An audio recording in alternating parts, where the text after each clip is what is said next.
And we're back. We were having some interesting technical difficulties.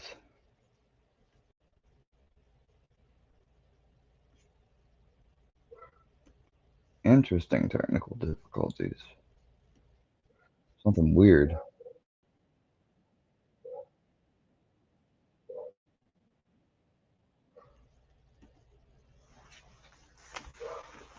Alright. So, I was showing an episode of Fridays with Frank, and we got cut off last. I had to redo it. I don't know what was going on, but the link, when I would go on my browser, I'd open up a copy of my live, and I was basically reading the link off and typing it into a text for somebody. And they said, it's saying this, and they sent me a screenshot. So I tried it, and it did the same thing to me. And it just did it again on this live. But then when I went down to where it says share and I shared that link, it worked. So if you're having trouble getting here, I don't know what to tell you because I can't fix that. But I think it's only happening for people that maybe aren't subscribed. I don't know. But like I took the link straight out of my browser on the computer, which it works, but for some reason to get like it wouldn't pull up unless I hit share for somebody else. I just heard a little ding. I'm not letting you up. Oh, well, hello, me. Ian Wilson, huh?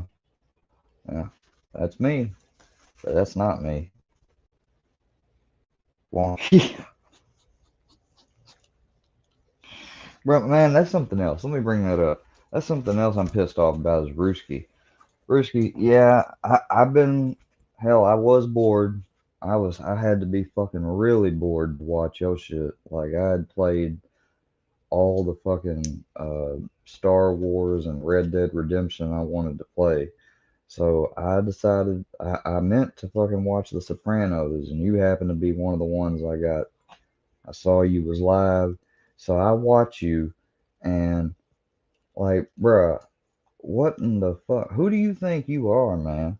Like, number one, I ain't been talking about you. I ain't even been online. And you gonna talk shit about call me a beta? Say no, that's what betas do. Like, you know what? That's why we finna play that shit right now. That one shit. You wanna do that shit? Like, you gonna call me a beta? And I'm not. Don't get it twisted, Wonka. I ain't triggered. What it is you've already tried to blame me for doxing Andrea's kids. You hold on, Brownie. You already tried to say that you were saying basically to the effect that you do things one way, which is supposedly like an alpha way of looking at things, and I do them the beta way. That's basically what you said in a nutshell. All right, are you fucking serious? You literally you called yourself toxic masculinity, right? But yet for someone that's so sigma or so alpha, let me put it that way. I don't know why I said sigma. Anyway, for someone so alpha, you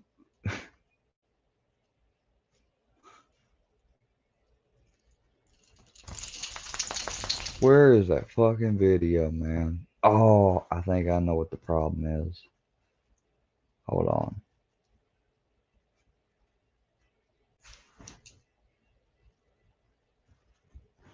I'm on the wrong history.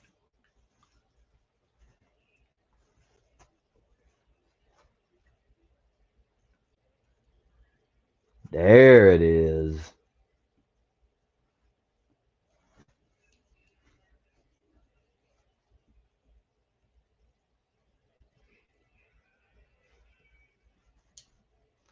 shit.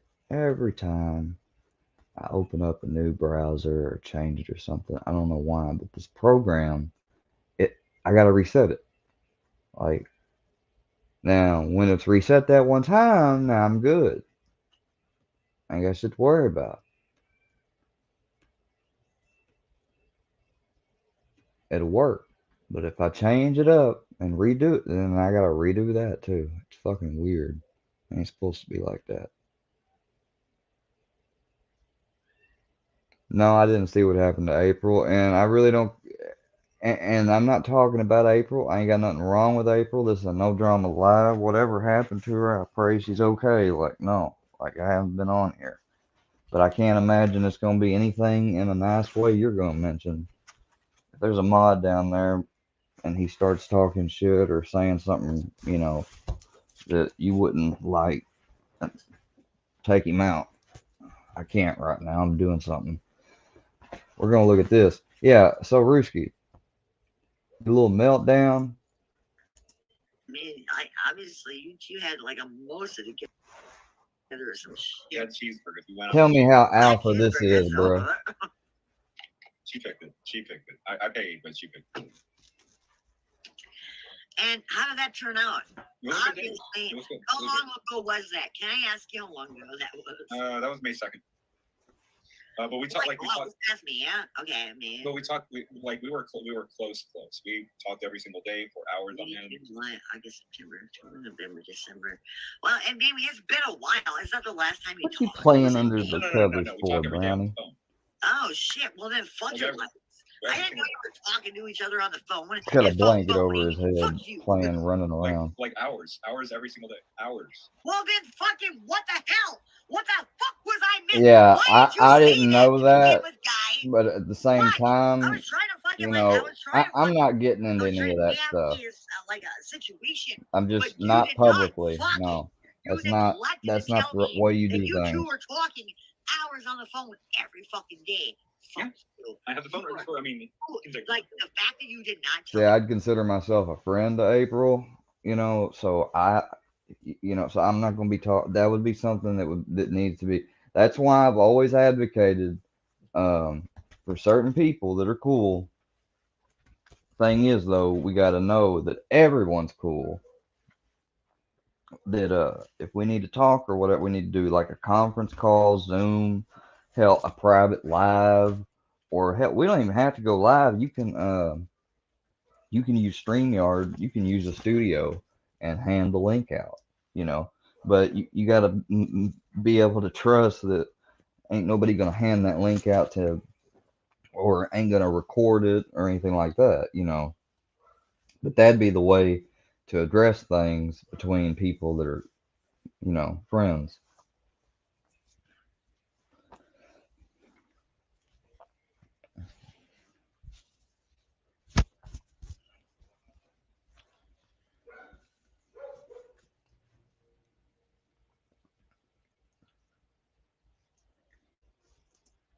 That you can go fuck yourself for that. I love you, but you can fuck yourself. What the fuck, dude? I told you we were close. No, you did. You did not tell me that. I didn't say that part. I said we were close. Fuck off, guy.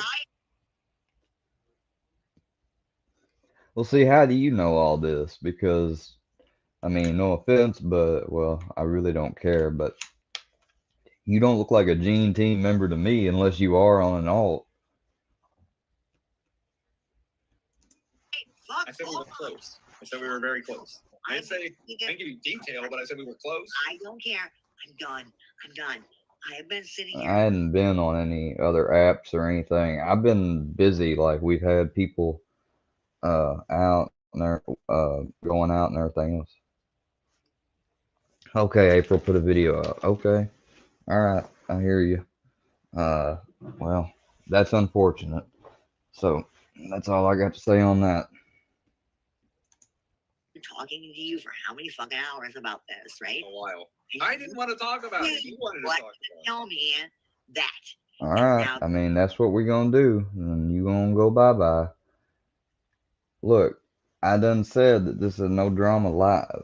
So, you know, unless you're you know, if you're not a Gene Team member, then I don't want to hear you talk. I got nothing to talk to you about concerning anything of that. Do you understand me? All right? You want to say something, fine. But if you're going to be disrespectful or try to say or insinuate something or trying to get information, like, I'm not going to talk to you.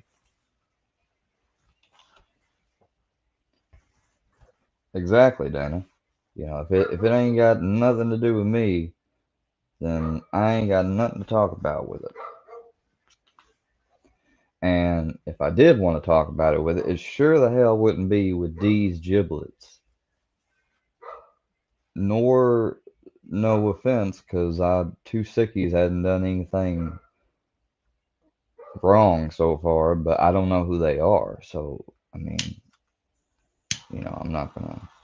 I probably have said too much in just a little bit of acknowledging and stuff that I have, you know. So, again, I'm gonna play this video to roast Rooski's ass, and we're gonna move on from this subject unless some Gene Team members want to come in here. But like I said, this ain't the time and the place to talk about that. That makes you a dick. Okay? Right? Bye. Right. Yeah, bye. That was gross. Like, dude, like why was I fucking Hey, Rooski, bruh, over here, bruh. Stop looking over there. Well, what do you mean? I don't know why it changes things. Why does it change things? Because you didn't tell me that. Had I known, you fucking weirdo. Come How on. does that make you a weirdo? It doesn't change anything. Dude, Oh my God. it does. I don't see it, but okay. I don't know what kind of realm you're living in your fucking brain. Okay, but you fucking made like okay. I'm gonna say. I told you I liked her a lot. No, you didn't say shit.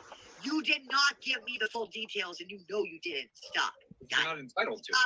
Rooski, stop. You're not entitled to it. Looking at us. I don't want to talk about it. Rooski, Two, you're not entitled to it. You're trying to fucking. Oh, he's putting his foot down. He's like, one, I don't want to talk about it. Two, you're not entitled to it. Well, you still talking about it? Ugly.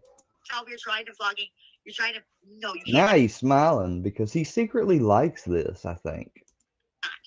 Dude, yeah, I can because it's none of your business. You're not entitled to my information. And I don't want to talk about it. You keep. I sat there and I had your back. I kept telling you it's none of your business. I don't want to talk about it. You're not entitled to anything. You did not give me the full story. Because I said it's none of your business. Fuck you. Well, she obviously thinks it does because you obviously talk and listen to her open up about shit.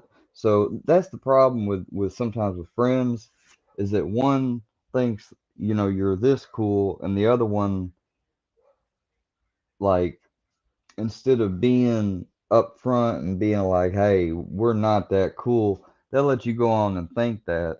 But really, they ain't finna talk to you and treat you like the way you're willing to talk to them. And that's obviously the problem here, Rooski, you dumbass.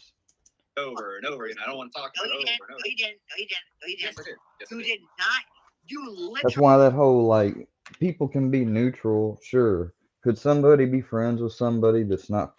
I tell you this, there was in my original graduating class, there was a dude I fucking hated. Alright, his name started with an R. That's all I'm saying. And I hated him. Alright?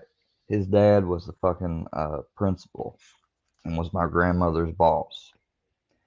And that whole family was dicks. I'm telling you, I mean, and he was a dick. And one of my best friends, he was friends with him.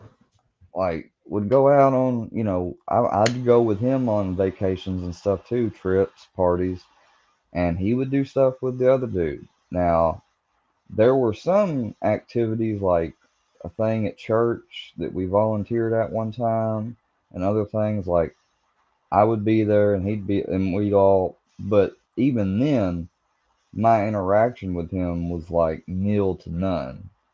And at school is where we would have, you know, those encounters were what made me want not ever like him.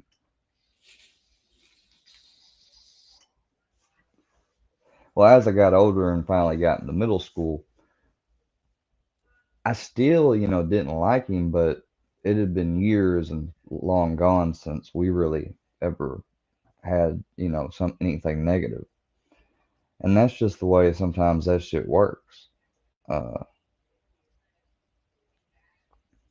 so in theory, is it possible? Yeah. The problem is though, is that some of us are dealing with stuff on here we don't like, and you know, when people are trying to go that way and be like that, it creates a conflict because then you can't share and be as, I mean, you might, some people might, and some people might, try to extend trust that they can, but at the same time you're taking a risk because you don't know if the other person that you're enemies with can ever coax that person into spilling any of that. So, I mean, that's the issue with, and some people might say, "Oh, well, if you worry about that, then you're insecure. You probably shouldn't be." Well, I mean, that's the whole point. Like, that's what I'm saying. And so it really, it just depends. I mean, it really does. Like I said, I was friends with somebody who was friends with somebody I never liked, you know. But on another note, that person wasn't doing fucked up shit to me, like to the extent of that you guys know what the fuck I'm talking about concerning here. There's a kind of a major difference there. Totally told me, not even fucking 5 minutes ago. Okay, it's okay, Risky. Don't worry about it. Just go. Like you're both fucking. You know what?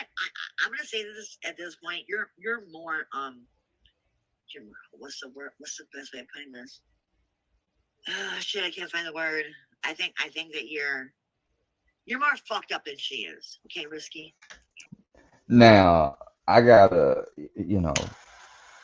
as much as I know Andrea has probably talked shit about me, I gotta agree with who is Miss Tanya?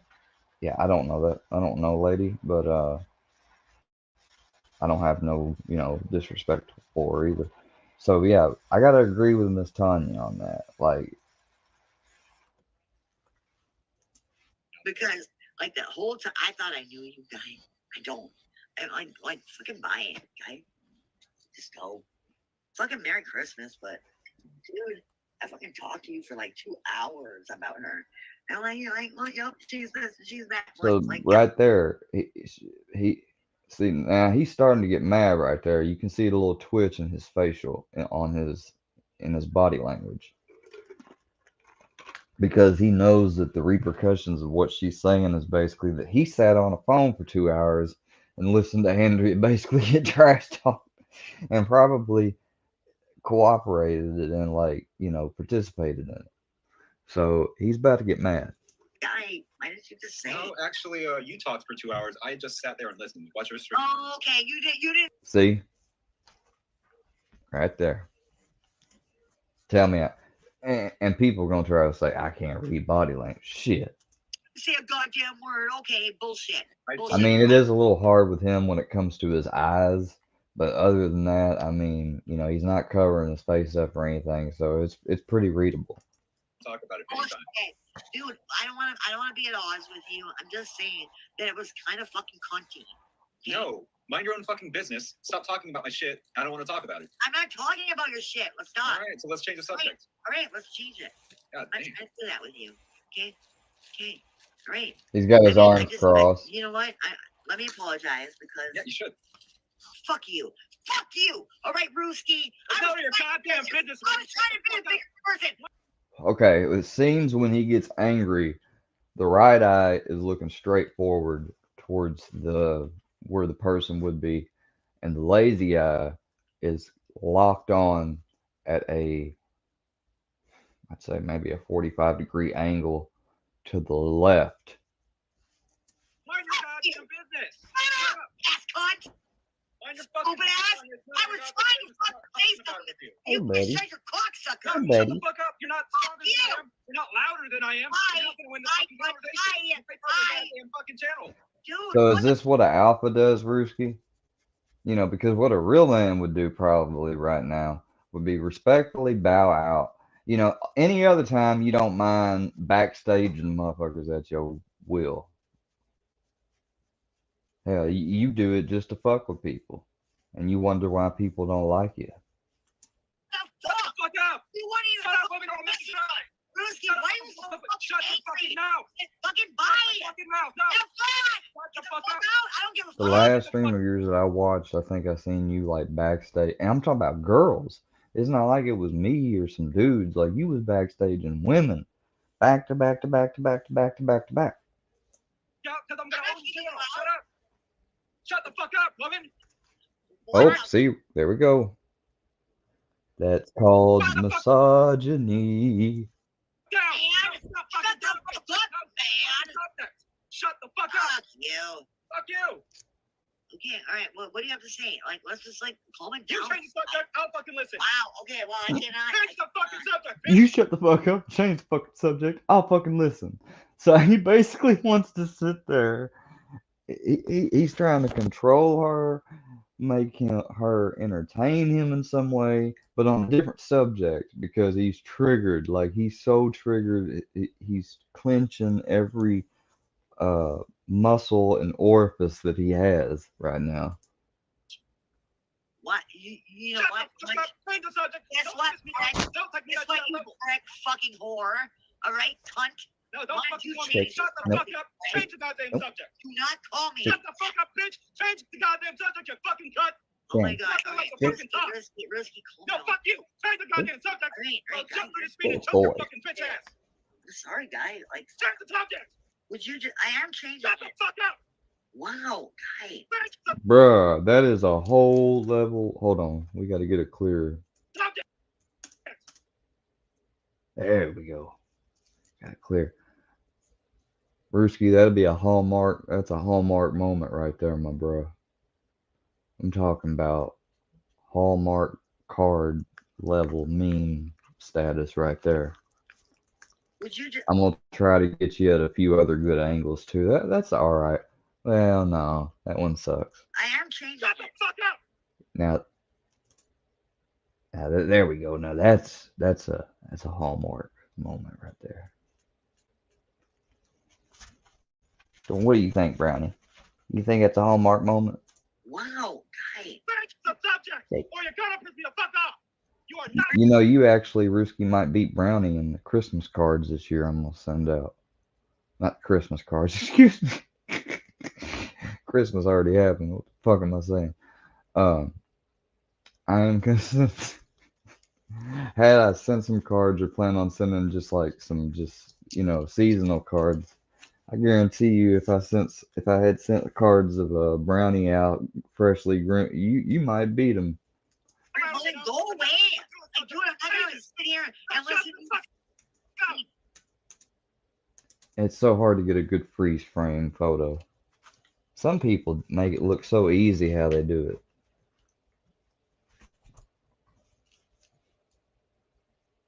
Whoops. Shut the fuck up! Wow, guy. Change the subject! Or you're gonna piss me the fuck off! You are not my Well, then own. go away. Like, dude, I'm not gonna The faces of sit here Ruski. and Shut listen the to fuck up! you. Great, okay, guy. Like, fucking, will you Shut calm up. down? I can't change the subject. Bring something else Hey, up. I'm gonna kick you the fuck out because you're No, banned. you're not gonna kick me the fuck out. You're gonna change the subject, bitch. Now change it. No, and I'm not a Now bitch. shut And the I'm not fuck gonna. up. I'm gonna do whatever the fuck I want on my channel, and I am gonna kick I you don't give out. a fuck. Like Ruski, I No, don't know. shut I up. don't give a shit. Shut the fuck up. Okay, dude, we already went over this. I am shutting the fuck up. I'm listening to you, guy. Are you okay, guy? Like, dude, I'm really, I don't even give a fuck anymore. I'm not gonna kick you out until you, I didn't know that you were gonna lose your shit like that. Damn. You goddamn stupid to kick me off your fucking screen. I didn't do that. Because Guy, you don't know how. what you want me to, no, I can kick you out. I decided not to, but I made the decision to not. Do you want me to kick you out, guy? I'm gonna go Do you on. want me to kick you out, Ruski? Give a fuck what you do. Ruski, are you okay? Yeah, I don't think I give a fuck. I don't give a fuck. It's not your goddamn business. I'm not talking about it. You're gonna change the fucking subject. Damn. No, I'm not. Shut the fuck up, bitch. Change the subject. Talking about something else. Look like a chipmunk Alright, when I freeze framed it there. No, Them I'm little not. teeth. Shut the fuck up, bitch. Change the subject. Talking about something else. Okay, alright. I gotta get a good one. Like, Ruski, are you okay? I can get angrier if you don't change the goddamn subject. Bitch. Okay, alright. I like, Ruski, are you okay? I can get Even if it's blurry, it fucking still is him. if you don't change the goddamn subject. Bitch. That's pretty good.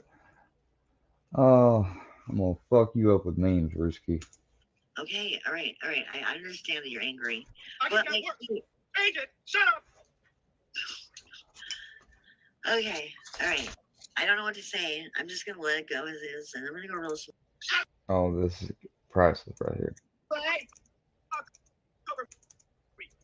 You ain't with what? See your fucking cut. I said, shut the fuck up. Over and over and told me every name in the book, and now it's my turn. Fuck No, you. not your turn. Fuck you.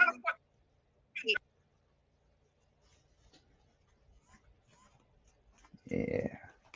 Fight that look, Risky.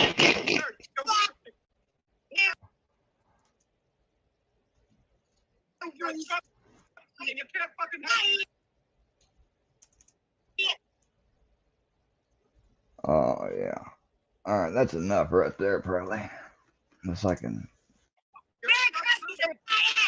Shut the fuck up. You're not gonna win this. I'm gonna go full smoke, and we're Don't gonna roll listen. one. We're gonna listen to this goddamn. Oh, his fucking eyes are straight for once. scream some more. Oh, and now it's done went lazy. It didn't last long. Oh, they're straight again. Right there. So when he looks to the right, guys, his eyes line up like a normal person.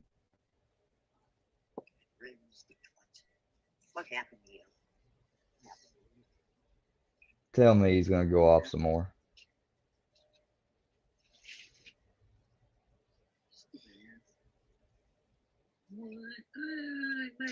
Like, dude, I had your fucking back.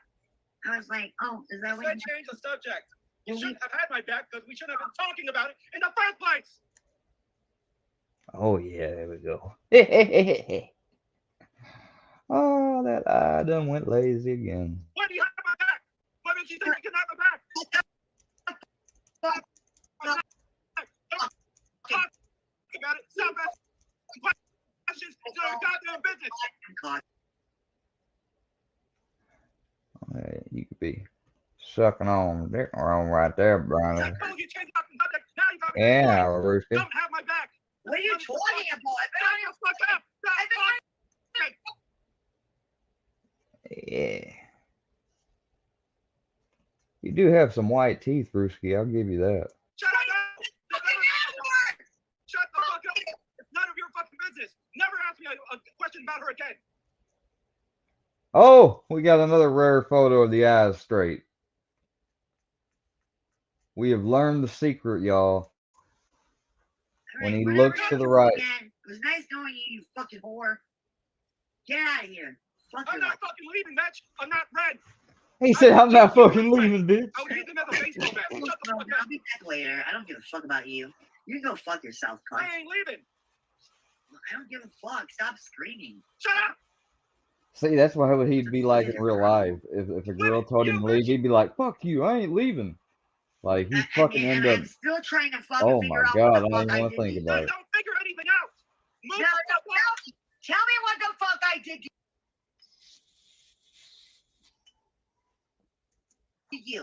Tell me what I did. Nothing. Question it too much. You poked and prodded and you made me talk about shit I didn't want to talk about with you, but you're a stranger and it's none of your fucking business. Oh, Brewski, well, now you know what it feels like then, I guess, don't you, motherfucker? I know what you mean. But that is not the way you respond to it, my guy. I didn't even know you two were involved. All Yeah, I you don't know anything. You shouldn't know anything. So shut the fuck up about it. fuck your life. Fuck your life. It's none of your fucking business. Fuck you. You're not entitled to anyone's life but your own. Stop pressing me. Why are you screaming? Shut at the me? fuck up. Come on. Talk fuck about it. anything else. You're the one Fuck it. screaming, You motherfucker. just like not. No, I will and I can because you can't stop me. No one can stop me. Change the subject. Bring up something else. Bro, you need your ass beat. If that was my daughter or something, man, It's okay. Like scream. I don't give a fuck what you do. I don't care anymore. you acting like a kid. Like I'll be back later. A kid I'm don't done. even do that, bro. I'm fucking listening to this fucking cunt scream fucking ever. I'll be back when he goes away. I ain't leaving ever. Bye. Just Bye, restart bye, the bye. stream. He'll leave. You do it. I didn't do shit to you. You're fucking losing your crap. Now I'm not fucking like I never was. Sharon, don't have an opinion about it. What are you not learning? Okay, Don't have an opinion about it. Stop Turn talking off. about it. Move the fuck on. It's none of your business. It'll never be any of your business. You're not entitled to shit. Listen, it's Trump Christmas. trying to fucking put an opinion on something that doesn't matter to you. Okay, I'm gonna go. Shut up. Stupid. You're not minding your own business. That's I don't. Sorry, guys. I haven't had the chat on. My bad. Let me look at it. Why you're yelling at me? I don't. Why Mind you're. your goddamn business and you won't get talked to. All right. Risky. We tried to be friends and it didn't work out. Now it's time for you to go. It's time for you to go. Let me go We back to school and tried. learn something. It didn't Out of work my out. fucking business. I don't know. Something, look Are you the other drunk? way. Yeah, look the we other way, smoking, and you won't get y'all. approached. Okay, I'm gonna make you go. Fucking idiot. Hold Right, on, you're an spokesman. idiot, You don't have a That's why you wrench. got yelled at by her. Thanks, friend. You're the best idiot Hold on. This is about over. Let me give y'all a wrench. ever. Can you go? Go on your own. Well, Good, fucking yeah. make me. I'm in your fucking face. Make No. me leave. Okay, all right. I can do Fucking that. make me leave, bitch. Okay, You ain't I'm doing shit. I'm This doing little it. weak-ass, drunk-ass I'm bitch. doing it, ass.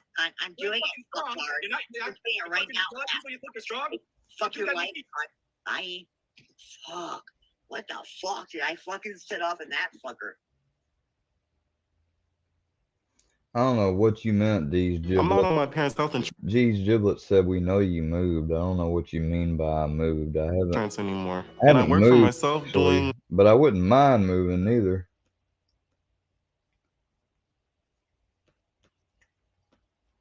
I would not mind moving.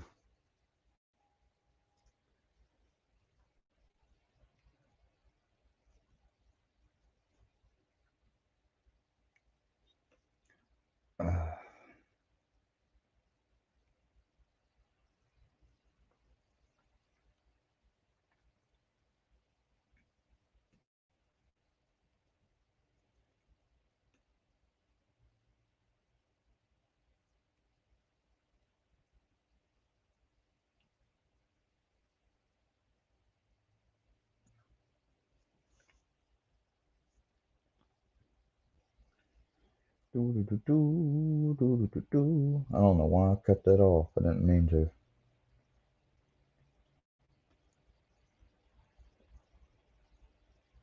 Fucking anonymous dude's live. I don't know why I cut that off. I didn't. What the fuck? Oh, he's stream sniping me. Didn't mean to. The fuck are y'all doing, bro? You can't come on over here, AD? Since you want to run that mouth and say, oh, I'm a scumbag? Yeah, I done had somebody tell me, bro. Sure did. I'm a scumbag. And I heard you try to say some shit about that I talked about. Bro, we've been over this when you came over here and I apologized to you, but you keep still changing. You keep changing the context of what I had said to you. I was mad at you because you had let stand somebody over in your chat that was talking about my mother and had the name is that and everything else. And I said, how would you like it if somebody said blah, blah, blah. And I said it, not with your mother. I said it to your, as your wife, about your wife. And you know, and then that's it. So, I mean, I didn't say I was going to. I mean, now, if I'm lying, run it back then. Because I know what I said.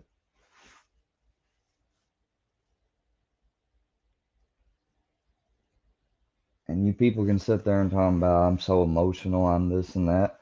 Yeah. Well, you know what? I just got and I'm something I'm hearing about. People are calling me mentally retarded when I've never said such at all. Um, I have 3 mental afflictions, and I just did a personal history questionnaire and the all the standard tests that you do whenever you get a new psychiatrist. And it turns out, like when I went to Kansas City after I had my suicide attempt, which by the way, I've heard about Martin loosely and all types of shit, but and I did see because I'd actually subscribed to him, so I've seen some stuff that got posted. So I don't know about all of it, but I'll tell you this: like I actually did go, like I didn't think about it and stop. Like I was under the influence of um, crap that I didn't even know.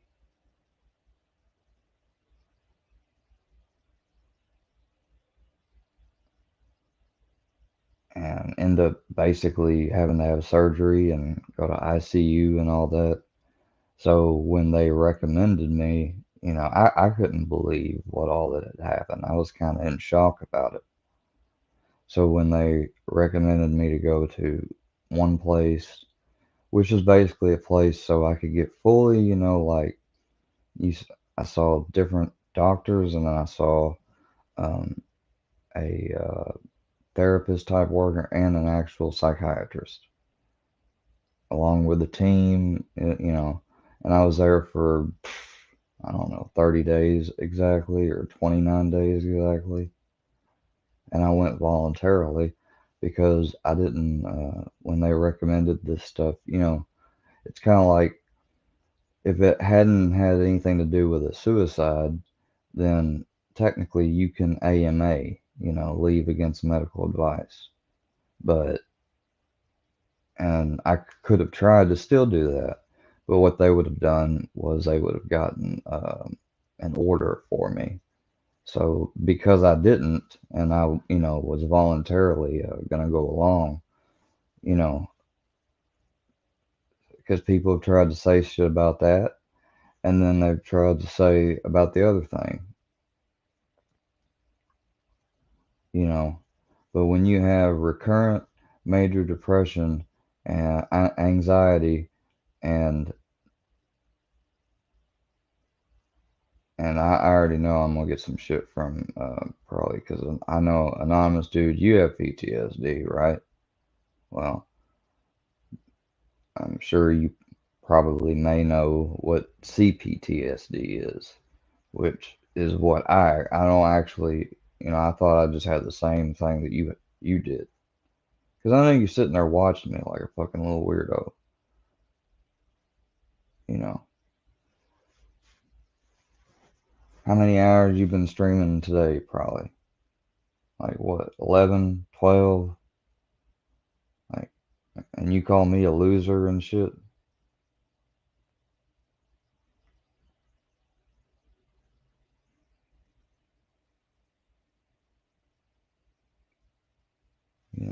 Get a fucking life.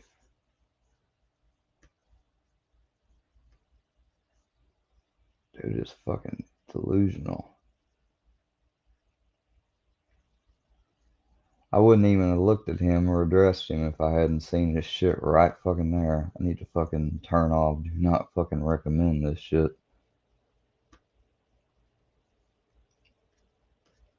Did it.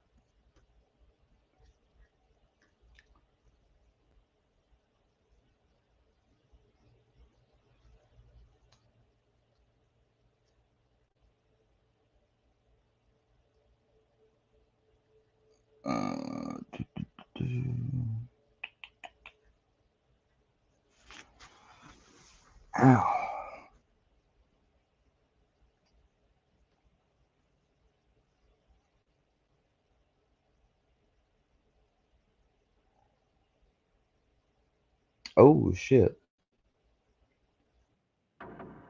On February 25th, 2022, Ohio. Concerned staff at a bar in Ohio promptly called the officers about a possible drunk driver in a car in the parking lot. When officers arrived at the scene, they found the driver asleep with his foot on the gas pedal while the car still running. Hey, sir!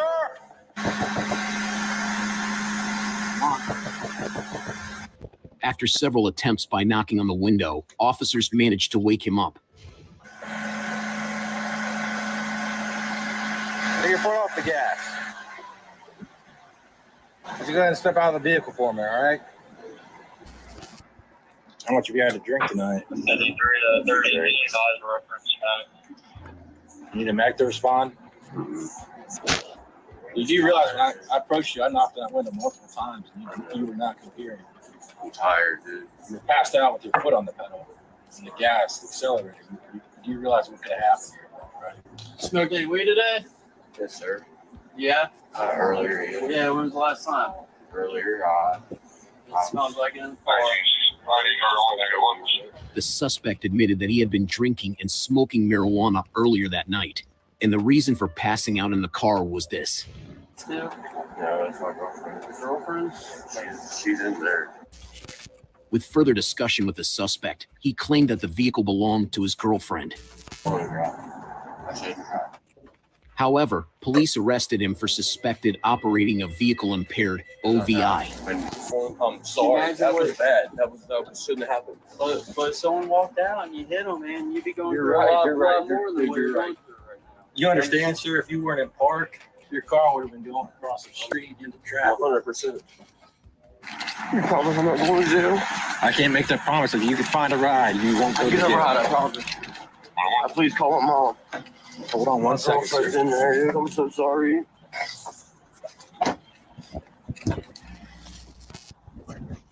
While the police were searching the car, the suspect's girlfriend, Kara, exited the bar and began shouting at the officers, using offensive language and escalating into aggressive behavior. Dummy. Oh my god. What the f going on? That's my car. Okay. Well, here, I'll. What the f are you doing? You need to calm down. No, sir. you need to get the You're f in my placed car. under arrest. You want to be For what? Then talk. The better weapons right now. Okay. What the f for what? Who The better was, weapons right now. I did literally nothing wrong. No. Why the f? Hey, somebody report this right now. 53. Whoa. What? Please somebody report this. What the f? Why are you searching my car? This is my. He's gonna fuck it up for him. They might have actually let him go. Because your boyfriend was passed out in the car. For what? Wait, For what? he passed out. For what? He was in the driver's seat. For what? Drunk driving. Are you shitting me right now? No, he's in the cruiser. He had his foot on the gas. Completely passed What are you talking about? Why are you in my f***ing car? Because he was in the car, he was operating the car, and he's now under arrest. How? Where's the security footage? Run it. They got it on camera. Was this woman? She must be drunk. Run the security footage. He was in the parking lot. Where's the f***ing security footage? Are you f***ing shitting me right No, all they gotta say is we saw him doing it. We observed it. We heard it. now? You searched that's my f***ing car. That's my car. You didn't have my f***ing permission. Are you want to take your marijuana? My marijuana? Yeah. Because there's You arrested him. Yeah, there's marijuana in the car. That's my motherfucking car. Doesn't matter. There's marijuana in the car. So you want to arrest me for $150 charge? Go ahead. Slap me with the ticket. Gets us decriminalized in the state of Ohio. Is it your It's marijuana? decriminalized in the state of Ohio. It is decriminalized in the state of Ohio. Is it or is it not? Is it yours or is it not? You want to sit here and interrogate Is me? it yours or is it not? Is it or is it? I'm asking a You question. need to shut the fuck up, because you wasn't even in the altercation. You about to get your ass to go to jail. Is it or is it not decriminalized in the state of Ohio? That's my motherfucking should be? You don't have my permission to search any goddamn car. I don't need your permission. Go ahead. Support. And No, you're not gonna search my mother you're car. gonna raise your voice or you're gonna be placed For under arrest. what? For what? You're repeating your That's my investigation car. right now. You're You're placed investigating. under arrest for disturbing the peace, maybe disorderly conduct. Depends. For what? That's my car. You do not have get a search warrant. That is my fucking car. That is my car. You do not have my permission. Okay. Go ahead. I suggest to go with your You do not have my permission to search my car anymore. We're gonna search your car. You're not gonna search my car. When the suspect's friend tried to calm her down, the suspect also shouted at her, revealing the extent of her intoxication. You're not gonna search my car. You're gonna be placed under arrest. For what? For what? For what? You do not have my car to search. That's my car. And I'm being caught with you two right now. You do not. For what? What are you gonna arrest me for? What are you gonna arrest me for? Obstructing official business. Obstructing Because we have official legal right to business? search the car For what? For the marijuana. that's in the Where? car Show me that right now. with no container. Show me that. Show me the law. Pull it up on the web right now. Pull it up. And I'll be calm. Okay. I'll walk away. The marijuana's in the car. There's 2 bags of For marijuana? Yes. And because he's drinking and driving, the car's going to be towed. There's an open container. Okay? Where's the law that you have the right to search my car I without just permission? explained that to you. Okay, I just explained everything to you. There's no ifs, ands, or buts. I'm not going to keep arguing with you. And if you're going to continue to be like this, you're going to be placed under arrest for For what? obstructing, okay? For obstructing. Well, I'm gonna get my belongings out of my goddamn car. You can do that once we're done. All right? Go ahead. You All can right. search all my shit. Pull it out right now. Continue to do this, you're going to be placed under arrest. And you're gonna So stop. if you I'm want, telling you if right want now. to stand there I'm gonna tell you right and now. remain calm and let us do our job, I'm being calm. that's fine. But if you're not, And I'm gonna be sitting right the when you search my car because you're not placing Okay. shit on my goddamn boyfriend. I'm gonna sit. I know. I'm gonna sit right here. just I'm gonna say- no. you're not Because I'm gonna gonna sit- watch you search my car. You're not going to sit. Why don't I have the right to search my car? Why don't I have the right to watch you search my car? You can just stand over there. Yeah, and I'm gonna watch you. I'm gonna step back. I'm gonna step back. And I'm gonna place it on f***ing video. That's all I'm asking. That's fine. Good. Whatever angle you're at, I'm walking behind you, and I'm gonna put You're not walking. You're not walking behind me. I am walking. That's why I explained why you'd be placed under arrest for obstructing. I literally don't have none on me. Okay. I literally don't have none on me. It doesn't matter. Nothing- You're for literally officer nothing safety. is on You're me. not walking behind. Nothing is on me right now. I want to walk behind you We're gonna because you're handle not gonna this play shit on my goddamn boyfriend. He's As she dumb. became more uncooperative and obstructive towards the police, officers had no choice but to arrest her. Fella. Put your hands behind your back. For what? Obstruction of official business. Go ahead, because I have money, baby. We're gonna Okay. sue the state of Claremont But County. for tonight, you won't be.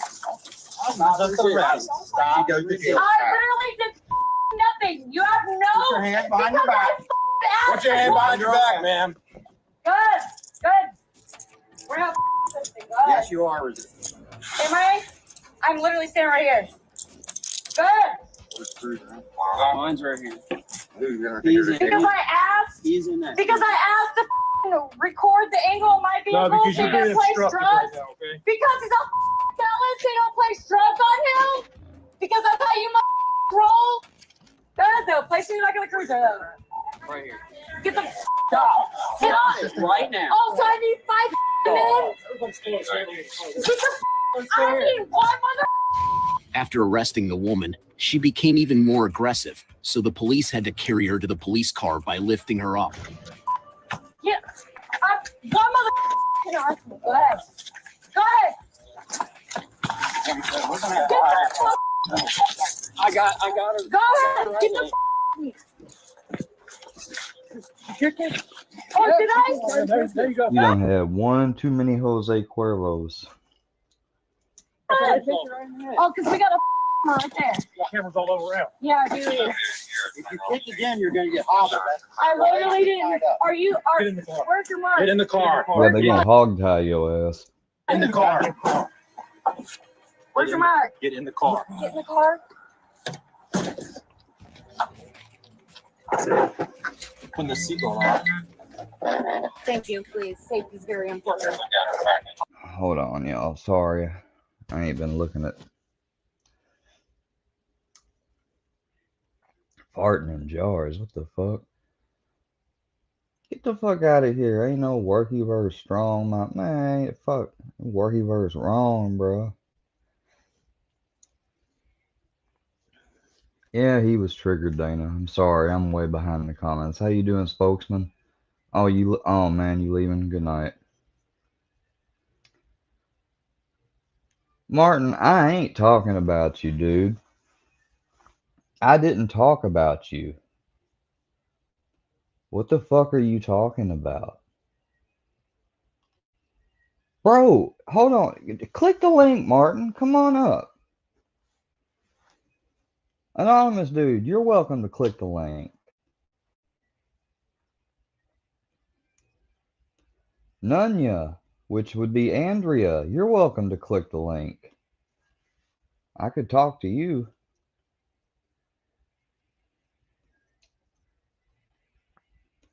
Oh, my junkie, yeah, my junkie mom.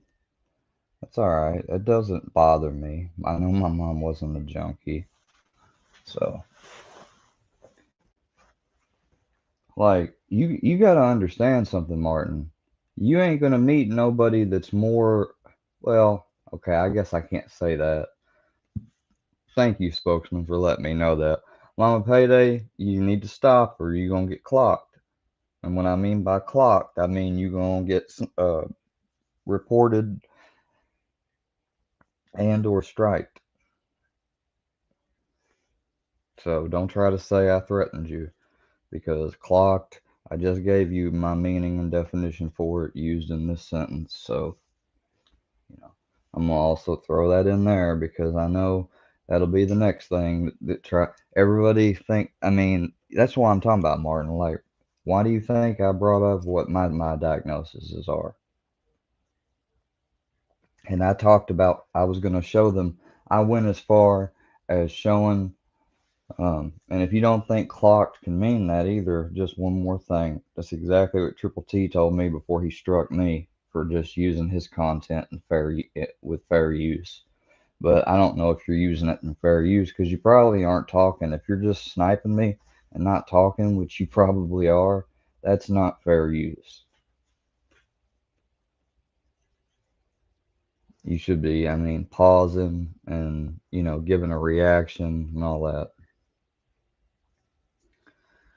No, I don't watch whoever that criminal is, you know. Yeah, I got a package in the mail. I didn't touch it and it went to the police and yeah. So and they had put Books for Moses's name and stuff on it. So, you know, that's going to be tracked, you know. So whoever put that little, I mean, and it was somebody put the box together because they put a nice little stupid sticker on the sides of it and everything else, and they wrote Books' name out and address on the return. So I mean, Martin, are you or Anonymous gonna come up? Like, I'm wanting to talk to you. I mean, I guess I don't really care if Anonymous comes up, but I wanted to talk to you because I don't know. I mean, I'm pretty sure when I brought you up earlier, I said I've heard about some stuff, but I don't know all about it. All right. So I don't know what you think I said negatively.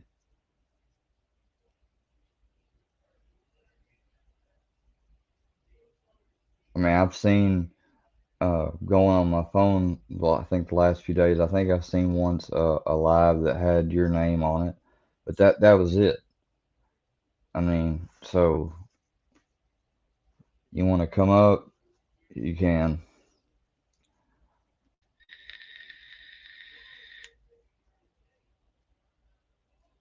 Matter of fact, is since if you don't want to come up, which y'all don't, I mean, and that's the thing, everybody always says, oh, I won't confront nobody. Well, I'm saying to come up.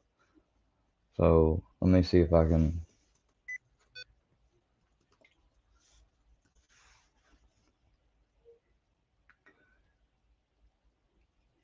Somewhat hospitable. I like having. There's nothing there.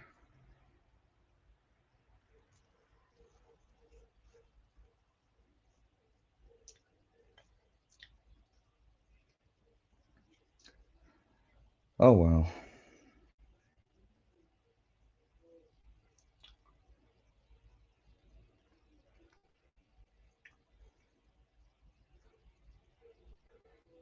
Oh, I didn't mean to click on that. That's Wade's.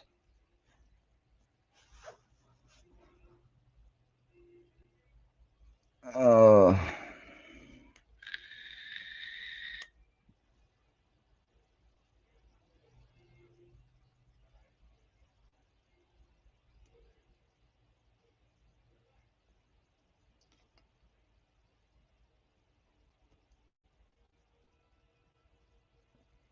Balake. Where is Balake at? My name's Blake. Do you want to go to war, Balake? I'm for real. Ron. Ron. Ron is back, everyone. Welcome back for a little bit more SPTV, where every day is one step closer to the total collapse of Scientology, folks. We're talking about Danny Masterson again. I wonder, are you guys getting sick of hearing about Danny Masterson? Because I got to be honest, I'm not getting sick of talking about him. Danny Masterson is, of course, the actor from that 70s show. He is now convicted violent serial. Can I say this word 40 seconds into a video? Let's just do it, guys.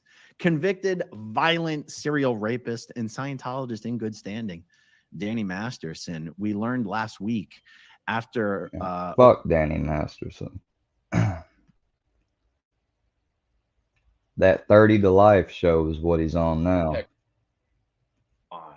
He probably ain't never getting out.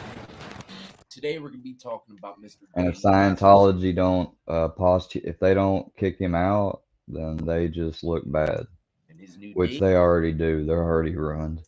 Is inside the California prison system, one of the most dangerous, if you're to ask me, states to do time in. And this prison seems to be pretty active. Active meaning, you know, a lot of violence. With a simple Google search, you'll see that inmate on inmate homicides are very frequent here. Those are the type of prisons you don't want to go to. But he doesn't have a choice, man. It doesn't matter if he's Danny Masterson and has millions or not. The millions are going to play a big factor in the way that he does time. And we're going to... Yeah, he's going to be running through that money. And he might survive for a little bit. But doing 30 to Life, I'm sorry, he's going to burn through that shit. And once he runs out, it's going to be bad news. Into that. But he's already going to have a hard time just from the fact of why he's in there. Before I break that down, I do have a story to tell y'all. Written by an inmate that did time in the California prison system level 4. Level 3 and up, the danger level rises significantly. Because there's nothing but violent offenders, gang members, lifers, rapists, you name it. The worst of the worst are from level 3 and up. And Mr. Masterson's in the same level of prison, so this should give you a little bit of an idea of what he might be having to deal with sooner or later down the road. So let's get right into it. If you enjoy all things lockup and crime related, then this is where you want to be. Hit that like, subscribe, notification bell before you leave, and check out my playlist for many more videos for you to start watching today. Now, Mr. Masterson was moved to North Kern State Prison. And for now, if I were to guess, Mr. Masterson is pretty safe. He's under lock and key, probably gets out of his cell maybe 2 hours a day. By himself, if not around 1 or 2 other people that need protection just as much as he does. People probably wonder, well, if he's in this special block, then he's going to be okay, man. Nothing's going to happen to him. Well, you would know if you followed the channel. I've done plenty of stories of people in these type of units getting got as well. Look, if a head honcho wants you dead in the California prison system, you're going to die. I mean, that's just how it is from what I gathered. Ain't nothing going to stop it from happening. I'm going to break down how this happens here in a second. But first, let me read this story. And if Masterson happens to come out of this lockdown unit, protective unit, whatever you want to call, he's going to have to deal with these type of politics. Even if he doesn't come out, he might get a letter shot to him, a little kite, saying, bro, you're going to fall in line, or else we're going to send someone your way just like this kite came your way, right? That's how it happens. So let's go ahead and start reading a story from an inmate that will best describe what Mr. Masterson will be looking forward to if he ever were to jump out of that PC unit. Also keep in mind that in California, the inmates separate by race. The article reads, I want to start out by saying I'm no longer part of any white power gangs or organizations, nor do I want to be. Those days have come and gone. I'm just here to tell you how it all works. Let's start at the California Department of Corrections and Rehabilitation. I'm not there anymore, but I remember it like it was yesterday. How could I forget? I saw more stabbings than a person should ever have to. I believe that 100%. When you're white and you end up in the California prison system, you have to join one of the white power gangs. You don't have a choice if you want to survive. The gang. If anyone's seen that movie Shot Caller, I mean, that's exactly how it is like in real life. Like, dude was an accountant, whatever. His wife was a, art person. He ends up going out. They have a few drinks. He's with his best friend. He wrecks. His best friend gets killed. He does prison time. And when he comes out, he's in a gang. Like, he chose, I think the first night he was in there, he seen somebody like him when he came in that was green, kind of like he was, basically get violated. And so he knew right then and then. He made his decision. He approached one of the, he basically, so, and I think one of the guys had told him, out there it is how it is, but in here, you're either the predator or the prey. He said, I can't remember all exactly what it is, but basically he decided he wasn't going to be a prey. Gang will protect you from trouble as long as you're white and don't have a bad jacket, meaning guys with sexual assault crimes, offenses on children, stuff like that. That's a bad jacket. That's kind of the field that Mr. Masterson's in. But keep in mind, he has millions. And one thing's for sure about that whole prison beast, it lives and breathes off of money. So that's going to play a big factor in Masterson's situation, if I were to guess. We'll get there in a second, but let me continue with the story. My first day on the yard. Yeah, they're going to use him for his money. We passed one of the guys from my car. That's what I'm saying. He's going to have a little bit of time where it's going to be the same race and the same geographic location as you. He told me all the spots I couldn't walk or go into and showed me where the whites had their own spot where I was allowed to go. See, in these prisons, they have different TVs. I'm just trying to think of him being in there and trying to use a Scientology technique on another prisoner or something, or trying to share that.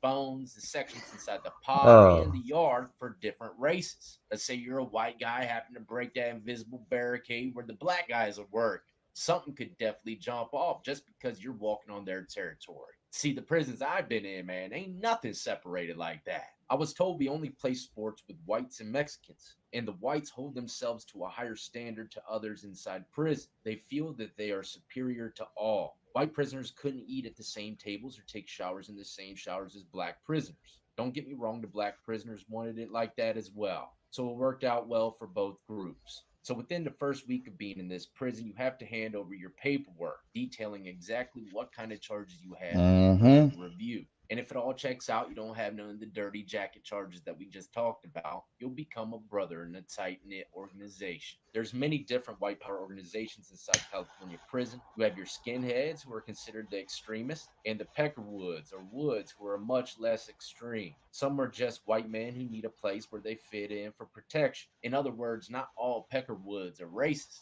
They're just trying to do their time without dying. But a lot are. Don't get it twisted, man. Racism in prison, I told y'all, even over here in Virginia, it elevates to a different level than you see on the streets. I was just a normal white guy, but being white, I had no choice but to be a Peckerwood. One wrong move, I could be stabbed by my own guys. For example, whites in California prison system don't condone homosexuality or any out-of-race relationship. That kind of stuff will get you stabbed, at least on the yards for level 3 and 4. Look, I had a guest come on to the channel and say that he almost got by his own guys in California prison once they found out he had a black girlfriend. Picture that, man. That's unreal. But it is real, Not only is this guy telling his story, but the guy told me in the video.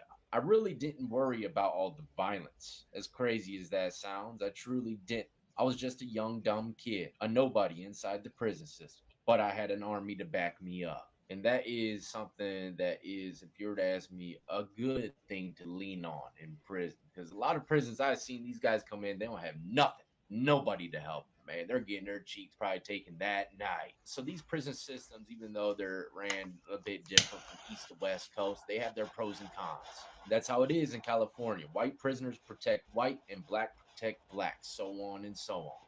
And if you happen to see one of your fellow white guys get into a fight with another race, it's mandatory for you to jump in and help, regardless if you know you're going to lose or not. If not, then later on, you will get stabbed up by your own people. And if I were to guess, they're going to be aiming for the lethal spots and make sure you don't see another day in the cell block. That's just how it goes. In order to keep structure, you have to keep strict punishment. And if you mess up and your life's on the line, then that's going to keep people in line.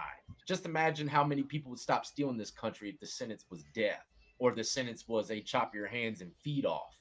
Ain't nobody going to be stealing shit, or at least drop the crime rate down significantly. The fear factors that push the white power gangs inside the California prison system is no joke. Don't think for 1 minute you're a white man and you end up in the CDCR, you're just going to do your own thing. If you want to survive, you will get in line with the other whites and you will listen to them and go by all the rules they have.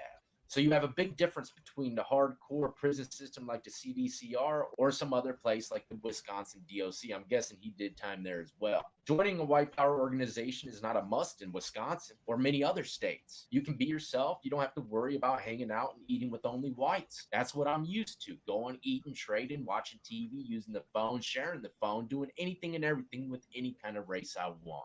So, when I first heard all this stuff about the California prison system, I heard about it in the movies and stuff. I thought it was just movie stuff, but this is legit. They run their shit totally different, and it blew my mind. Another thing that I realized very quickly is not to talk too much about it. So, that's the reality of a higher level prison in California. Now, will Mr. Masterson have to deal with these type of politics? I think, yeah, sooner or later. He ain't going to be staying in that lockdown facility his whole bid. He's got too much time. He will get to a block that's a little more relaxed. And see, that's what I'm saying. Thanks, Dana. I appreciate the message that you sent me on IG.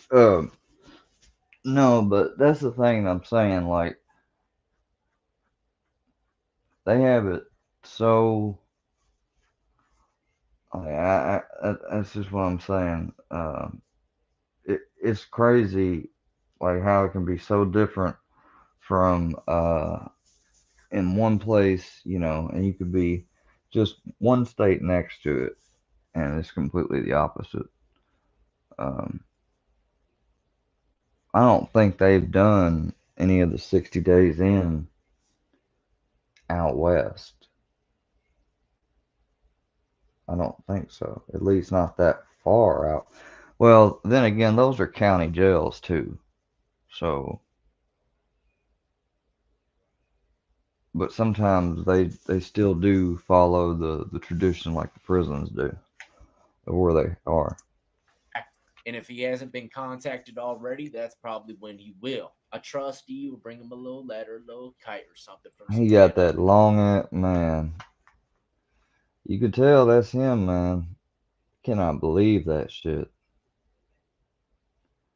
Like now, I won't. I used to love watching that show. He was never really a character I cared for on there, but I didn't learn. He has a cousin, Alana Masterson. She was in The Walking Dead. She's also a Scientologist.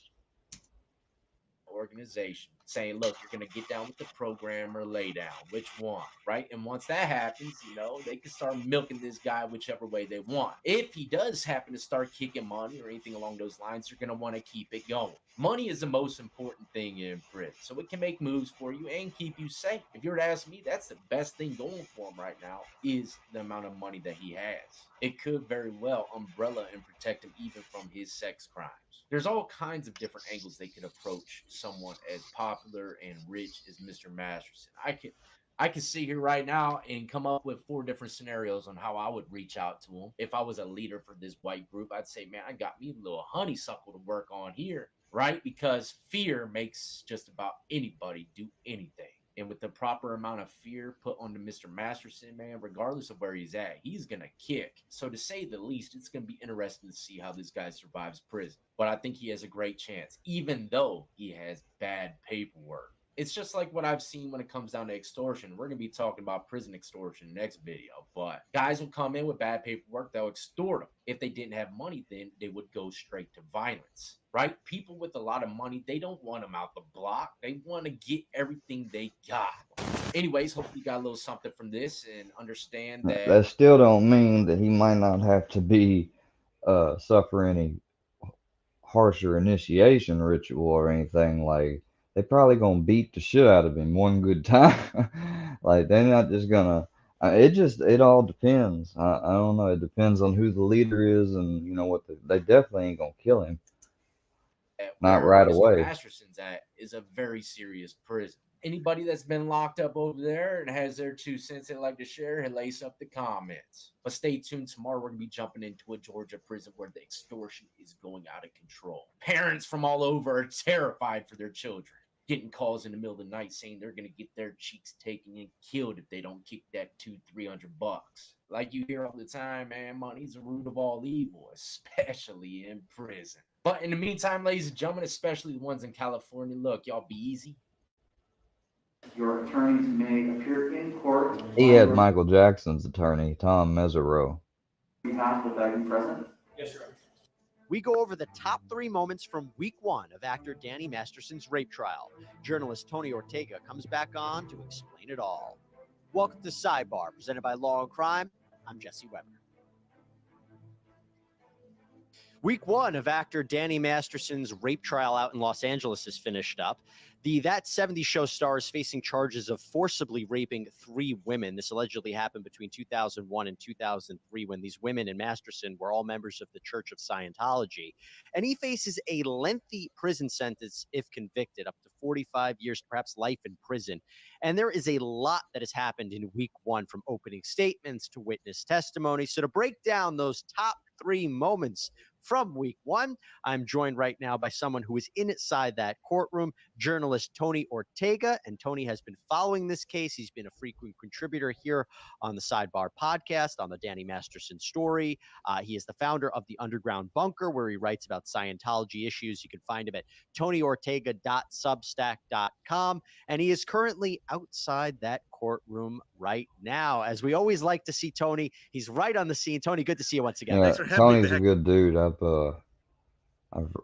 He writes stuff for people when you come out, like I did. Jesse, yeah, I'm dealing with some sunlight and shadows. Doing the best I can here. You've been doing more than the best. I'll tell you, I know I put you in a tough position to go through the top 3 moments, but I think we have to start with the testimony of Jane Doe 1, right? I think that could have been one of the top moments, if you care to elaborate on why that might have been. Well, absolutely. I mean, she was describing just a harrowing experience, just really brutal, forcible rape, and the details, of course, are just awful. And she broke down numerous times. There were times when the judge had to literally like stop everything, take a recess.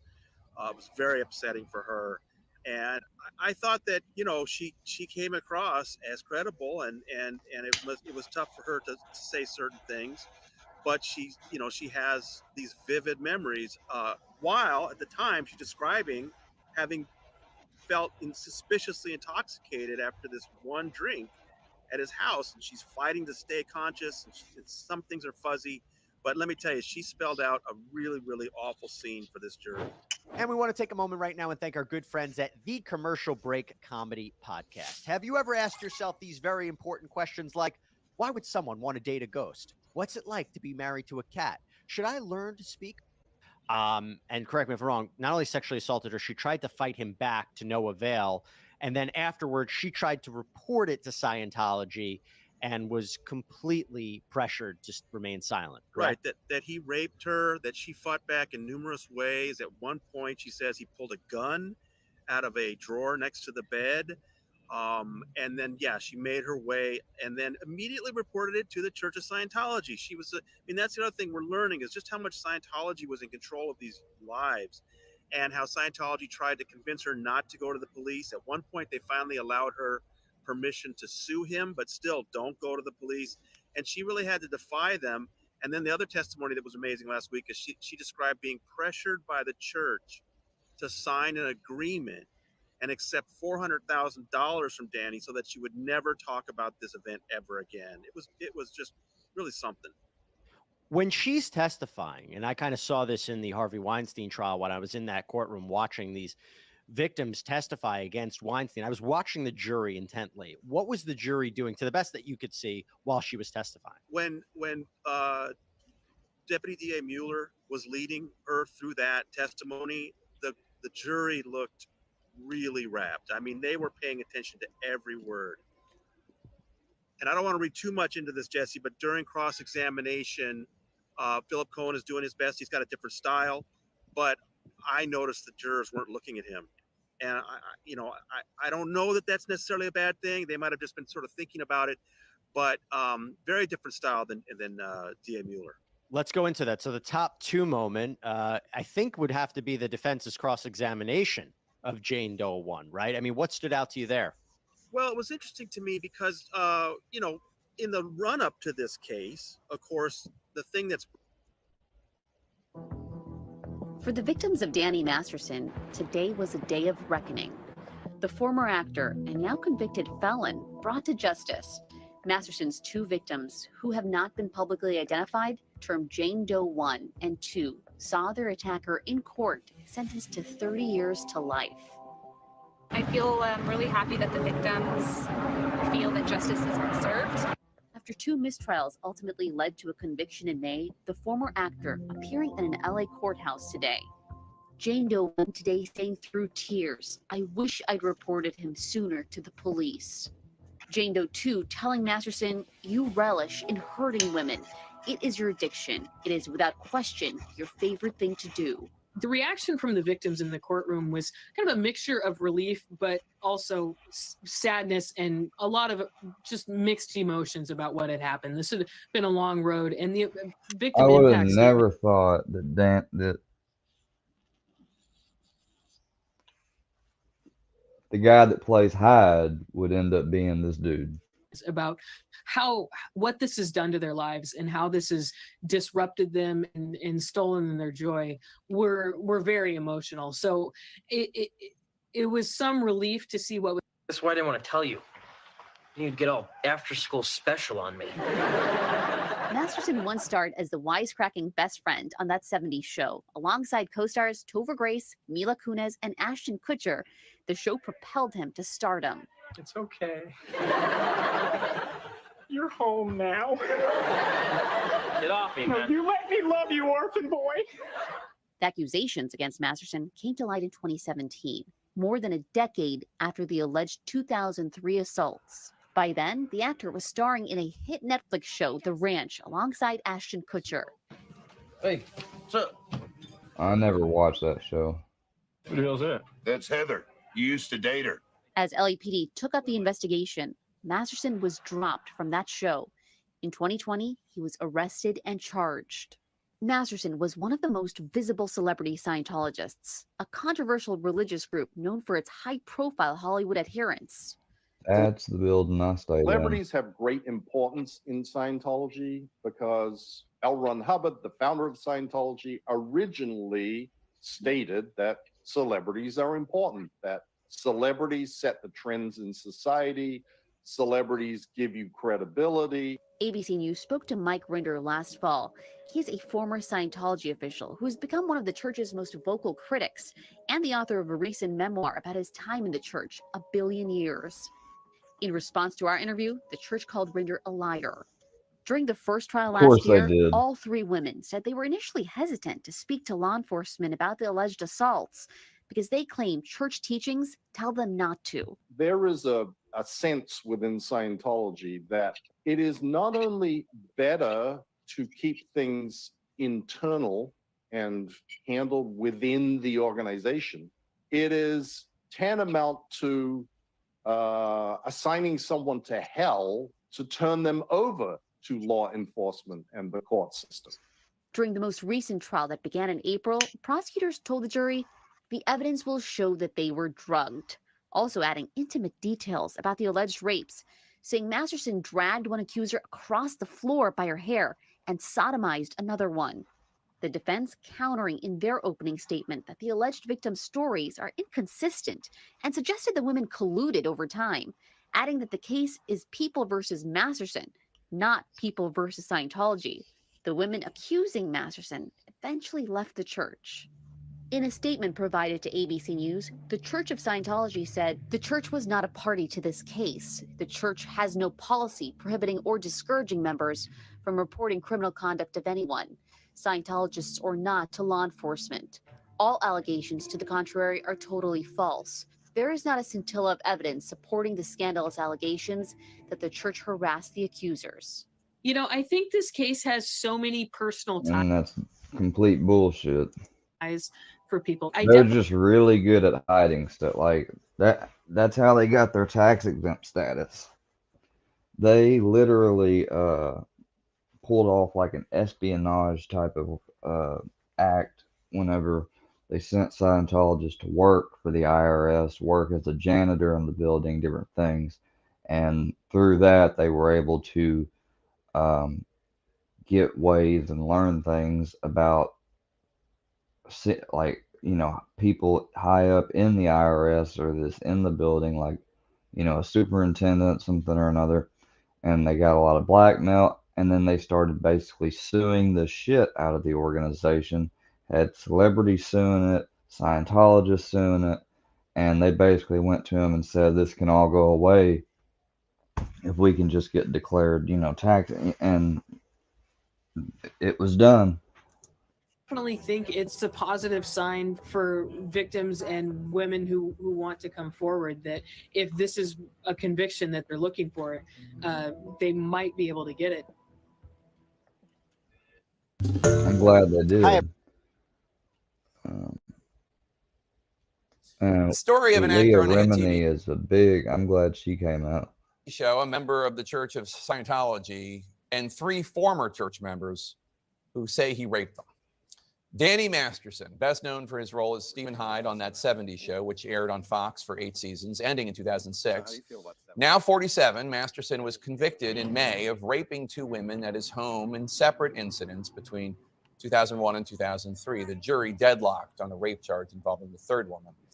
On Thursday, yesterday, Masterson, who continues to deny the allegations, was sentenced to prison, 30 years to life. Masterson's attorneys say he will appeal the convictions. But there is more to this story. Questions about the role of the Church of Scientology and whether it played any role and why justice was so long in coming in this case. Scientology, a relatively new religion, is secretive and litigious and has regularly found its legitimacy challenged, including opposition from the medical community to its claims about mental health and e-meters, devices that supposedly monitor the body's electric flow, while so-called auditors ask would-be members questions to discover sources of trauma. The Scientology connection is important here because, as Rolling Stone reported, witnesses testified at the trial that Scientology has an expressly written doctrine that not only discourages but prohibits its members from reporting one another to law enforcement. Yeah. Now, during their testimony and at the sentencing, as well as in separate civil lawsuits, Masterson's accusers said that church officials tried to silence them and cover up for Danny Masterson. During the trial, Variety reported that the women claimed, quote, the church dissuaded them from reporting Masterson to the police. Prosecutors argued throughout the trial that Masterson had taken advantage of his position in the church to rape women without fear of repercussion, and that the church forbid women from going to the police to report sexual assault, unquote. The Los Angeles Times says during closing arguments, prosecutor Ariel Anson told the jury, quote, the church tells his victims rape isn't rape. You caused this. And above all, you can't go to law enforcement, unquote. Hours after Masterson's sentencing, the Church of Scientology responded by re-releasing its statement from the day of his conviction in May. It says, in part, there's not a scintilla of evidence supporting the scandalous allegations that the church harassed the accusers. The church has no policy prohibiting or discouraging members from reporting criminal conduct of anyone, unquote. Among those in the courtroom yesterday to support the women, actress and advocate Leah Remini, a former member of the Church of Scientology, who's been an outspoken critic She joins us now with Mike Render, a former Church of Scientology senior executive and Remini's co-host of the podcast Fair Game. Thanks to both of you for being here. Leah, let me start with you. Variety reports that one of the accusers, identified as Jane Doe number 1, testified, quote, "My understanding from Scientology my entire life was that you can never be a victim. Nothing ever happens to you that you didn't cause. No matter what condition you find yourself in life, no matter how horrible, you are responsible. You And then you created learn that." later on in the OT levels, oh, the reason why, even though you've spent all this money or time, depending on which way you go to get your doctrine, now the reason why you still have bad things happening and you still get sick and stuff like that is because you have body thetans, which are these fucking alien spirits that basically were killed long time ago, and they were released on Earth, and they attach to you.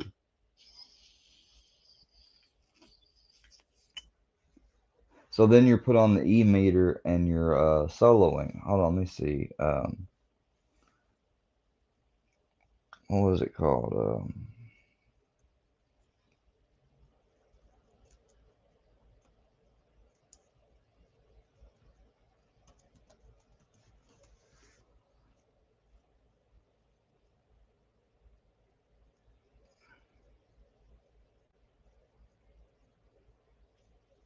Oh, what was that name of that? Oh, yeah, here it is.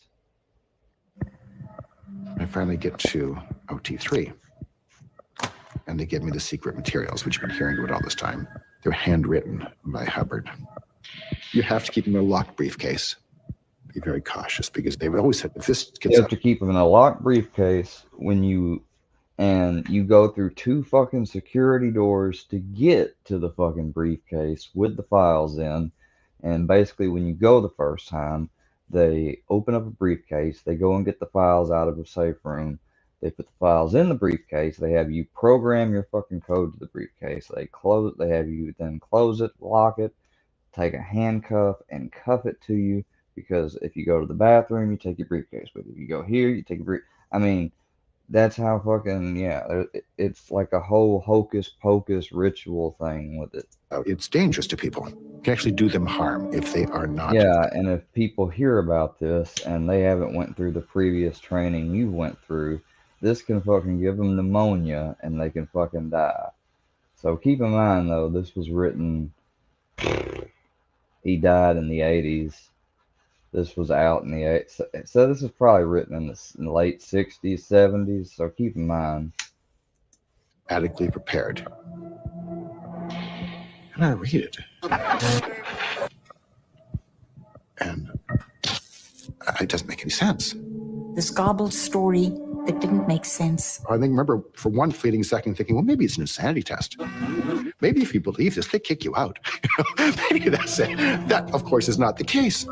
They talk about, the fact that the Earth was created at such and such trillions of years ago, and this guy, space guy. Galactic overlord. This was the prison planet, and people being caught and captured and being brought to planet Earth. And put them in volcanoes and then blow them up with A-bombs. Whoa.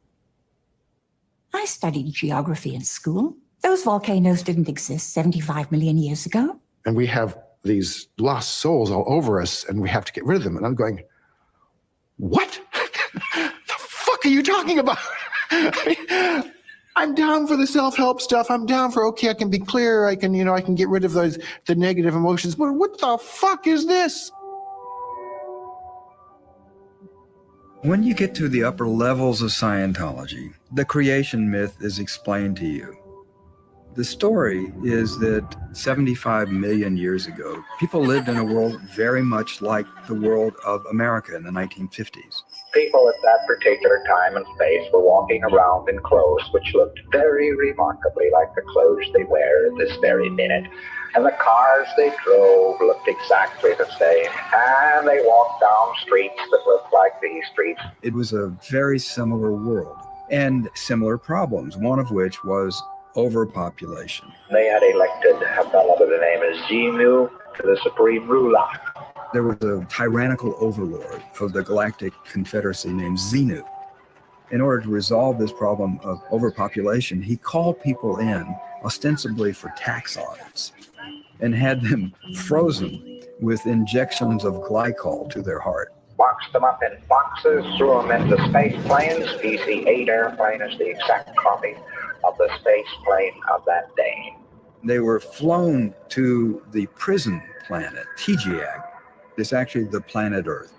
And these frozen bodies were then dropped into volcanoes. And then they set off hydrogen bombs on the top of each volcano. And their disembodied spirits, these are called Thetans, floated out, and they were captured and forced to sit in front of movie screens. With a 3D super colossal motion picture.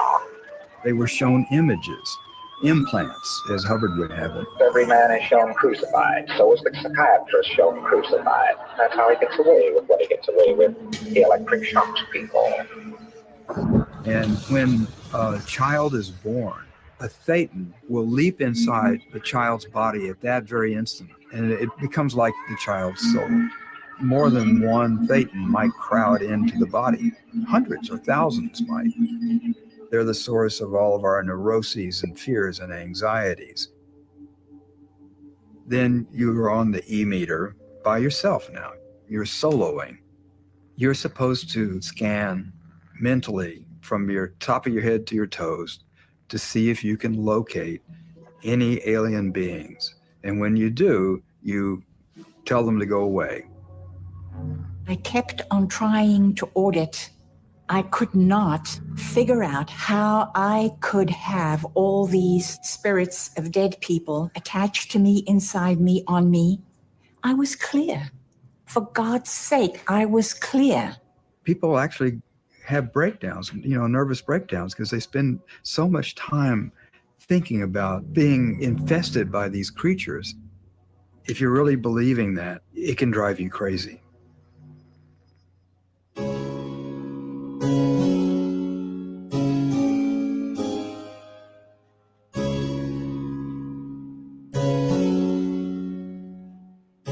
Those years of introspection eventually led me to sincerely considering that I was so bad that I couldn't confront how bad I was.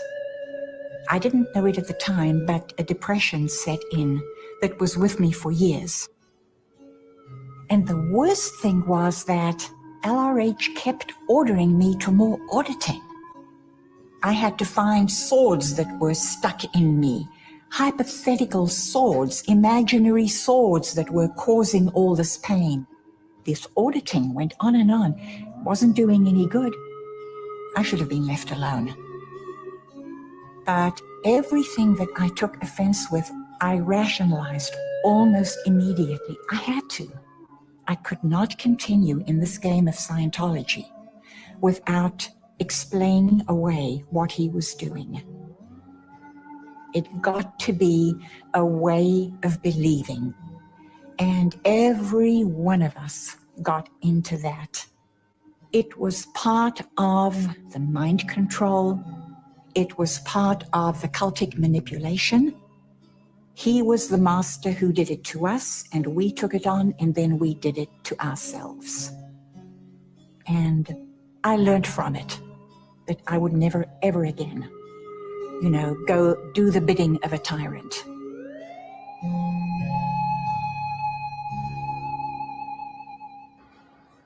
Most religions are tax exempt, and many have beliefs and practices that in the modern context would be considered strange.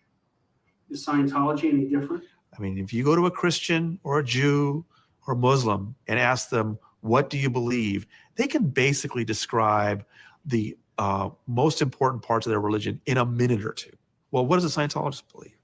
You need to be in Scientology for 7 or 8 years and in for a couple $100,000 before you finally learn this backstory of Xenu, the Galactic Overlord.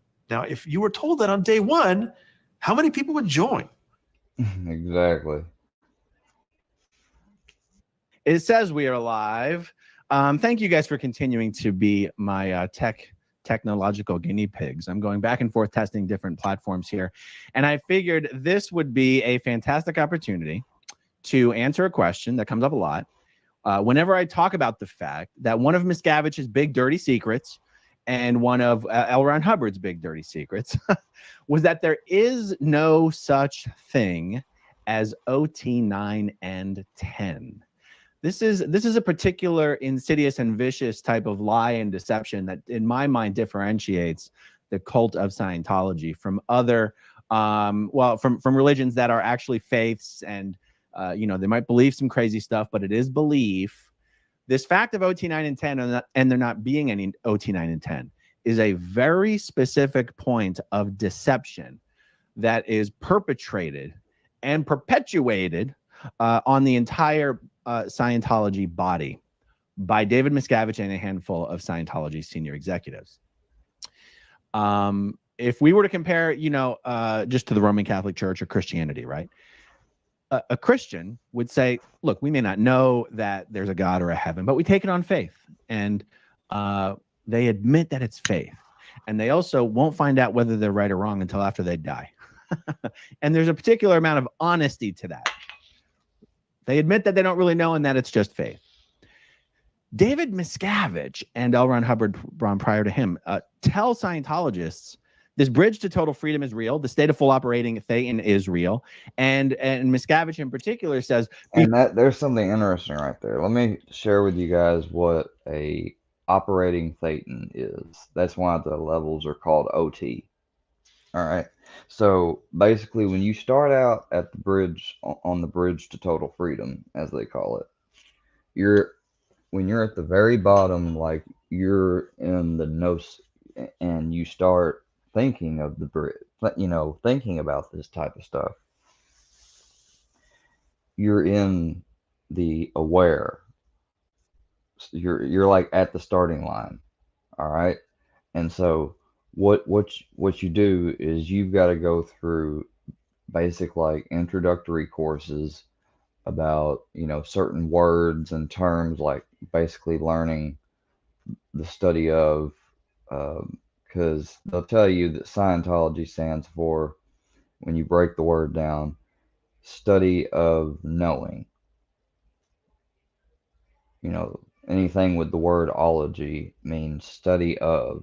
So that's literally what the word was created and comes to when you break it down. And they tell you that, and you would go through communication courses on up, and you would go through these different levels of auditing where you audit with another person, and they basically, you go through traumatic memories and all types of different things that have to deal with your life, like actually a lot of personal and really personal stuff. And they're bound to not be kind of like a therapist. They can't reveal it, but they still keep those notes on you. And don't make no mistake, the executives, somebody can look at them, and you're supposed to be completely honest in them. Otherwise, you're not getting your auditing done completely. And so when you get up to a certain point, you reach a state that's called clear, which means you're supposed to be free of all that negative, traumatic past stuff that you've had holding you back. Then you start at OT, OT1, and OT is an operating Thetan. Now, a fully done and made operating Thetan or operating spirit is somebody that's got perfect recall of everything. They're completely aware of their past. They know where they are present, and they got an idea of where they're going to go in the future. So they're at will over their life. They don't ever get sick. It's basically somebody that's perfect. It's almost kind of like superhuman the way they describe it too. Before L. Ron Hubbard died, he finished writing up all of his research into the upper secret OT levels. He finished it. It's done. It's in the vaults. We've been waiting for you schmucks to expand these organizations. And you know, L. Ron Hubbard said we can't release OT 9 and 10 until there's a certain number of Scientologists in the world, until the Scientology organizations reach a certain size. Miscavige has now changed that into until every organization in the world has a massive new renovated building.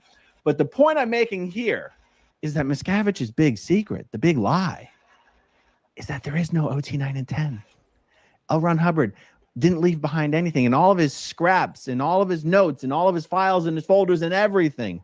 Miscavige and company tore through every scrap of paper. There's nothing. There's nothing. And so whenever I talk about this in the videos, people go, well, why can't Miscavige just invent something? Just who cares if L. Ron Hubbard didn't do it? No one knows. No one will know. No one will know. How will they know? So let's just discuss why David Miscavige cannot just create something and call it OT 9 and 10, or at least what are the biggest barriers. And part of the barriers have to do with how Scientologists have had OT 9 and 10 described for them. And let me put it this way. L. Ron Hubbard said... Sorry, hold on. I'm trying to look at my chat. Cosmic. Yeah, we're 420 friendly. The topic is Scientology. For now, I'm going to be doing more stuff here soon. That OT 8, remember guys, there's 8 OT levels on the bridge right now. 8 OT levels that a Scientologist with enough time and enough money can get enough auditing up to OT 8. That's as high as it goes. But if you look at Scientology's Bridge to Total Freedom, it goes... Or if you join the Sea Org, and maybe if you join really young and work your ass off, you might get to OT 8 by the time you're in your 50s, 60s, if you're really good. Goes up to OT 15. All right. L. Ron Hubbard said that OT 8 is the first actual OT level. And that Maybe OT even, 1, you know, younger. It just depends. I mean, there's a lot of people that are really young that have gone all the way up. I mean, because they got a shitload of money too. through 7 should be called and known as pre-OT levels. Now, they're also colloquially just called OT levels, but L. Ron Hubbard said OT 8's the first OT level. But why did he say this? Because he said OT 1 through 7 addressed the problems of a spiritual being in terms of negative gain. Hubbard described negative gain as improving the condition of something by removing things from it.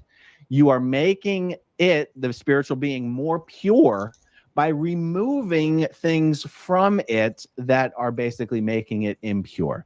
Now, thanks to South Park and a lot of other sources at this point, we now know he's talking about getting rid of body thetans, right? Negative gain. On Scientology's OT levels, you are improving your spiritual health and awareness and ability by getting rid of your goddamn body thetans, those crazy, unconscious, sick, demented alien souls that are stuck to your body. And they got that way because of the incident with Xenu 75 million years ago. This is what Scientologists believe, folks. There's incident 1 and there's incident 2. Blame me. I'm just the messenger. Okay. So Hubbard said OT 1 through 7 is negative gain. Well, to a Scientologist who knows what's on the OT levels, that means that what they're expecting is that the OT levels above 8 cannot continue to involve getting rid of body thetans. I think that's the crux. That's Miscavige's first big hurdle. It can't be more of the same. They've already tricked all the damn Scientologists with the more of the same trick from OT 1 through 7. As a Scientologist, your average Scientologist just walking down the street who hasn't done the OT levels, they have no idea what a body thetan is. They have no idea that L. Ron Hubbard hits you on the OT levels with this information about body thetans and that that's what's wrong with you. And you first learn that on OT 3. And when you do it on OT 3, you're like, well, this isn't what I thought. This isn't what I expected, but let's just get this done and we'll see what's on OT 4. And then you get to OT 4, more body thetans, except now it's body thetans who are high on drugs. You're like, oh, okay, well, this is not what I expected. I sure hope OT 5 is not more body thetans. Okay, fine. I guess I'll audit all these drugged out body thetans. Okay, you finish OT 4, you get to OT 5, and L. Ron Hubbard tells you more body thetans. except this time you're dealing with clusters of body thetans, and these body thetans have all grouped together like little popcorn balls, and you got to wake them up and break them up before you can get rid of them. And you're like, oh, if someone's commenting, by the way, one of the reasons I'm doing this test is because of the audio. So anyway, I'm just going to keep going.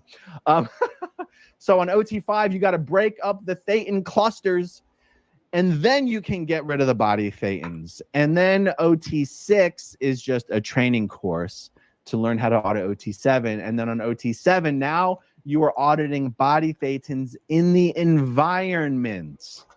And actually, anyone in the chat or who watches this replay, tell me a little bit more about that. Like, I'm going to give a very simplistic explanation that OT7, you've already gotten rid of your own body thetans, then you got rid of the drug ones, then the thetan clusters. And then on OT7, you're auditing them in the environment. But please answer me this. Are you still potentially finding body thetans on yourself on OT7? Are you allowed to audit any body thetans attached to other people on OT7? Or is it just in the environment? Because as of right now, that's kind of my conception of it. That's how I understand it. And if I need to tweak my understanding, let me know in the comments, guys. Now on OT8, like I just said, it's the first real OT level. You don't do any more of finding and getting rid of body thetans. Instead, on OT8, what you do is the case supervisor, the auditor, the case supervisor is someone who supervises the auditing. They go through your auditing folders, and they basically come up with, they make a list of, and I might be oversimplifying this, guys, but this is the gist, of all of the past life memories and past life incidents. So past life moments of pain and unconsciousness that you have recalled and discussed in all of your auditing sessions up until that point. They essentially make a list of them. And OT8 is really just you going back through these things and determining now, like looking back on it retrospectively, were these memories yours or did they belong to one of your body thetans? Can you imagine that being an OT level? Can you imagine paying for that kind of mental masturbation and then having to pretend like that was some amazing spiritually empowering process? You've already got all of these like, I'll say fraudulent memories, all these imaginations that you've come up with about your past lives. Now you're paying good money to go through these with an auditor and be like, that wasn't even my memory. That was a memory of my body thetan. Okay. Now, one of the ways that OT8 has been described, because Scientology has to describe this stuff to the people who aren't OT in a way that will make them interested in it, but without divulging what it is, because that would violate the confidentiality. One of the ways OT8 is described to people is that the end phenomena, what you're supposed to accomplish by the end of it, is that after OT8, you have found out who you are not. And now you are ready to find out who you really are. So that's just a euphemism for, hey, all those memories that you had in your auditing sessions, and you've sort of adopted, those memories as, part of your personality. It's part of who you think you are as a spiritual being. Yeah, those weren't even you, bro. Those are your body things. One of your tens of thousands of body things. And it's like, surprise, that's what you got to negotiate. Okay, so now I know that those memories weren't mine. Now I'm ready to find out who I really am. Paid for a lot of auditing now. I've been telepathically communicating with a lot of sick spirits for the last 10 years. And now I know that not only were those spirits responsible for my mental and spiritual, my physical, mental, and spiritual problems, but now those spirits were responsible for all my memories. So now I don't even know who the hell I am. Thanks for nothing. I'm ready for OT 9 and 10. And then you find out there is no OT 9 and 10. Except you don't find out there isn't any OT 9 and 10 unless you're watching my channel. So this is the cliffhanger that Scientologists have been given. And then add on top of all that the fact that OT8 came out in like 1988. Now, I'm not good at math, you guys, because I grew up in a cult, okay? But that's over 30 years ago. How many? Okay, so 22. Yeah, it's 30 years ago. Okay, it's 30 years ago. So imagine You've done all this Thetan telepathy. You finished OT8. You found out your memories aren't even your own. And now you've been waiting 30 goddamn years to find out what comes next. Can you even imagine what would happen if David Miscavige came out with some more body Thetan bullshit? Everybody would leave Scientology. Everybody who'd already finished OT7 or 8 and whatever and was ready for OT9 would be like, more body Thetan shit? I'm out of here. And so it's not that Miscavige couldn't possibly come up with something. It's that he couldn't possibly come up with something that would live up to the hype and the expectation. So at this point, Miscavige is at a point where the mystery and the expectation of what OT9 and 10 could be is more valuable to him and is more effective at keeping people in Scientology than anything his elfinness could ever come up with. And this would really be kind of an interesting exercise of like, let me know in the comments below. Give me your best ideas, whether you're a former Scientologist or not. Give me your best ideas as to what Miscavige could come up with and call it OT9 and 10 that wouldn't just cause everyone in Scientology to instantly head for the doors, you guys. I had this conversation with Mike Rinder one time, and he said, he said, please don't forget, there's really no limit to how much bullshit Scientologists will believe if you tell them it came from L. Ron Hubbard. and that is something that will definitely work in Miscavige's favor. But in that conversation, Miscavige used to be a messenger for L. Ron Hubbard, and he spent a lot of time close to him when he filmed different videos for the church, different things. So Miscavige had access to Hubbard. That's how he was able to take control when Hubbard died. Mike said, he literally could just release OT9 and 10 and make it auditing other people's body Thetans. That this is actually the key to clearing Earth. That you don't have to get everyone into Scientology. If you have enough people on OT9 and 10 auditing other people's body Thetans, it would be just as good, Scientologically speaking, just as good as getting those people themselves into Scientology. In fact, even better, because it takes like a decade or more to get someone from walking in the door of Scientology to getting onto OT7. And that's being optimistic as far as the decade or more. It takes a decade or more to get somebody up to the level where they're auditing body Thetans on OT7. And if you can just get people onto OT9 and 10 and have them audit the body Thetans of the world, then it would actually even shortcut that process. I love how he's bypass talking the like entire he process of how long it takes to get somebody. Of course, up to the we top don't of the bridge. believe this anymore. And superficially speaking, that sounds like a great I never knew idea. about this until I learned about it after. I mean, they don't, like he said, they don't tell anybody about it because you could get pneumonia. Supposedly, that's what a lot of people tell them.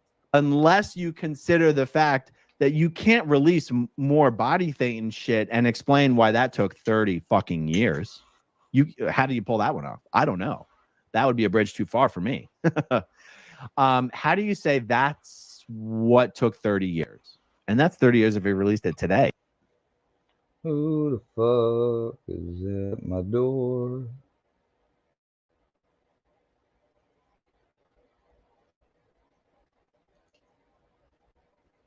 What the fuck you want, dude? Who is this? Hey, man. I hope 2024. Keep your head up and keep looking forward. Yeah. Adios, Ludicrous. Audio Weble. Hey, he ain't ready to release anything today. How do you explain why that is why every org in the world needed a new $10 million building before OT9 and 10 could be released? If it's just more of the same of what everyone's been doing for the last 35, 40 years. Like OT8 came out 30 years ago, but OT7 came out many years before that. So I'm trying to think, do I have any other thoughts on what his barriers would be? Oh, yeah. Just that up until the point that L. Ron Hubbard died, he never even delved into any other aspects of quote unquote OT research that had anything to do with anything other than body thetans. So there's not even like any cute little hints or tips or, you know, vague impressions of something that LRH left behind that would be like an interesting field of research or advancement that I mean, not that Hubbard really did any research. I mean, Hubbard's research was. What up, Square? Who's really this? just It's Cat Daddy. Just, you know, just want to wish you a happy new year. Yeah, you could try that some other time. Ain't no Cat Daddy. sitting in a room by himself thinking of things. Scientologists have never really come to terms with this fact. Like, and I say that from experience. Like, it didn't even really occur to me until I left Scientology that you're like, wait, what, was there any research? Hubbard talks an awful lot about research, but where's all the research? I don't know. I just always kind of took his word for it. So that's that, guys. This is really, it's remarkable to think that Miscavige's hold and control over this organization really does hinge on this fact of people believing in the bridge to total freedom, people believing in the state of operating Thetan, and people believing that Hubbard himself did travel this route, document this route, research this route, write it up for everyone else, and that it just literally doesn't exist. And again, I might be being a little repetitive here. This is what differentiates the scam that is Scientology from, pardon the analogy, what some, like particularly militant atheists, would call the scam of other mainstream organized religions. In this case, I'm picking on Christianity. When the Pope tells you there's a heaven, he doesn't tell you that the proof is locked away in the vault, but if you just give enough money, he'll release it one of these days. Christians will at least acknowledge it's all faith. Miscavige tells Scientologists the shit's in the vault. There's nothing in the vault but old LRH lectures. So, all right, guys, if I stay on here, I'll keep repeating myself over and over again. But this really was an excuse to answer this one question, test out the audio on this new thing that I'm using.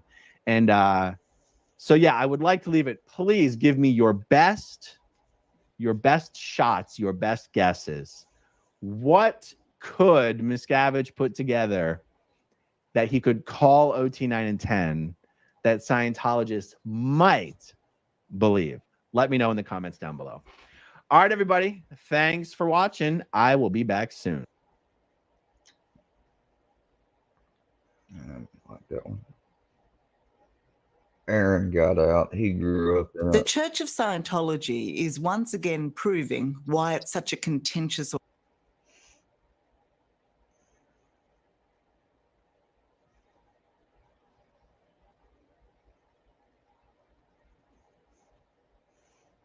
I need to have that for later and look at it.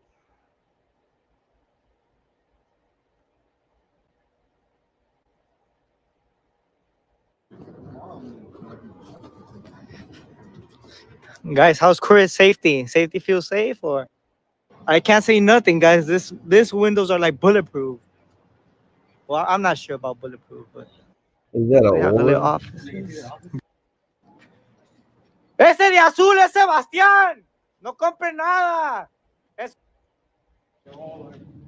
Like, oh, they didn't let us out. Es una secta.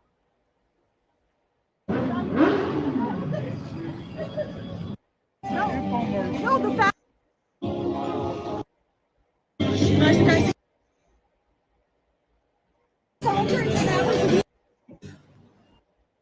Twilla's friend or something. What's going on? Not the more I look, the worse it got. So I'm like, what the hell? It's kind of in trouble. I don't know.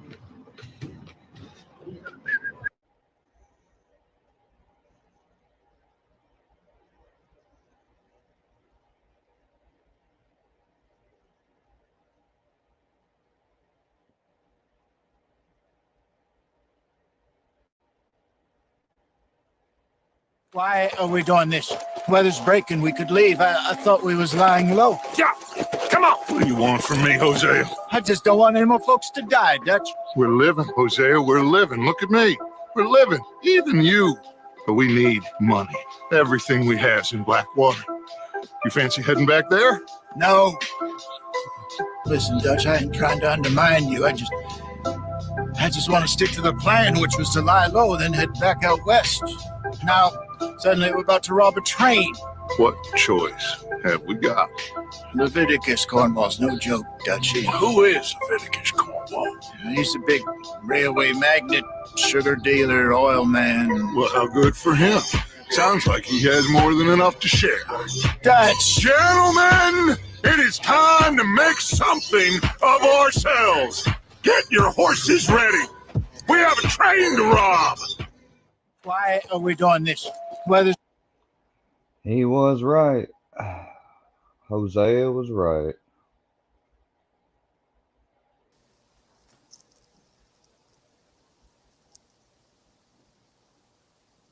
Happy New Year, man. Again, I don't know. I'm not gonna let anyone else up unless I know you. You know, I'm not playing these games. I'm doing this for me to get out of the fucking habit, which I've actually been out of. I guess I'm just kind of doing it because I'm bored. You know. I'm not going to talk to people I don't want to talk to. Was you followed? No. Was you followed? I said no. Okay. What is your problem? What is your problem, partner? You don't look so good. What is wrong with you? Nothing wrong with me. I'm fit as a fiddle. And not inside you, ain't. I'm just a realist, friend. Micah reckons there's a rat. Oh, does he? On what evidence? He's only back a And minute. Mike is the rat. Pinkerton show up. We've been on the run since you two fools went crazy in Blackwater. We barely escaped with our lives in Saint Denis. Now we got a rat. Well, Molly clearly talked, but who else? Maybe we pushed things too hard. Maybe time for folks like us is past. We don't need a rat. We got sloppier than the town drunk, and they know who we are and where we are and what we're doing. Way I see it, best thing we can do is let the week go. Move on, get our money, start over. That ain't happening. Well, something's gotta happen, and fast. Otherwise, Cornwall, them Pinkertons, they've got us penned in here, and ain't none of them stopping. Well, Cornwall's why we're here. Shall we, Dutch? Yeah, it's time to go. Let's head to the river. Oh, leave Cornwall alone. He ain't. We need money, but revenge now? Of course it's for money. Come on, Arthur. This better not be no stupid revenge mission, Dutch. It ain't worth. Don't be ridiculous. Oh, Arthur, it's just a simple social call. Or lying.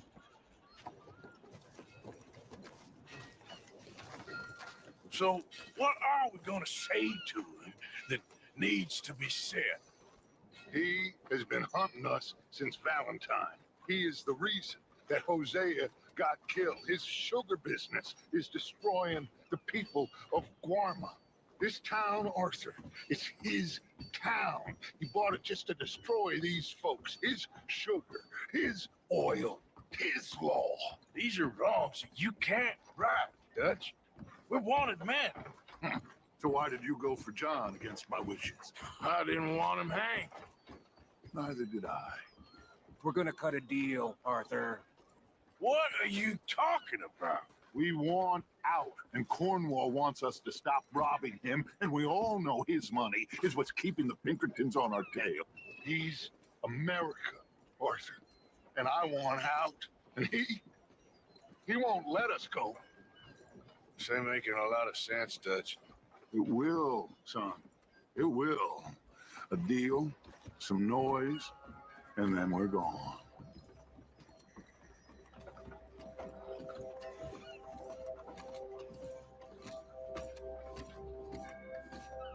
Cornwall's boat is due in soon. Let's get down here behind these crates.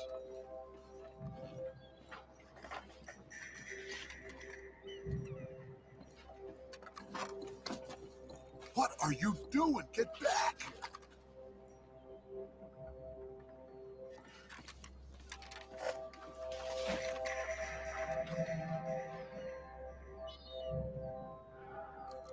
Arthur, I said get yourself hidden.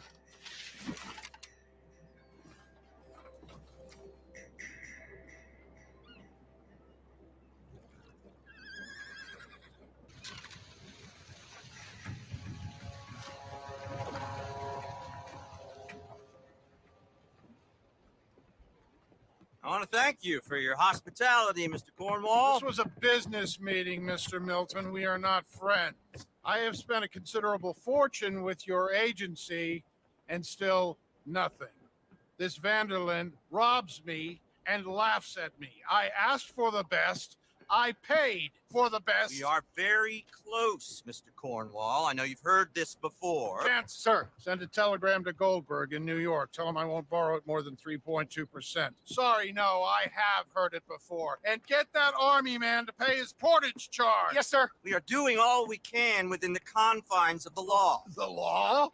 I think we both know what you can do with your law. Find me Dutch Vanderlyn. Bring him here and leave the laws to them as need them. Good day, sir. Come along, Mr. Ross. We have work to do. Mr. Didsbury. Mr. Cornwall. Now listen up, Didsbury. What's all this about strikes? I bought into this mine because of mismanagement, and I intend to make it a success no matter what the cost. It's the wages. Folk feel that you... Feel? Business doesn't give two figs about feelings, sir, not two figs. It's a nonsense that will bring a plague on both our houses, sir. Perhaps there is a plague on your house already, Mr. Cornwall. What do you want, sir? I'm not quite sure just yet. Your impudence will be your undoing, sir. I'm undone already. Even my best friend here, he thinks I'm crazy. And like this poor fellow you are talking to, my feelings are hurt. You robbed me, sir. And you robbed him. Funny world. You show a criminal's grasp of sophistry, sir. I did no such thing. You kill. I kill. You rob. I rob. Only difference I can see is I choose whom I kill and rob, and you destroy everything in your path.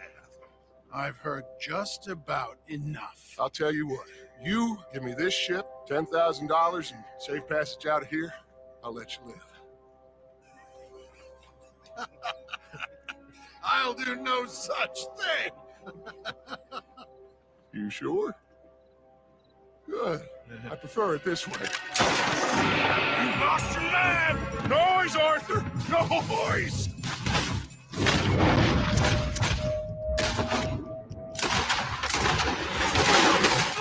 Oh, shit! Pinkertons! What the hell have you done, Dutch?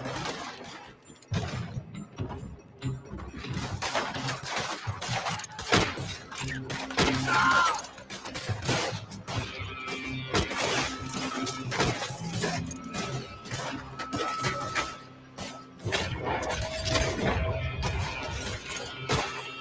Come on! Mike is going after those papers.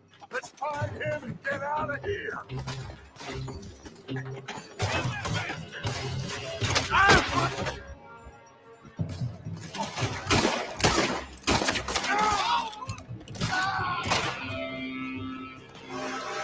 Yes.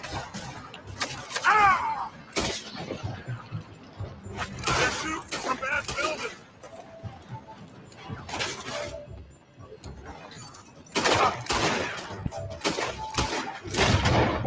Look out! Up there on the left!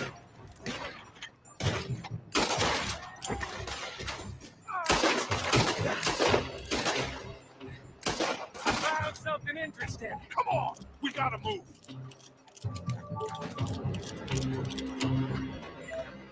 Come on! This way!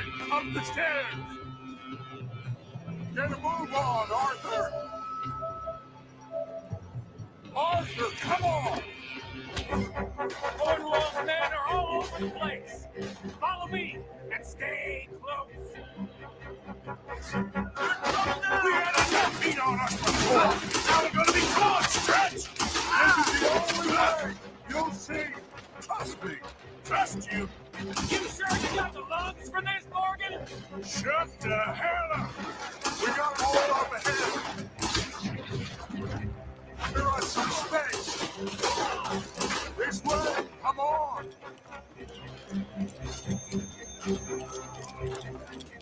I've been putting that bastard Cornwall out of business for good. You put Dutch up to this. Me? I just follow orders, Morgan. Let's go. Let's go.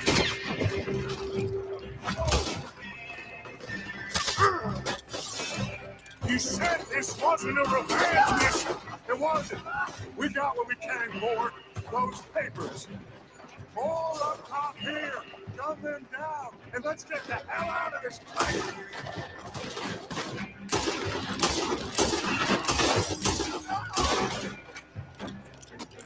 Shoot that oil wagon.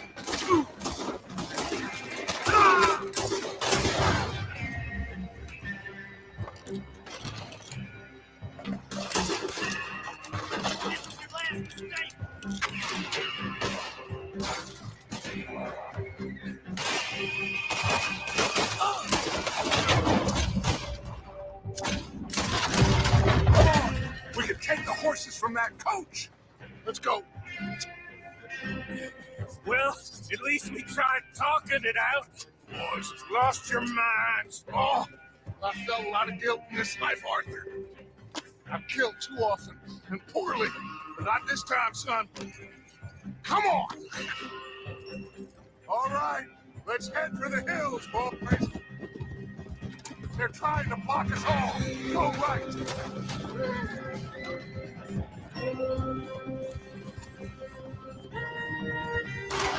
Look out! We got more ahead!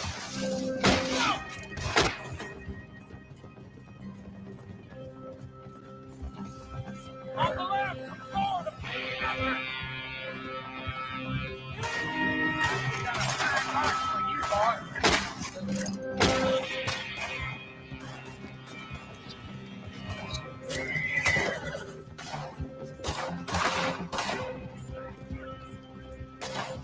They're trying to cut us off again. Go left! Lose them through the river!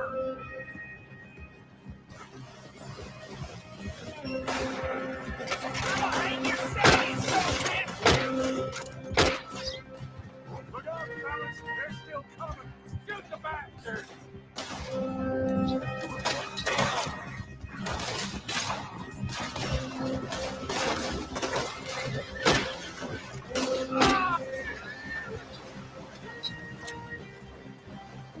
Looks like we've lost. Now, baby.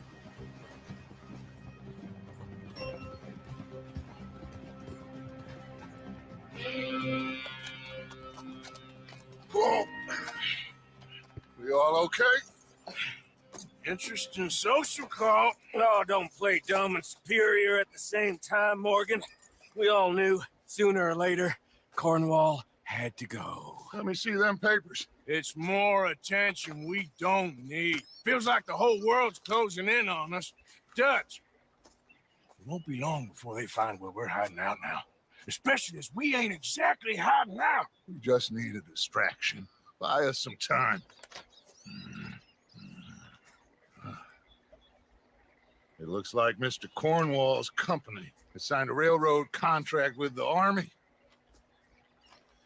And they're also moving dynamite down from, well, the Annesburg mines to Saint Denis to resell. And there's bombs at his oil factory. Maybe there's a way to get them off our back and get the money that we need. Mike, you look into this dynamite. Take Bill, I guess. Arthur, you go too. We are gonna need a lot of it. And Mike, we need to talk. Figure out some things. Of course, boss. Figure out what? The plan. Getting out of here. Nothing's changed. It hasn't, huh? There's an old house west of Van Horn. Meet me there when you can, Black Lung. Let's split up. We'll meet up back at camp. Yeah. This is crazy.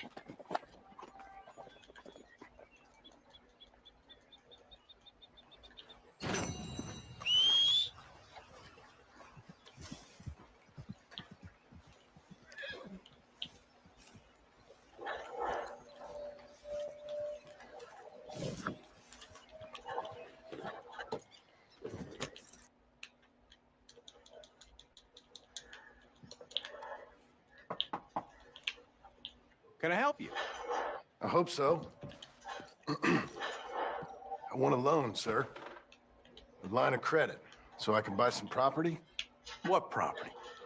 An old ranch, Beecher's Hope. That old dump?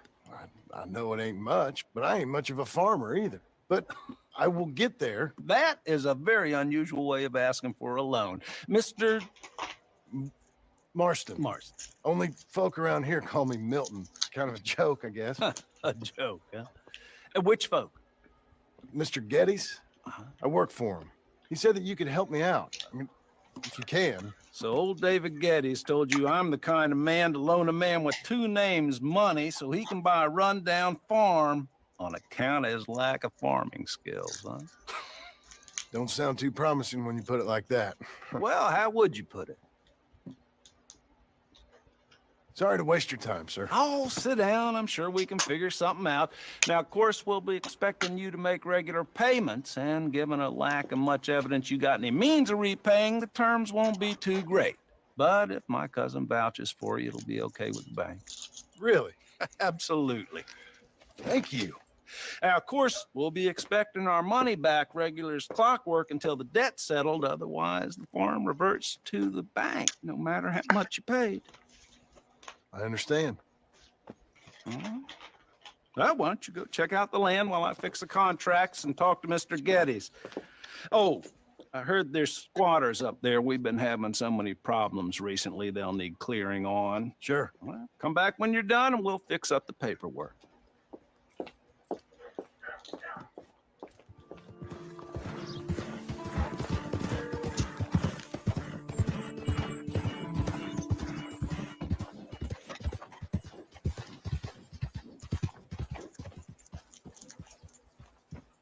Can I help you, friend? I hope so. Who's in charge here? No one, mister. This is a free country. Now that I ain't so sure about. Listen, I'm buying this land. I'm afraid you guys are gonna have to go somewhere else. Who's this? I ain't sure. Some fancy Dan city boy says he owns this land. Or he's gonna. Owns it? That's what he says. Okay. And how come we live in here? I ain't sure.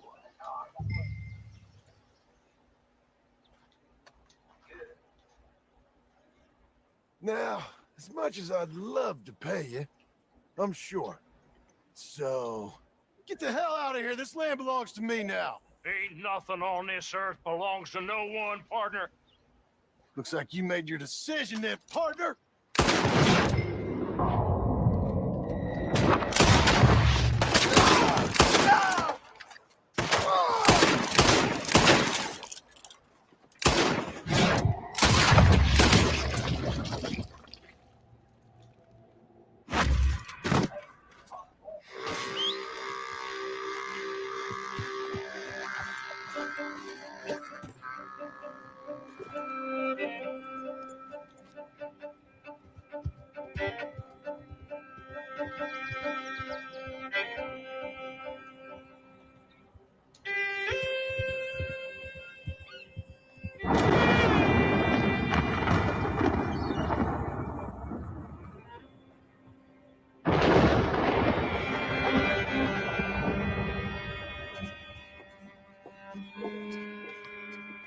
Ah, it's you, the man with two names and no past. Come on in. How'd you make out? Well, let's just say there are no more squatters. Okay. Well, I got your paperwork ready. Now, you sure about buying this place? It's really run down and the price isn't too great. I think it would mean a lot for my wife. At least mean I was listening to her. Okay. Well, sign here and here.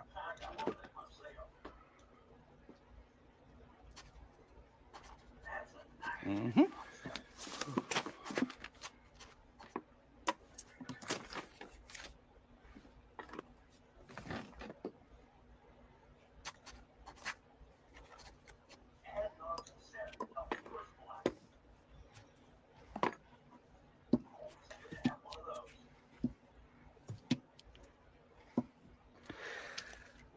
Now we own you, Mr. Marston, and we own Mr. Milton too, and we own your property. But you can buy your freedom each week. Eventually, you will be a homeowner. I understand. Congratulations, you are now a real American, indebted and owned by the bank. I'm joking. They own me. They just own your property. Now, you can also use this line of credit for any home improvements you need to make, of course. I can? Sure. Be good, Mr. Marston. Welcome to home ownership. It's a beautiful thing. Let your wife know what to complain about. Just joking.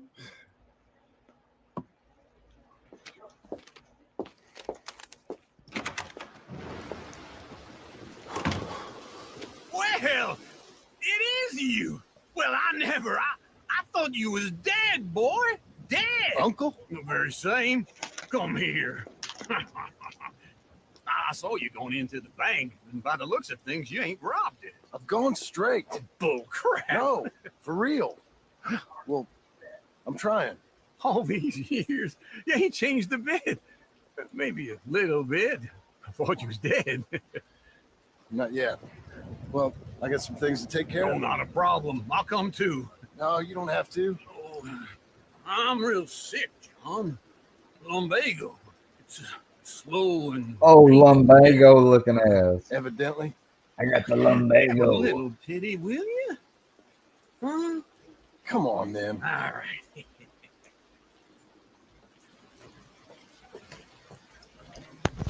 You gonna mount up or what? I got the lumbago. My back's killing me.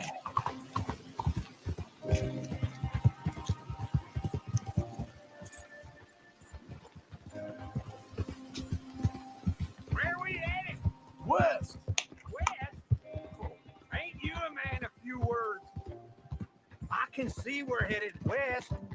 You know, speaking in monosyllables don't make you seem interesting. It makes you seem stupid. I don't care how I see. Well, now where west are we headed, you damn grunting fool? This ranch I bought just now. Is that what you were doing in the bank? Spending all your money? Oh, on a ranch in the armpit of West Elizabeth. Oh, my Lord. Not that that's any of your concern, but I was in the bank borrowing the money. Well, that's even worse. Yeah, you can run from a bounty, John. You can't run from a bank. Is Abigail there? No, she's, her and Jack are waiting until I'm set up before joining me out here. You mean she left you? Oh, I never thought she was a smart woman, but, you know, this makes me think maybe I was wrong. No more of that. I just bought this place. You're lucky I'm showing it to you and not looking for a place to bury you out here.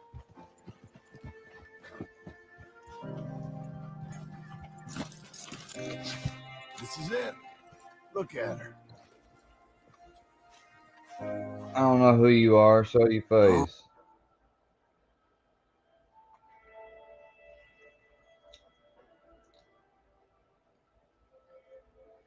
Who the fuck are you?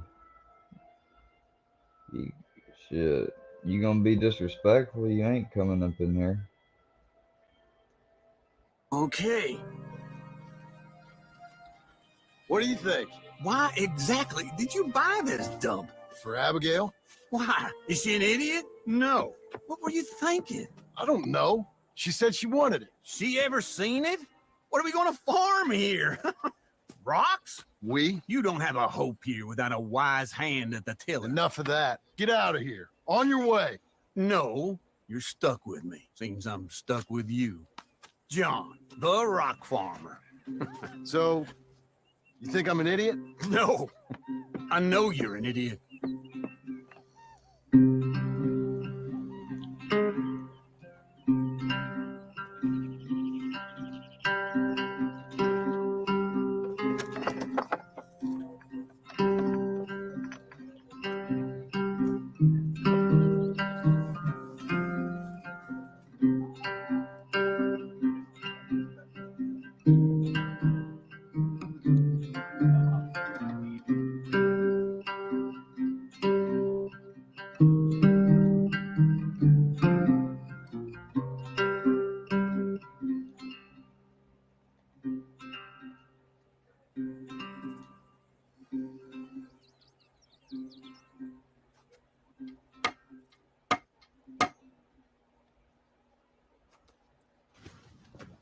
Working hard?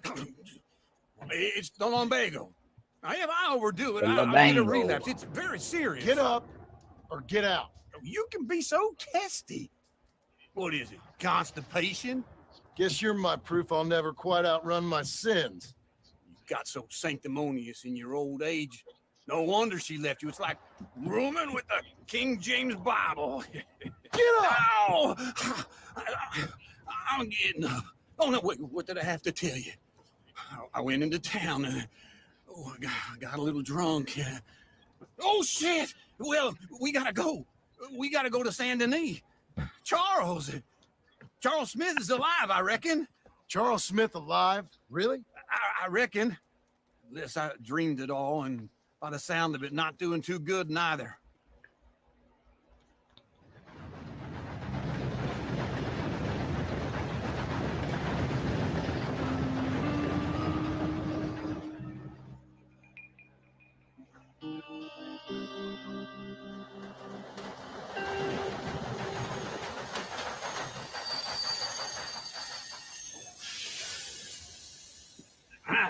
Here we are. Come on, let's get off. All right. Back in Saint Denis. I never liked this place. Yeah, well, me neither. All right. Let's go find that big sour bastard. Sure. Let's split up. Good idea. I'll take the saloons, you take the slums.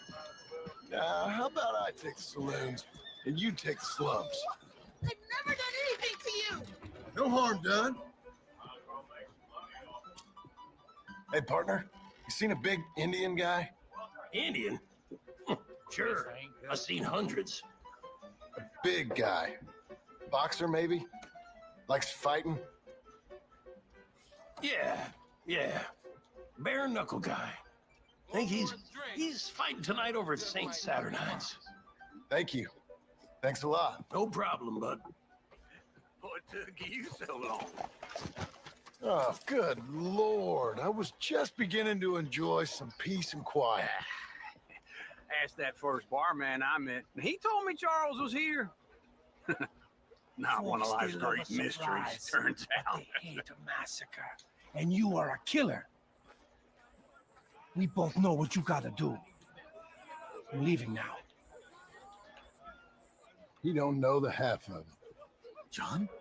You're... I'm alive. So are you. So's he. That's Uncle? What are you doing? I don't know. I'm alive. Uncle thought maybe he was in some sort of trouble. Kind of. Just, I don't know. I'm throwing fights for a few dollars. Throwing fights? Sure. And you like that? Of course not. So, let me go place a bet. Come on. Man, I thought you were dead. Sure. Abigail's still alive too, only she left me. Excuse me. I'd like to place a bet. On who? on myself to win. Lone Wolf. How much? All of this. Okay. Funny thing, I pegged you for the favorite, but the odds just got real good. What about you, sir? A little wager on the wolf here? Real Redskin brave. Sure, I'm a fan of the wolf. Give me a bet on him.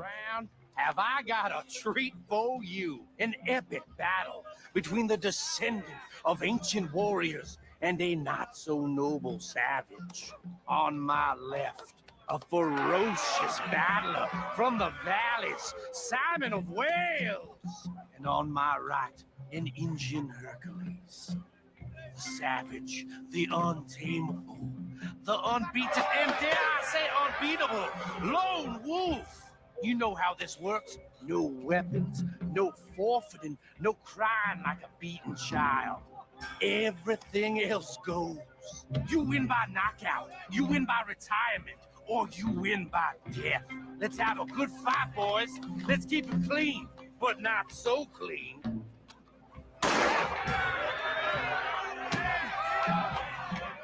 Looking slow, Lono. Forza! What is this?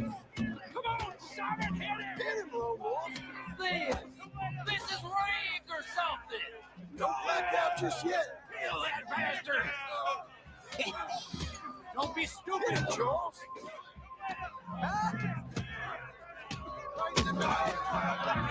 Pretend he's Micah.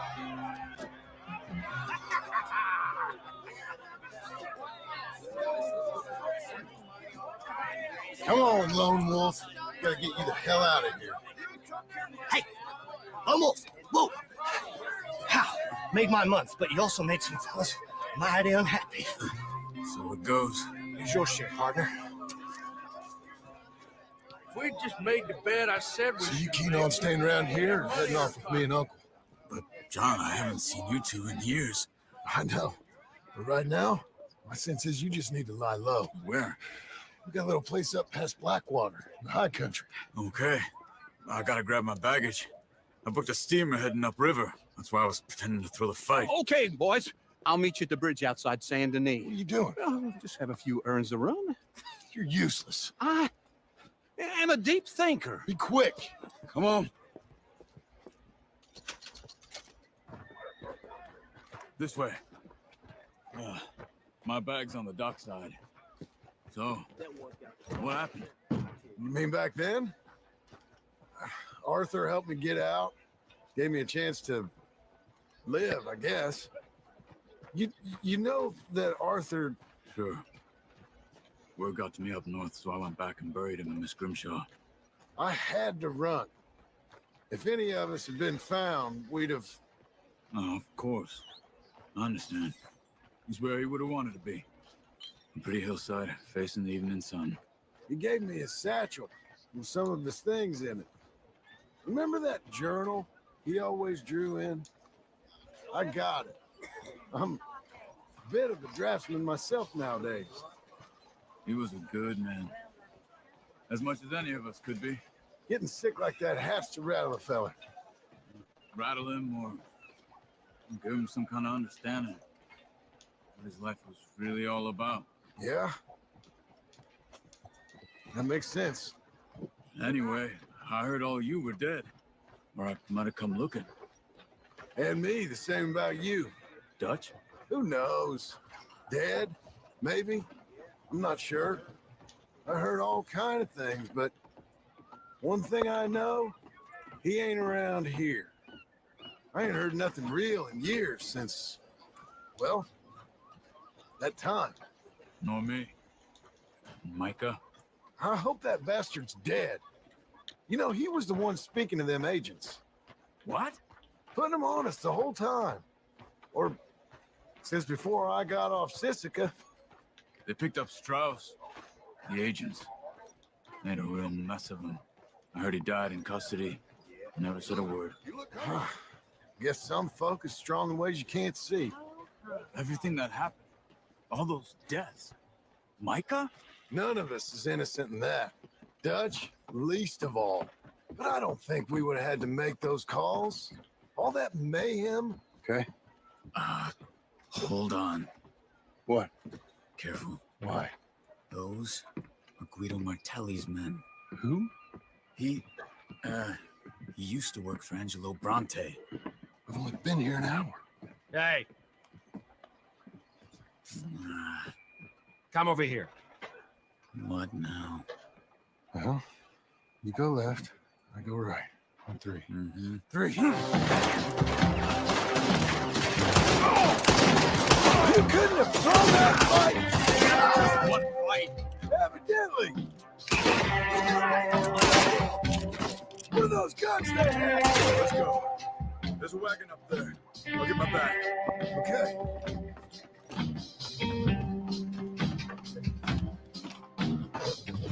Come on, John. I'll drive. Hey-ya! Okay. Where was Uncle gonna meet us? Over the bridge going out of town. West. Hold on.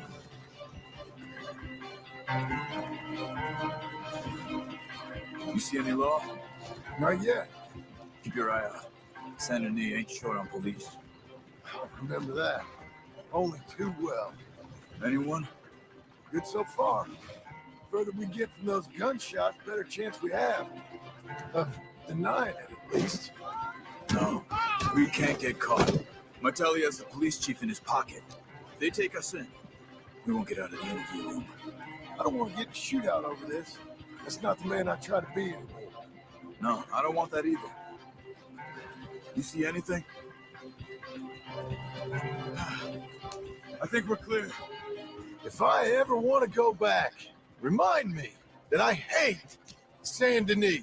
Guido Martelli will happily remind you of that. Give me some simple folk and wide open spaces. Speaking of simple, Charles! You boys been off getting up to no good? kind of. Been getting shot at. Well, they weren't very good shots. Come on, let's head for home.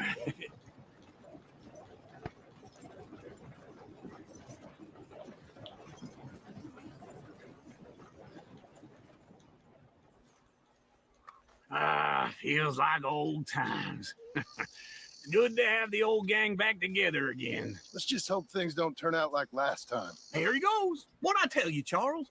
Boy is as sour as weak old milk. No wonder she didn't stay with you.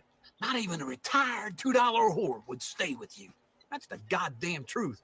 Now, you used to be decent company, but now you're worse than a snake with a toothache. All he does is whine, whine, whine. Excuse me? Oh, don't get all angry. It ain't gonna change nothing. You're hopeless. And I mean that literally. You got no hope. I mean, look at you. Look at this place. Your dream home. I've had better nightmares than this dream. Oh, darling Abigail, I've changed. Come live with me in an outhouse I wouldn't ask my worst enemy to take a shit in. What are you trying to say? It's awful. It's a dump. The house has got to go. Get some self-respect, you miserable sack of shit. Build a house a lady set foot in. The place just needs a woman's touch. It needs leveling. No woman would touch this place. Now, I reckon these horses can have it down in a minute. Here, come on. Tie that end around the horses. You loop that end around there. Horses will pull it clean down. We good? I think so. All right. Well, let's get going. Now just pull. You got this, John? I'll go when you do. Come on. Pull the rein. That's it. Almost there.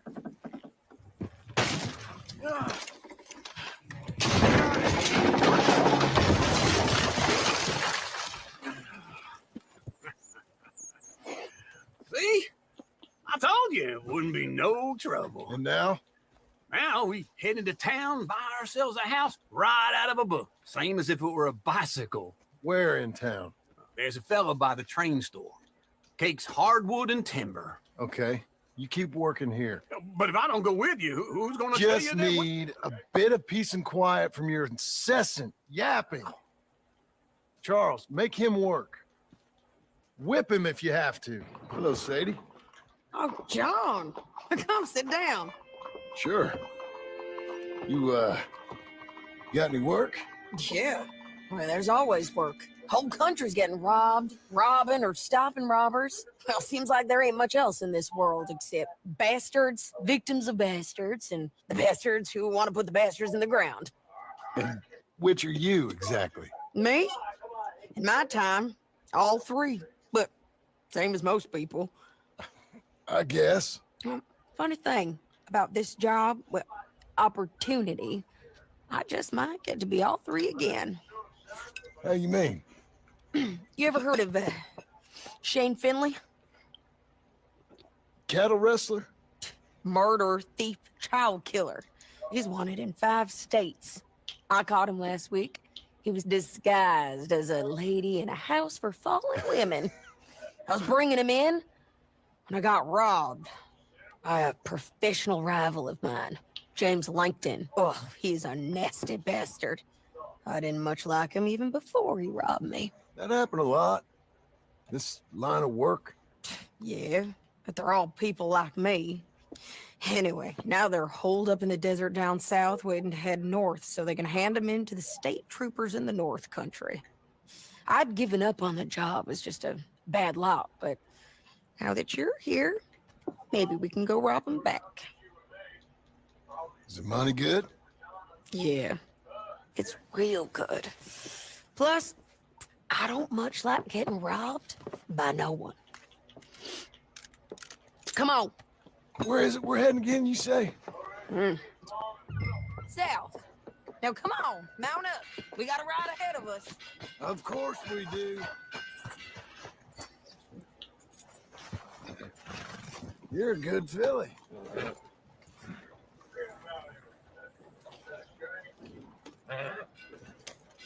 Follow me. Let's ride. Yes, ma'am.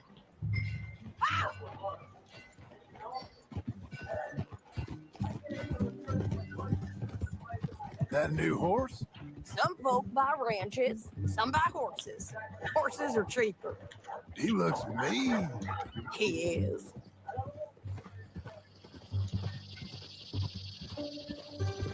My ranch, it's something else, you know. You gotta come up there. Ain't had any trouble? Some squatters, but that's it for the most part. That's good. Maybe these fellers I heard about have stayed north or gone off somewhere else or dropped down dead in their own tracks. It's good country. All country is good. It's just folk that are bad. You know who I got up there with me? Uncle. Besides Uncle. Abigail? Abigail ain't come there just yet. Really? You want to talk about it? Well, maybe, but Charles Smith. We found Charles Smith. Charles? He's alive? Yeah. He's doing okay. He was prize fighting in Saint Denis. Weren't seeming too well. He took everything real hard. But I think life on the plains is going to be good for him. I always liked Charles. You send him my best. I will. You know, you can come along too. Build a cabin on the land. I've done that all before. Can't do it again. I'm on my own now, John. I ain't so good with people. The offer's there whenever you want it. That's kind. Unlikely to be taken up, but kind. You heard anything of Dutch? Nothing. You? No. You'd think. He's a colorful character. Word would get out. That's one way of putting it. Look, what happened with the gang changed everyone who was a part of it. The Dutch who put a blanket around me after the O'Driscolls, that weren't the same man at Beaver Hollow. And now, he might not be so colorful no more. You see a man whose character changed. I see a man who got found out for who he truly was. We was fools to follow him. I was a fool and I paid for it. But I was one of the lucky ones. Micah, John. Micah's the one who set it off. I blame me for following Dutch for too long, but I blame Micah for most everything else. He's out there. And someday, I hope we'll find him. But not now. Come on.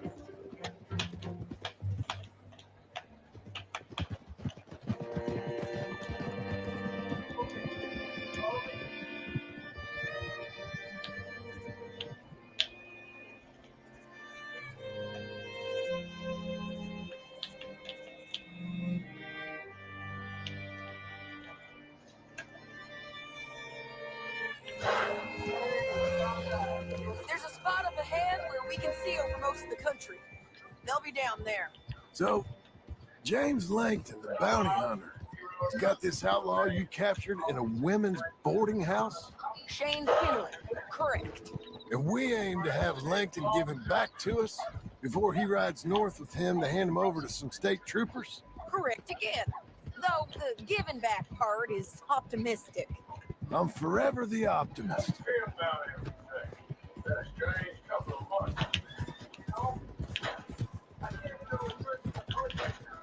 You know, I've been doing some bounty hunting of my own since I last saw you. I ain't gonna make a habit of it. We cut off here.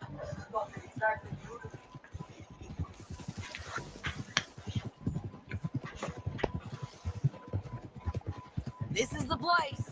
It's a view. Brewski, don't let them touch you in your stink eye, boy. Don't give me that stink eye, Rooski. In fact, let me put on a Rooski bed. People want to snipe me, I swear to God.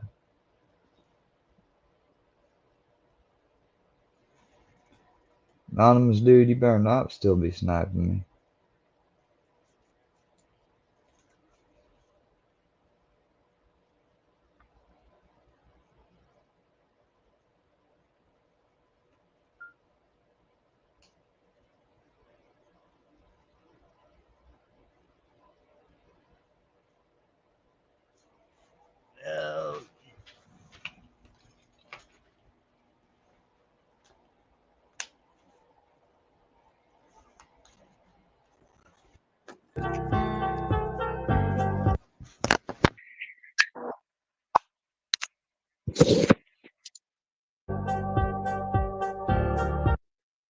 And Russ, you guys are in it. Lori, I appreciate that. And like, Who is a bad? me, man. I don't know where I was going with that story. Lori, many different songs. Guess what? I'm Trash Bill's bodyguard. So you got. I'm gonna tell and a mushroom haircut. Yeah, look at that beard. Support for all of you. MOL.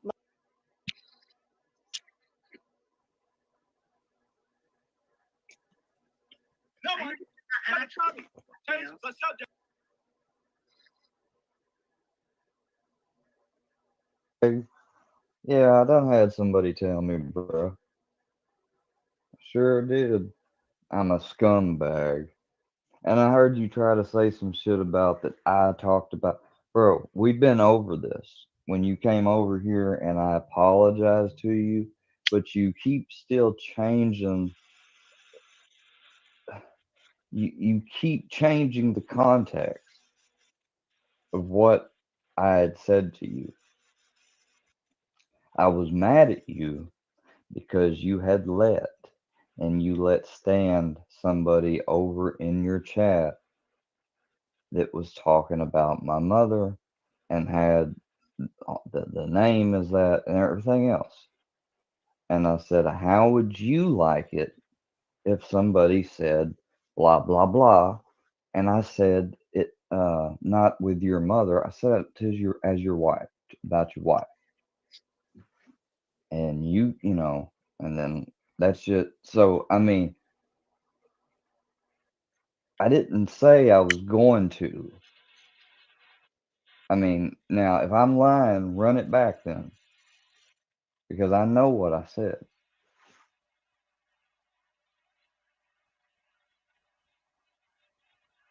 And you people can sit there and talk about, I'm so emotional, I'm this and that. Yeah, well, you know what? I just got, and I'm something I'm hearing about, people are calling me, and then they've tried to say about the other thing. Shove it. He didn't say anything at all. He just sat there and just watched me. Does, and people can You could come strike up, that like, 'cause part. people want to come up and they got cameras and they got their little setup and like, here's reactions. Yeah. See, my only thing is, Hey, what up, brother? I do try to take the chat, and so does Tim. There's just a couple that we're gonna block completely because we do know all it is negative and hate. There's nothing positive about a couple people. And to move forward, why do we keep giving these people the oxygen to just spew more hate? You're talking about Snaggies, huh? Well, Snaggies and Mocon. I mean, these are two people that all they do is Mocon nothing would but hate. They love don't- probably for y'all to leave him alone.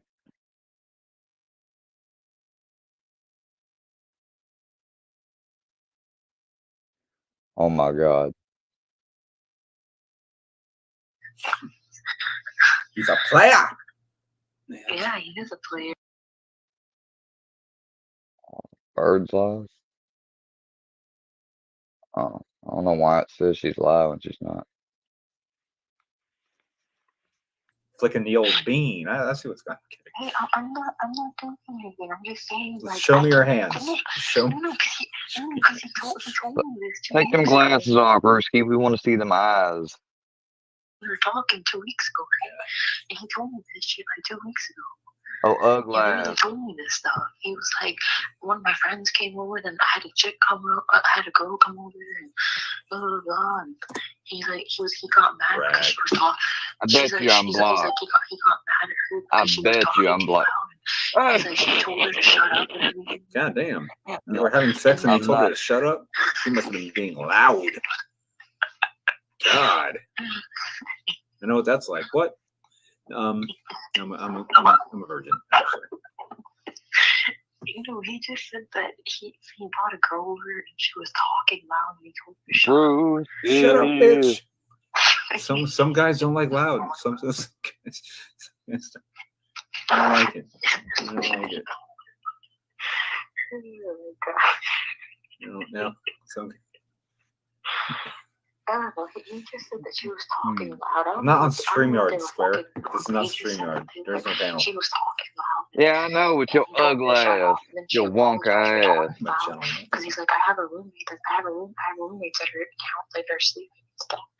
And then I guess she apologized afterwards, and he's like, no, that doesn't fly with me or something. Because he told me the whole conversation.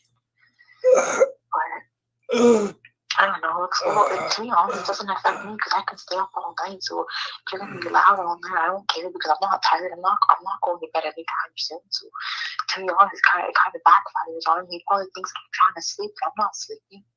I'm wide awake and everything. That's what she said. So joke's on him, pretty much. Joke's on him. That's what she said, by the way. Joke's on him. And I'm not being loud. That's what she said. Okay, but anywho, I'm just saying, I'm not going to bed anytime soon. So. Well, it's New Year's. Yeah, that's what I'm saying. But I wish I had like. I mean, too bad we didn't live in like the same city or something. Like, hey, let's hang out or something. I'm bored just sitting in this house, but Oh, I'm you're talking to me. Just kind of. You can't be bored. No, I'm just. No, I mean like what I meant was if I wasn't talking to you, I would just been laying on this bed being bored kind of thing. Oh, yeah. Good. It's only like 12 more minutes until a new year. 12 more minutes, people. 12 more minutes. Like 12 more minutes, and then good night forever. No, isn't that what people say when they're suicidal? 12 more minutes, and it's night forever. Well, no, I still have a whole life to live. I'm only 25. Yeah, I know how old you are. Yeah, I'm 25. I get it. Yeah, I have a long ways to go. Yeah. Dude, I told my friend to call me back, like 10 minutes ago, and she never did. So I guess she's going to bed or something. I don't know. I said, call me back. She's like, okay. And she starts laughing. Okay. And she never called me back. So I'm 42. I'll just talk to her tomorrow when she calls. Okay. Well, happy New Year to her too. Speaking of age, I'm 42, but I tell 25-year-olds I'm 28. What?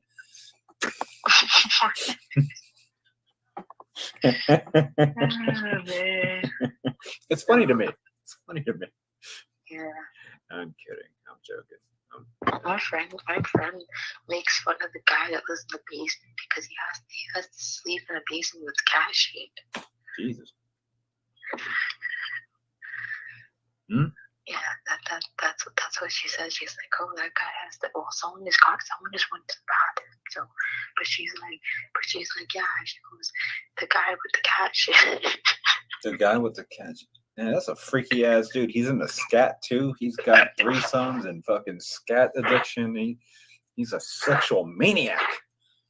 Sorry. Okay. All right.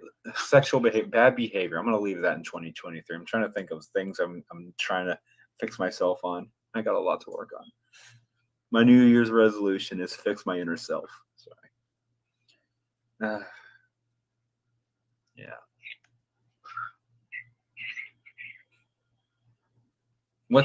Wait, what was your New Year's resolution? Not to worry. Not to worry. Yeah, you are kind of hyperactive. I ain't gonna lie. No, it's joking. You're good. You're doing great.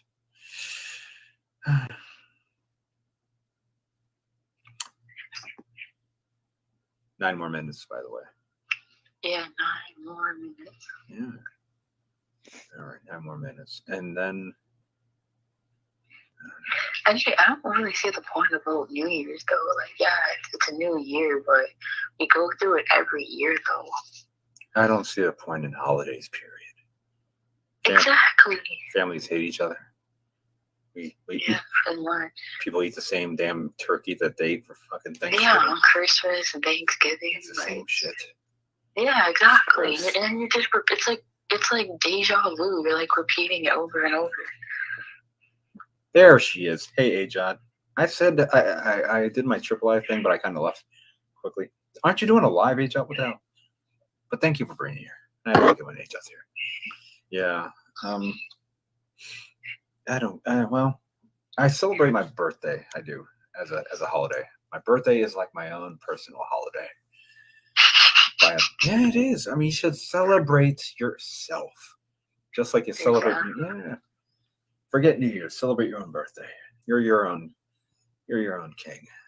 God, you're your own something. I don't know. You should self-important.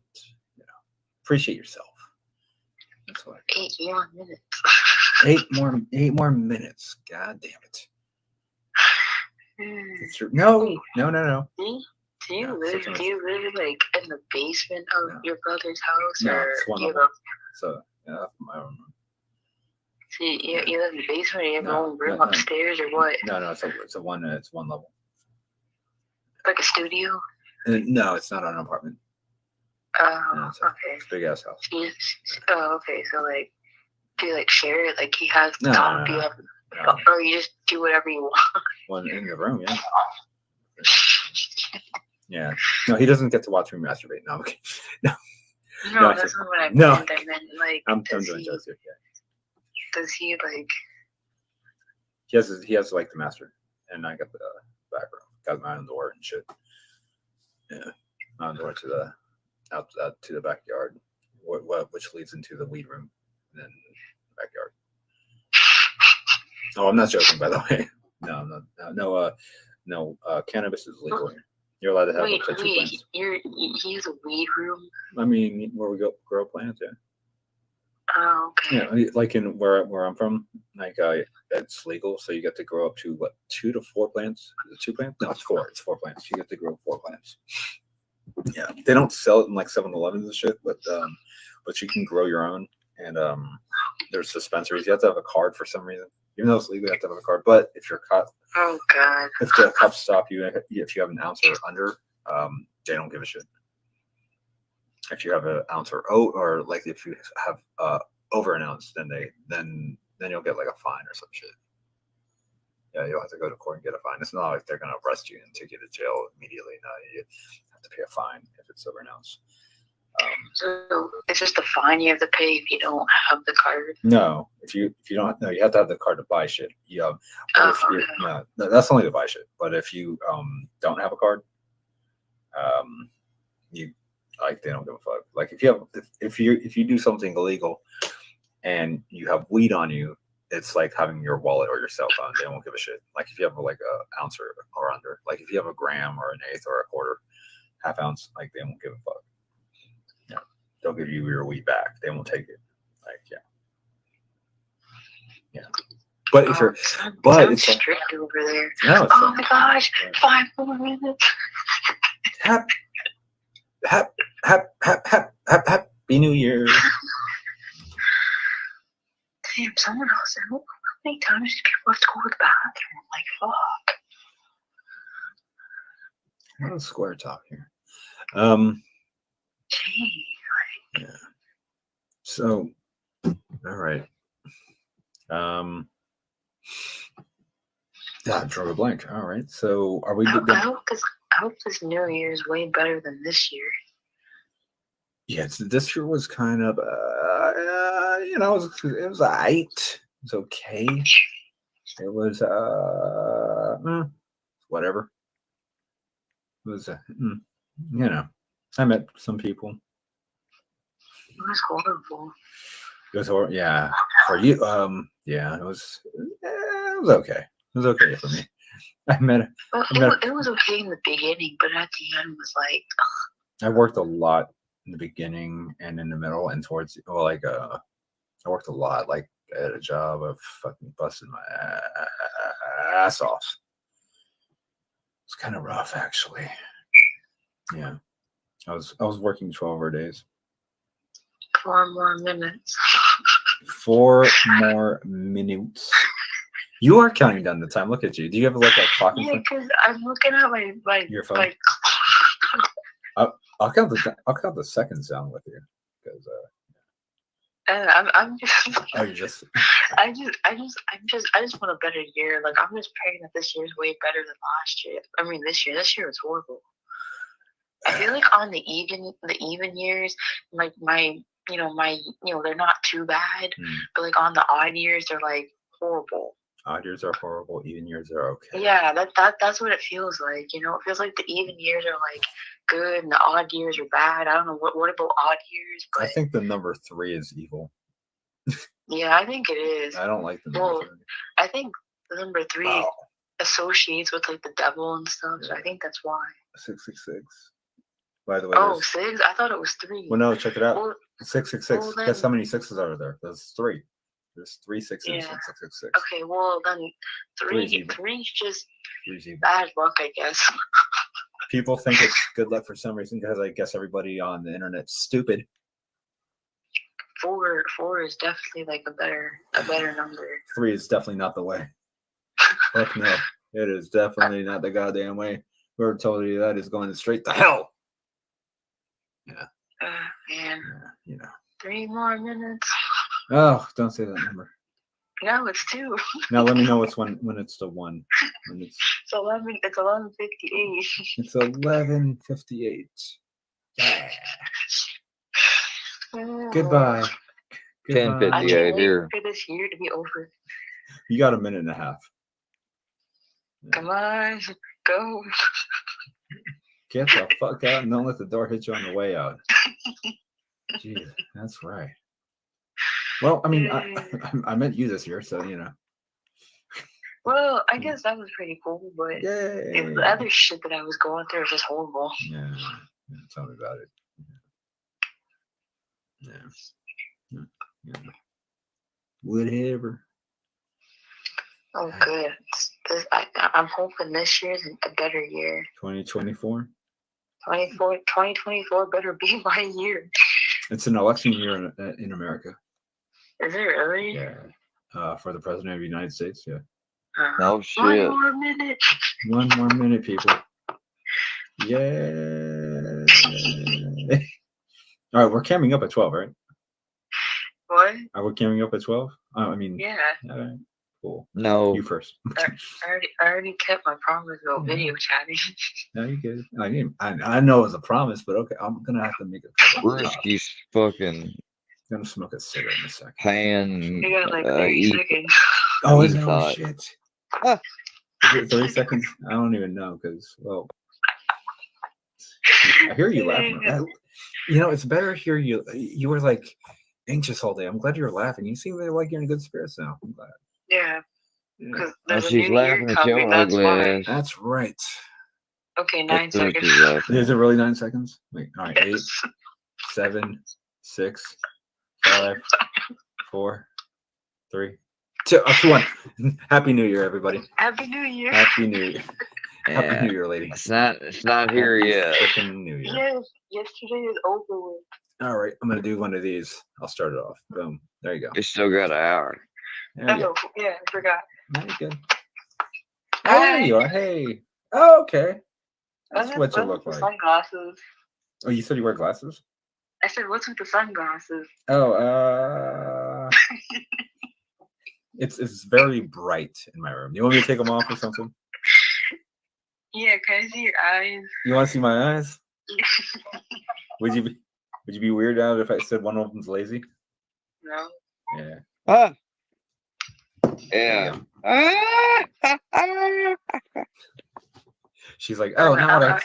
It's like not what I expected. God damn it. No. That's not what I said. That's not what I'm thinking. Yeah.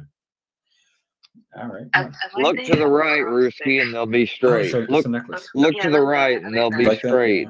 Yeah. They'll straighten up if you look to the I think right. It's Calvin Klein. Give us side eye. Isn't Calvin Klein like the hardest, like the expensive brand or something? Yeah.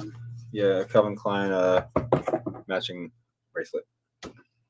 Yeah. Well, Gucci's expensive. Oh, you mean these? Is that what you're talking about? Are they really Gucci?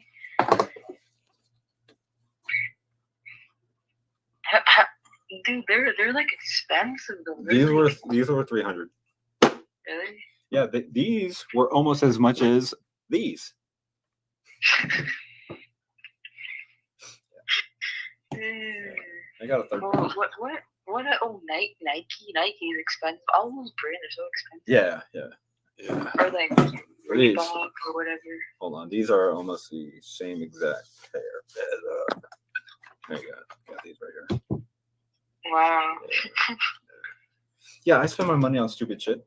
Sounds like me. Yeah. Well, I spend my money on like $6 coffees, and I know it's expensive, but Starbucks. Starbucks. Yeah. Yeah. Happy New Year.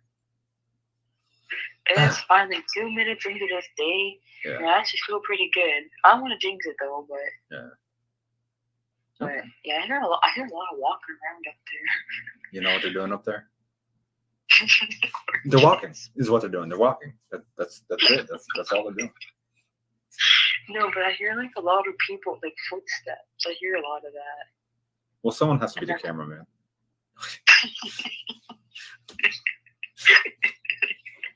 Well, whatever they're doing, I don't want to know. I got jokes. Probably well, jokes. They're playing Twister. All I can say is whatever they're doing, I don't want to know what's going on. You definitely don't want to know. So, Yeah, I'll tell you what's going on. They're playing adult Twister.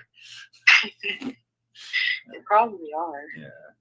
Right foot in the groin. Yeah, that's right. Adult.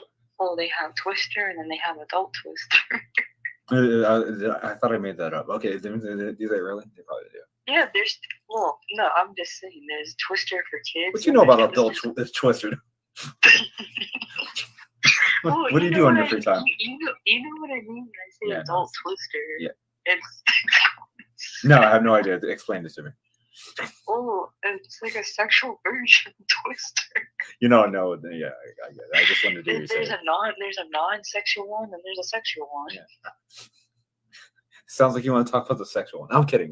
No. No. I'm just saying they probably are doing the adult Twister up there. Didn't know this conversation was going to be X-rated. No, I'm kidding. No, you just brought up Twister, so I'm just saying that's probably what they're doing. I've been saying it all this entire conversation. I mean, they could have prayer sessions and Bible study. They might. Maybe. Or maybe they're just smoking weed and drinking. Oh, that sounds good. Who knows what they're doing? But I don't really care, to be honest. That sounds To good. be honest, I haven't heard the guy in the basement. Ever since I've been home, I haven't heard him. So I don't know if He's sleeping smoking or weed. not. He's definitely smoking weed right now. I don't know, unless he went outside to smoke a cigarette. I usually hear him. Usually I can hear him coughing, so I don't know. I think you need to smoke weed yourself. Tell you the truth, you need to get high. You do. I guess it would help me. Yes. Well, I'm not gonna smoke it in his house though, because this isn't my house. Oh, wait, you need edibles, right? Or take edibles, and then I do that. Yeah. I don't know. I haven't heard the guy at all downstairs. I don't know where he is. Like some people don't look at like the New Year's as a big thing. I went to sleep last year, like at 9 o'clock at night, like last year. Well, maybe he's sleeping. Maybe he went with his friends. I don't know. Yeah. I don't know. I'm not gonna go down there and check because I can't be going down there if it's not that's his place to rent, so I can't go. I can't do that. Yeah. I'm not gonna go down there and be like, "Hello, you there?" Yeah. That's not. Weren't you gonna do that? You were gonna talk to him about. Oh yeah, I was gonna talk to him, but Yeah. I don't really want to do it right now because there's people in the house. I don't really want people. I don't know. Wait till next year. Wait a minute. Never mind. Wait till it is next year. Anyway, well, I used to go wait till later on today. Yeah. Damn, did you hear that? That was dumb. I heard a big ass thump. I did. Yeah, that was. I told you they're playing Twister. You know what I mean? I told you. See, no one believes me. No one believes me. I don't lie. I believe it. I believe it. Like when I was on the before the video chat, I was on the phone and I keep hearing people going to the bathroom. I'm like, do you really have to go to the bathroom that much? No, they're doing cocaine. Kidding. Oh my gosh. If you hear a glass drop, it was a mirror. Okay, well, I didn't hear anything. They just keep going back and forth to the bathroom. I hear footsteps, and you're on a phone, and I hear footsteps. Like I hear footsteps from. Yeah, I definitely hear. See, I told you. Yeah. I told you. They're being loud. They're being loud. See, it's 12 midnight. But you know, I mean, they're getting. Than Well, when you drink a lot, I don't know if you. I mean, I have the problem. If I drink a lot, I have to go to the bathroom a lot. Oh yeah. It's an American thing, I think. Well, like, You know, but the thing is though, like, it's pretty much a joke on him because I'm awake right now, so I don't know when I'm gonna go to sleep. But like the fact that I want him to realize that like it's not a big deal. Like if I can handle the noise, he can handle the noise. You know. I mean, I can go to sleep at any time. I fell asleep on you. Sorry about that. I didn't I woke up and the phone was hung up. I'm like, oh shit. Yeah. No, it's okay. Yeah. I I'm not gonna. I don't care. I don't make a big deal about stuff like that. But, Okay. Yeah, I was like, I was all calm and relaxed, and then I was like, except I was actually laying down. I was actually I was laying down. Yeah. I'm gonna go and try and see how many shoes are in the front door there. Do people take your shoes off when? Yeah, I want to go out there and just actually see make sure that they didn't touch my shoes, but I don't want to go out there in case they come downstairs. Be like, I don't want to interact with these people. Be like, you want to party? Well, I'm just gonna go check to make sure that they didn't pamper around with my stuff because I don't relax. Because those are two. Like I have two pairs. I have two pairs out there. I don't want them playing. I don't want them touching them. You know. I think they're gonna put your shoes on their hands and use them as sock puppets. That's what. Yes, you got some sickos out there. I'm just saying.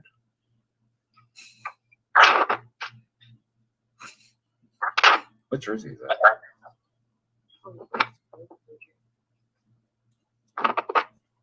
It's definitely not the year you were born. Happy New Year.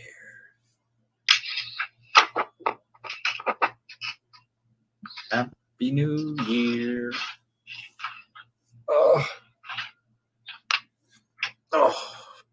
Oh, it's bright over there. Jesus Christ, fluorescent lighting. Oh my God. It's a white light, dude. Oh. You said you gotta go to the bathroom. Oh, I get to watch you pee. Cool. No, I guess not.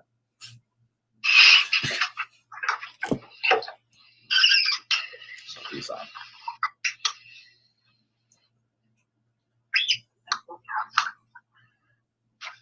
Can't see your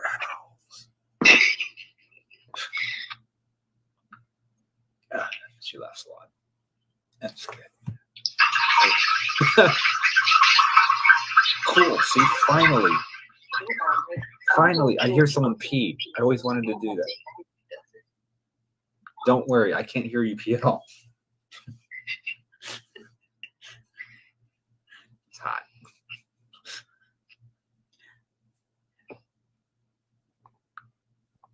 Happy New Year, Elise.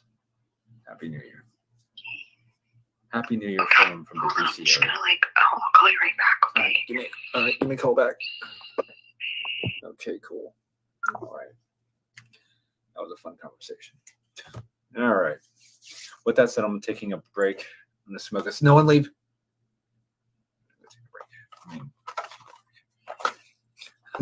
I'll enjoy that. That was fun, right? That was good. It's good. Good times. Good times. I thought Elise left. Elise left. Say that. I thought that. Say that 3 times fast. All right. That just proves I need a cigarette break. It's been a long day. Yeah. Why do people? I want to see your eyes. No. No. No. By the way, that was the first time we actually came out and saw each other. So, smoke a cigarette. I'm back. In the meantime, go fuck yourself.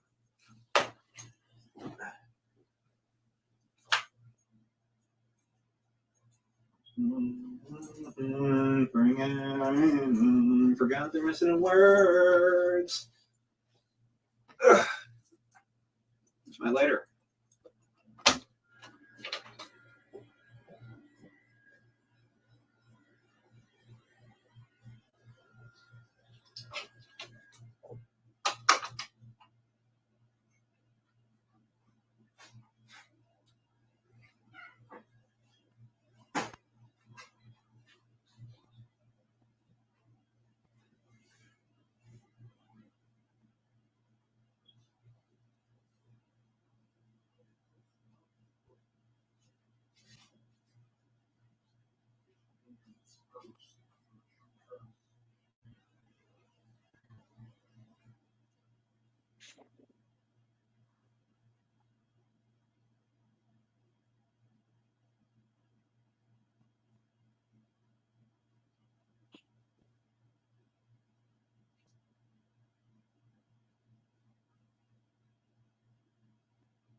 I don't know if it was up to. Ah, damn. Some people did, I guess. All right. God damn it.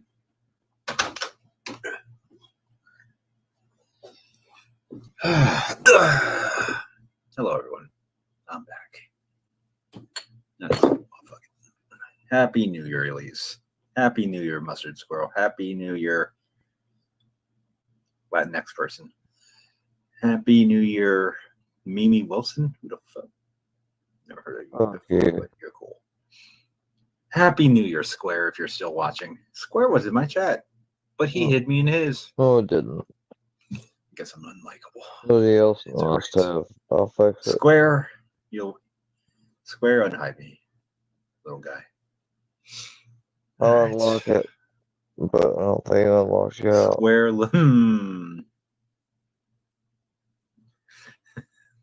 it goes.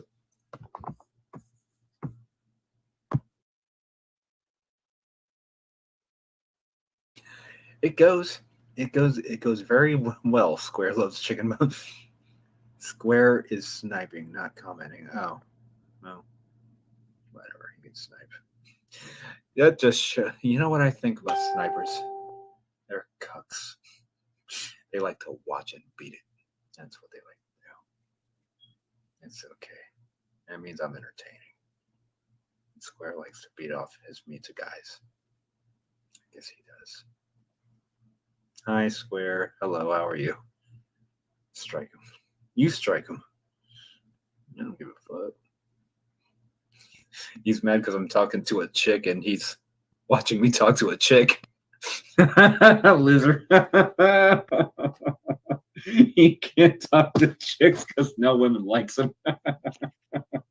He can't meet women offline. Oh, what a loser. He's stupid. Oh, man. The only chicks he gets are like crazy ones and shit. Well, I guess me too, really, if you think about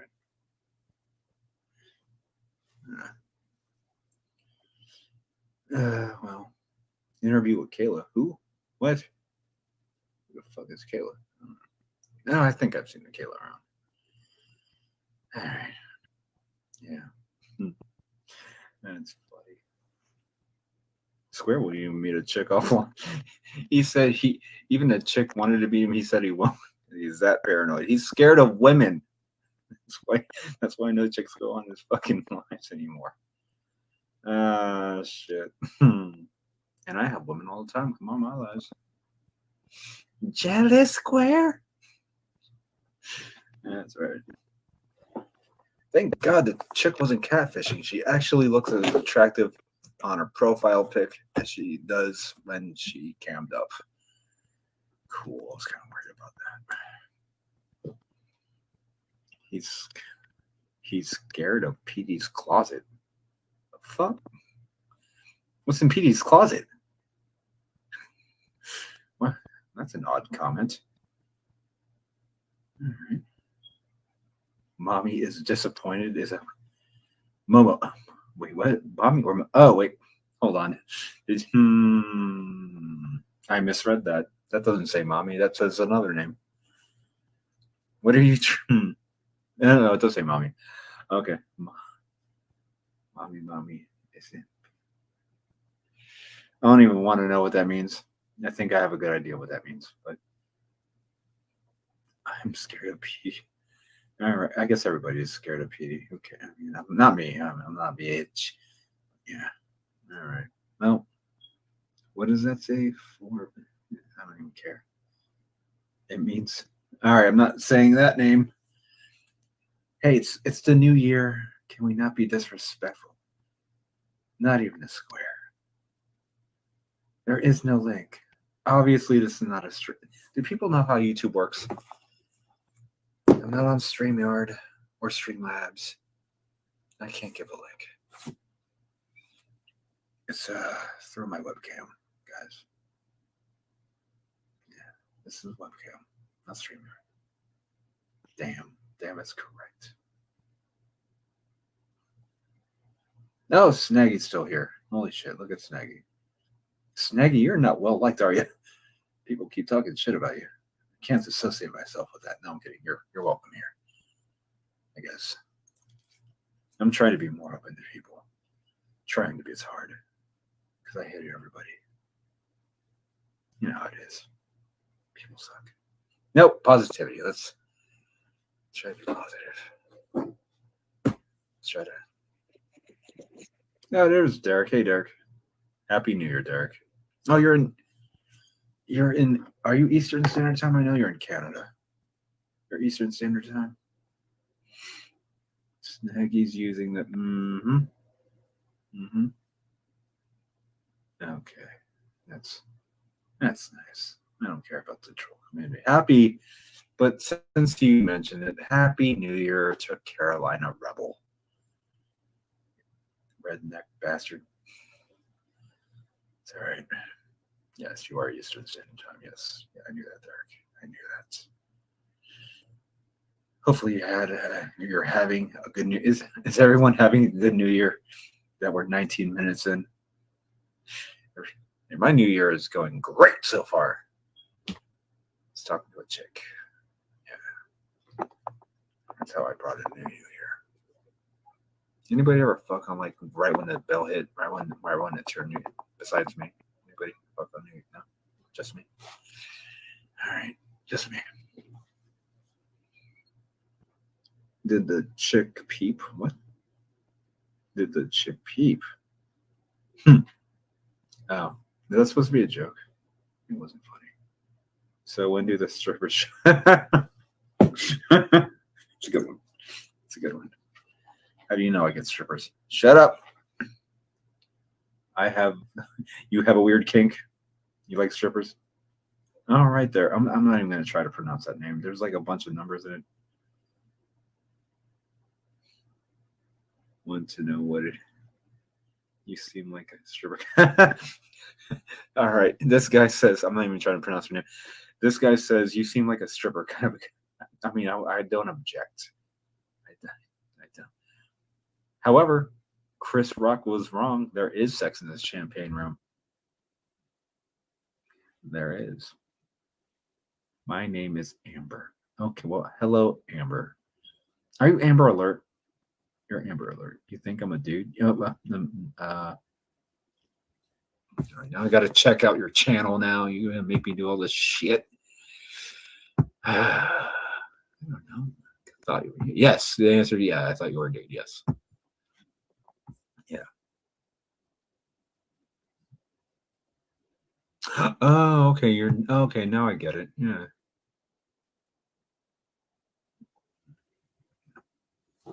Oh shit! There's your profile pic. I didn't look at it. You got tits, or you have tattoos. Yeah.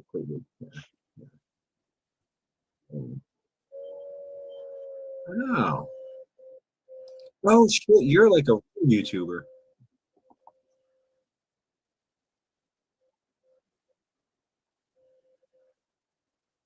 Okay.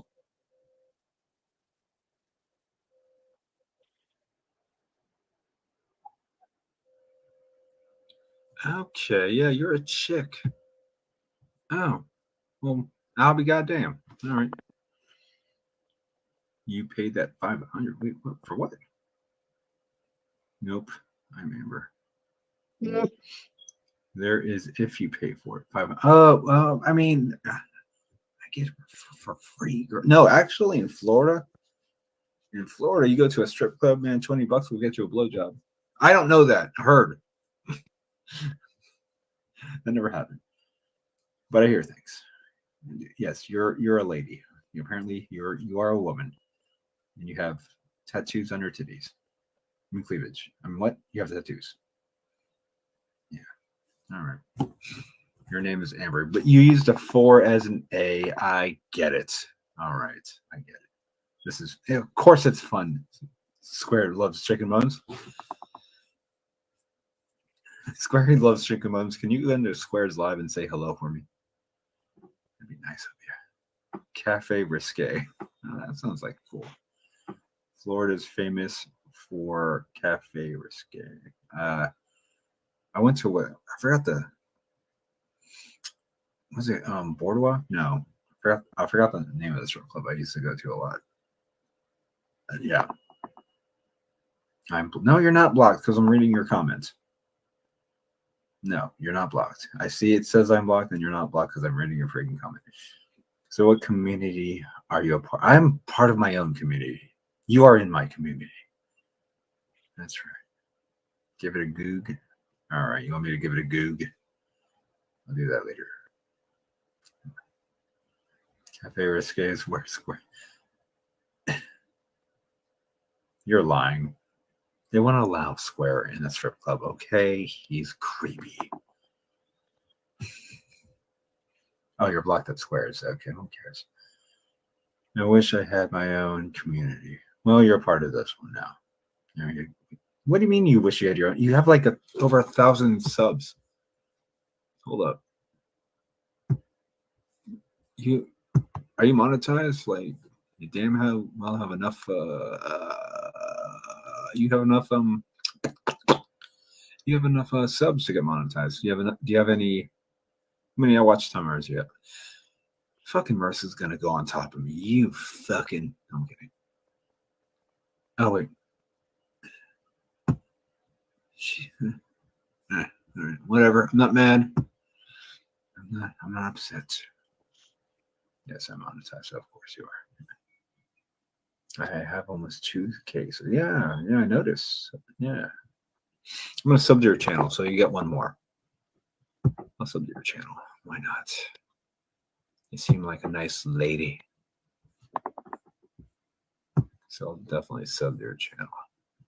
How did you find my channel? Oh, you said Controlla. So I know who you know.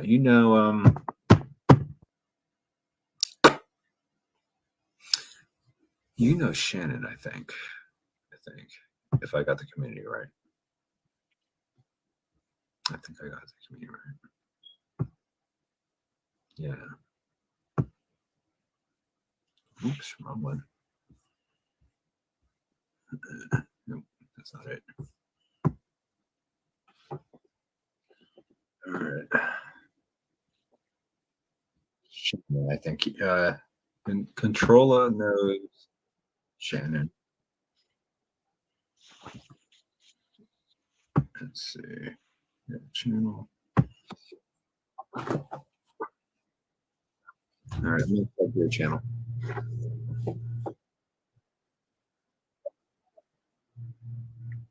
And hit the bell for all notifications.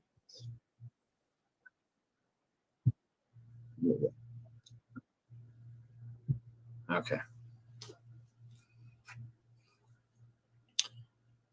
I have 607. Okay, you're getting up there, Derek. Good for you. Good for you. I mean, you could get the lower tier monetization, Derek. If you have if you have what 3,000 watch hours, yeah. Yeah, you can get if you have 3,000 watch hours and 500 subs, you can get monetized. I'm waiting until I get 1,000. I'm almost there. I'm at 725 subs. Hit the like, subscribe, share, and comment. Thank you. Thank you, everybody, for doing that. I'm going to check how many subs I got, because I need to know. I like to keep up with my analytics. I'm a numbers guy. Yeah, it's because I'm Asian. Someone unsubbed. Son of a bitch. Not a nice person. That's not cool. Whatever. All right. Shani for Christ. I don't know her, but I have heard of her. Oh, no, not the same person. Not who I'm thinking of, actually. Shani for Christ. No, not different Shani. No. Actually, I know two Shannys. One's actually Shannon, and then another chick is Shani, but her actual name is Shannon. Square hates me, and we only talk. Well, Square may not like you because your name says Square loves chicken bones. So I have no idea why Square would dislike you. Maybe it's because of your name. Risky, have you noticed my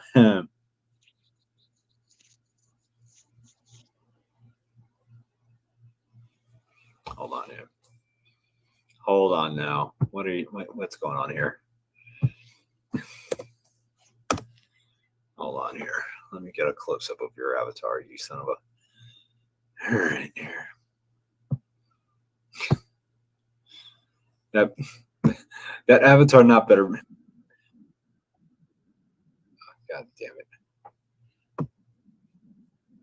Better not be who I think it is.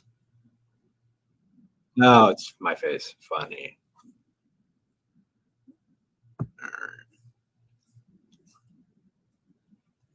I think that's my face on top of Andrea's nipples. All right. Good avatar. That was creative. Yeah, son of a bitch. That's funny. Way to bring in the new year there, bud. It is. That probably should have never made Andrew's nipples my fucking avatar. You took that and you put my face on it. Okay, I see what you did there. Can you send me that photo? We'll make it my avatar. You took. I guess I deserve that one. So you took Andrew's body and you put my face on top. Okay.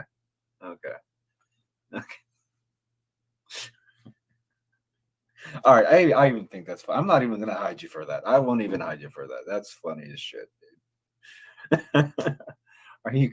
Are you trying to low key porn bomb me with that avatar? I mean, you can barely see it, so I don't go for it. I don't think I even have live chat. I don't think the live chat's even gonna pop up. So I'm not even gonna fucking take this shit down. I love my name. And apparently, Amber likes her own nipples. So, Amber, can I see your nipples, or what's going on here?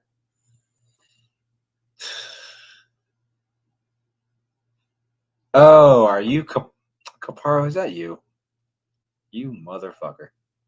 Caparo, that's you. Of course that's you, Caparo. Of course that's you. Caparo, you son of a bitch. Hi, Caparo. You really took Andrea's body and put my face on. I should have never made her my fucking avatar. You son of a bitch. See, now she has a reason to fucking hate you. Mandry is keep coming with the Oh, Square's striking me with no banner. Oh, I'm definitely striking him then. I'm gonna strike him right now, actually. Fuck it. Wait, thinks I'm not gonna strike him? Why would he do that? He's a fucking idiot. You think I'm not gonna strike you with no banner? Come on now. Now I got him. Let's give him a strike. Why not? It's good too. What is it? What's his handle? Square's a loser. Square is a loser. All right. Let's see. Where's the channel at? Square Works Media 322. All right. Hold on here. There we go. Boom. Got it. All right. Hit it. And, all right. Let's report it. Clicky, clicky. And then one of these. Participant. And report. There it is. Got it.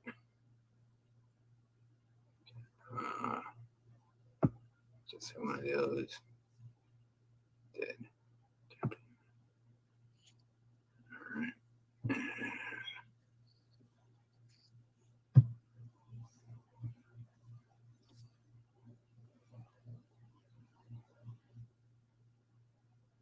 Aha. Got it. Then we do one of those. I think that's it. All right. Cool.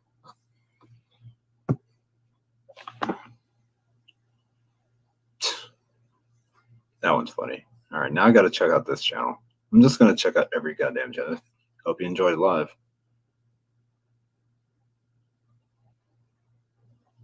That's how I find it. Oh, okay. You're welcome, Caparo, you son of a bitch. Get the fuck out of my channel. Go in Squares. I'd rather have you there. I don't like you, Caparo. Now you're okay, I guess. Not really. You suck. You're okay. See you in bipolar. I don't know if I love you or hate you. He blocks you. Well, I don't give a shit. Go over there anyways. All 83. Oh, he does not have 83 alts. Caparo, I think you have 83 alts. Do you have like a lot? What time is it? Okay.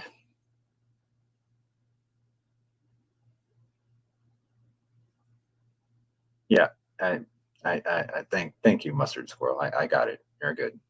Go report them yourself. Let's all report Square. Let's have a report Square party. Let's do that. I started it off. Now you go. Get on my chat. Go. Get out of here. Don't forget to hit the like button. All right. I'm gonna go make coffee. Watch the wall. Possibly smoke a cigarette. I'll be back tomorrow. Yeah, I'm kidding. We'll be back.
Oh.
Well, y'all, looks like I fell asleep. Great start to the new year, I guess. I feel better. Let's see all these bullshit messages. Since I fell asleep, I'm gonna go ahead and do the part that I meant to do on my live now. I don't give a fuck what y'all think. Y'all is dumb as fuck if y'all think I care. Martin Speaks. Now this is rich. After everything I heard you did recently and everything, I didn't talk about you negatively.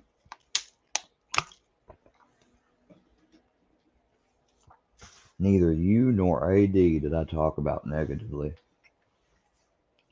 All I did was bring you up. That's all I did. I was even gonna give you some fucking. I was gonna be nice when I asked you to come up before. So.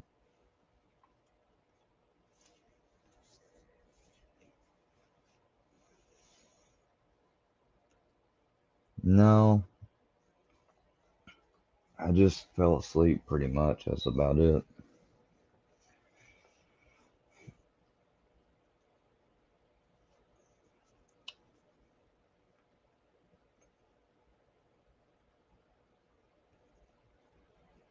Oh, shut the hell up.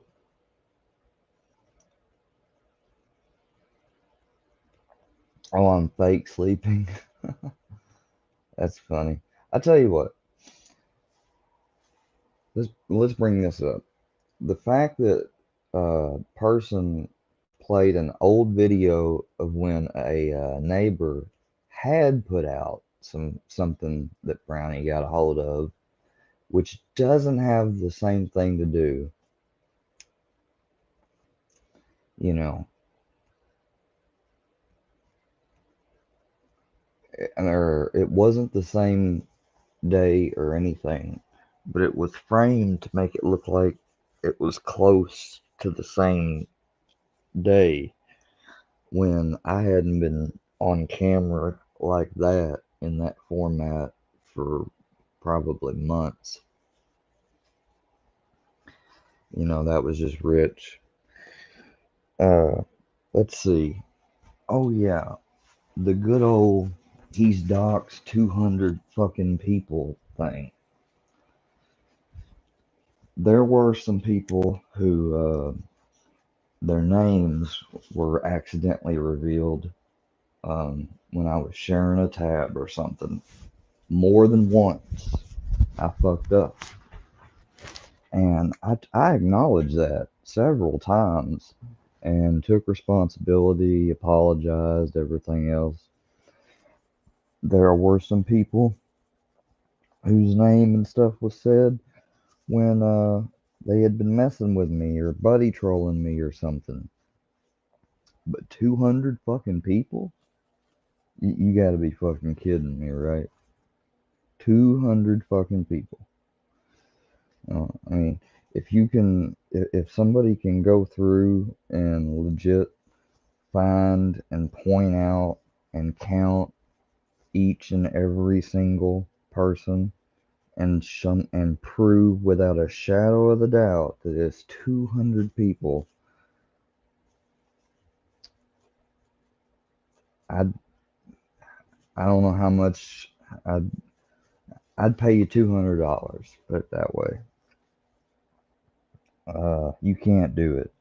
I mean, now they could make some shit up, I guarantee, but you could not go, it would be impossible. You cannot show through every single, any other video I've ever done completely and all of them put together that I doxed 200 fucking people. It's just, it's bullshit. Not even, sometimes they like to throw, the number will be thrown around. It's went from like 60 to then up to 100 to 150 to 200. You know, it's fucking ridiculous. Yeah.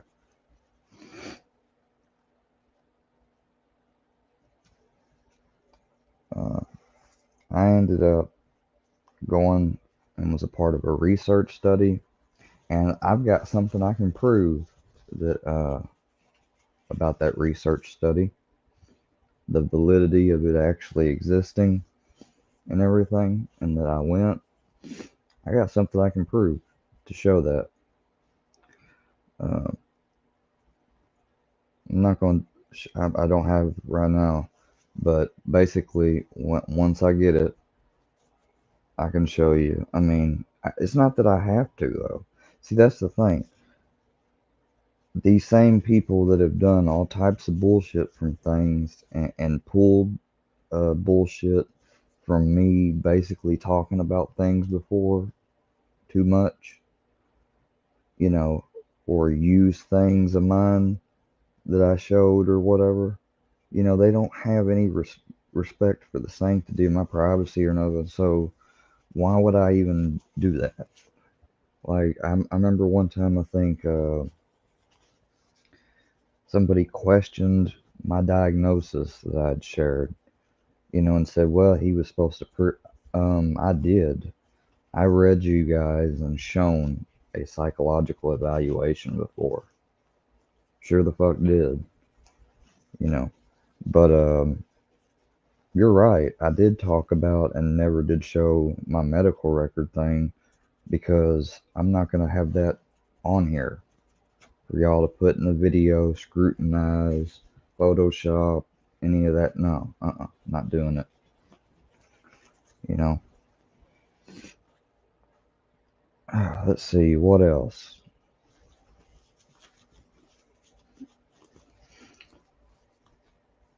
I brought up the thing with AD about the fact that he was misrepresenting the context of what I'd said concerning his wife. All I did was present him a hypothetical because he was allowing the shit to happen in his channel, and I seen it with my own eyes. Let's see. What else?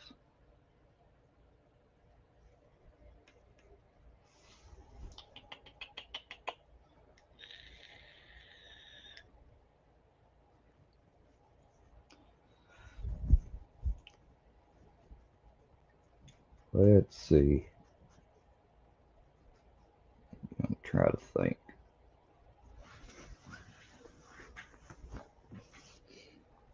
Matter of fact, yeah, I'm just gonna stay on this stream. Might as well.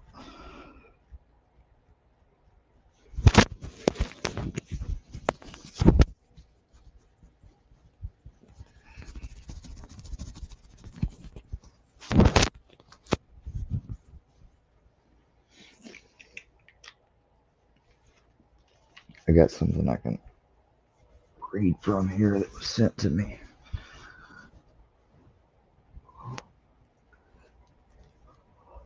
Hold on, Brownie. Let me cover you up. There you go, buddy. I know it's cold, buddy. It's the temperature is fucking 32 degrees. Feels like 23. There you go, buddy. Go back to sleep. Good boy. He's a good boy. Yes, you is.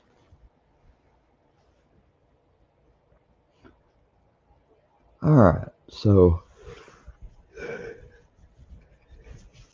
I covered the bullshit of the dachshund.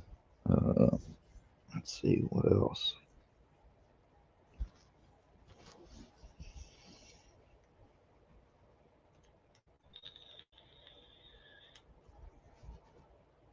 Is that's some mental illness in a fucking case out there on display for people.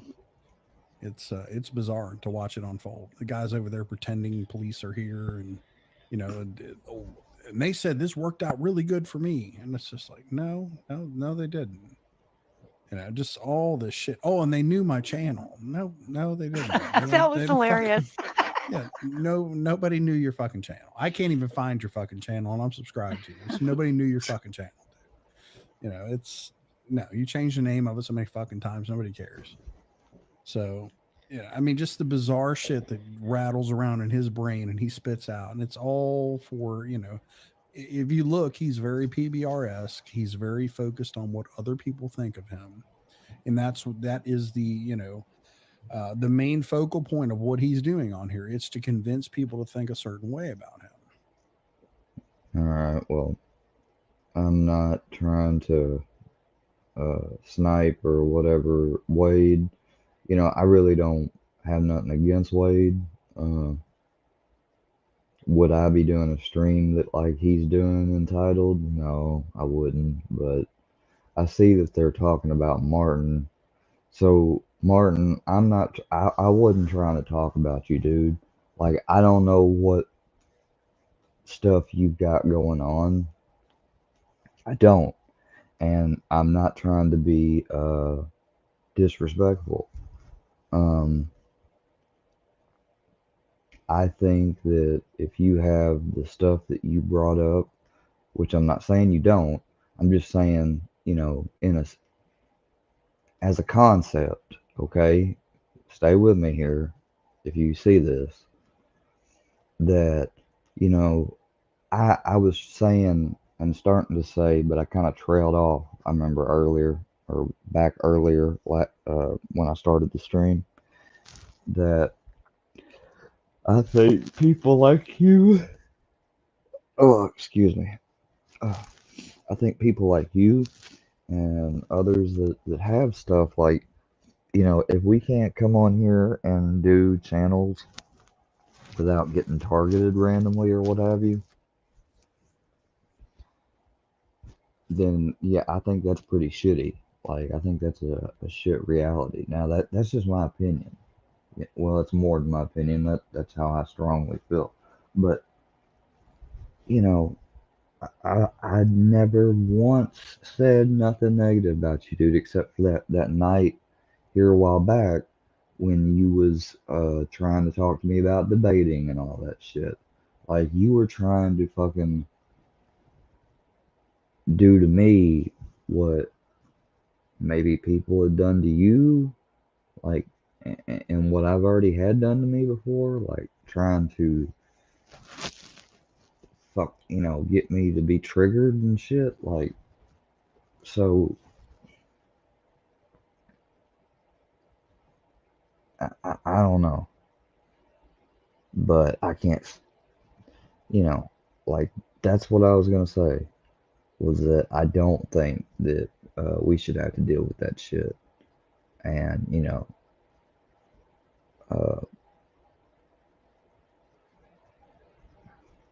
I hope, like, if you've had a rough time or whatever, like, hell, we all have rough times. I pray that, and I would pray to God that that God leads you to where He wants you to be next, and that it's a better time. That's what I would do. I'm not gonna hate you or talk about you negatively on here or anything just because other people do. And if the reason for what you said earlier here in the chat was because I brought you up at all, well, then I apologize. But I mean, hell, look, I wouldn't have any problem with someone bringing me up. It's the fact of how you get brought up. Like, I would obviously, if I'm going to be on YouTube, know that I could have a criticism video done about me or something. That's fine. That's different from a hate video or a video done purely just to try to incite hate and shit. Do you see where I'm going here? So that's the difference. But like I said, I ain't got nothing against you, dude. From the moment I first seen you, I tried to,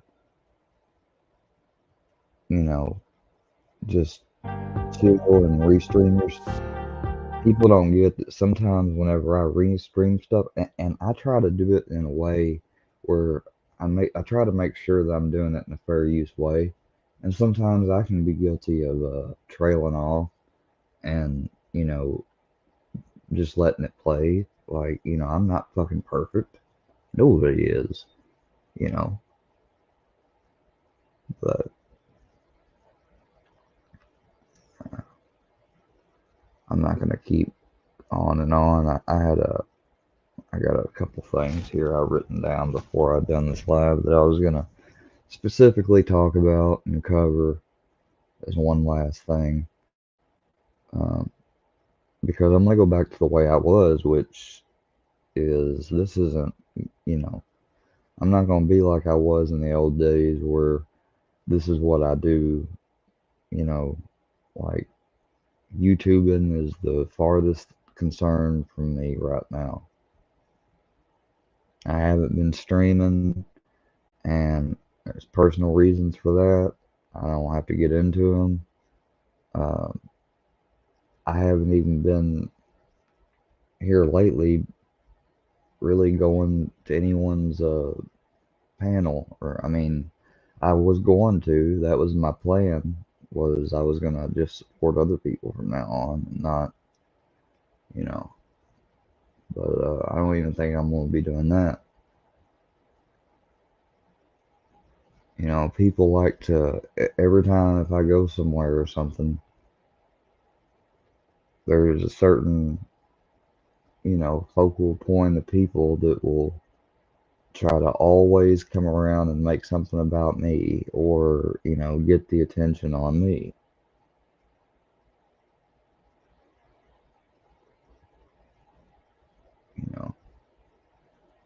So, and I'm not, you know,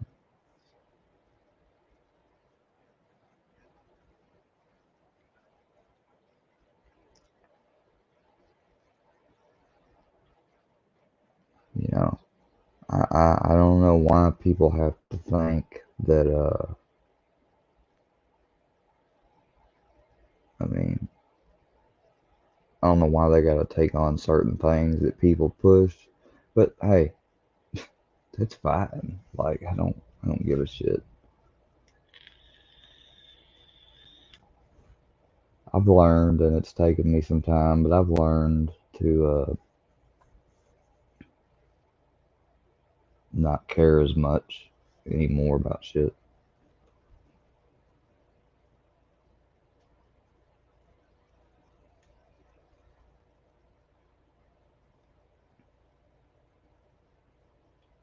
So,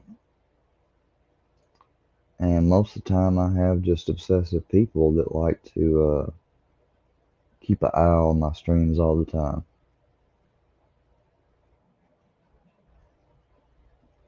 It's weird, but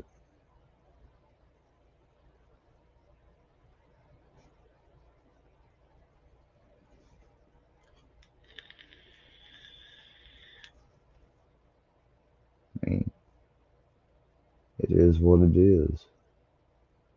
It's another one of the reasons why I haven't been, because I don't want to make that, easy. People can say, I mean, I'm sure it'll be said that, oh, I fucking, well, I can already see it was said in the chat a while ago. So, I fucking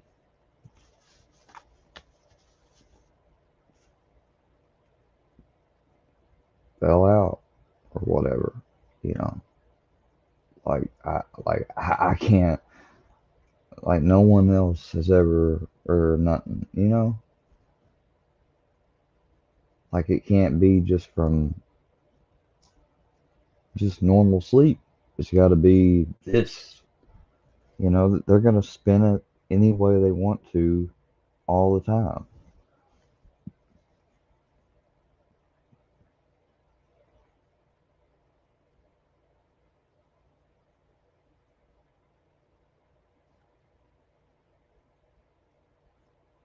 It's just fucking.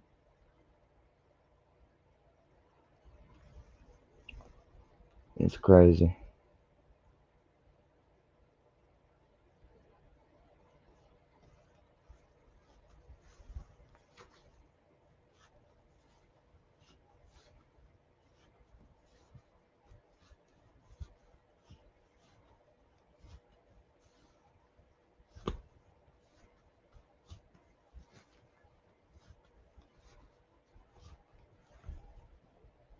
Let me see if I can find something. I'm gonna go over something. And I'm gonna end, and I'm gonna say my goodbyes to everybody. You know, I've got stuff lined up, and I've been working hard lately trying to get to a better and different, you know, paradigm and for myself, and it's coming along, you know, and it's real cool whenever you make an image of something and you hold that image, and basically if you hold an image of what you want long enough and can stay focused and stay focused on it the longer you can, you will work towards it.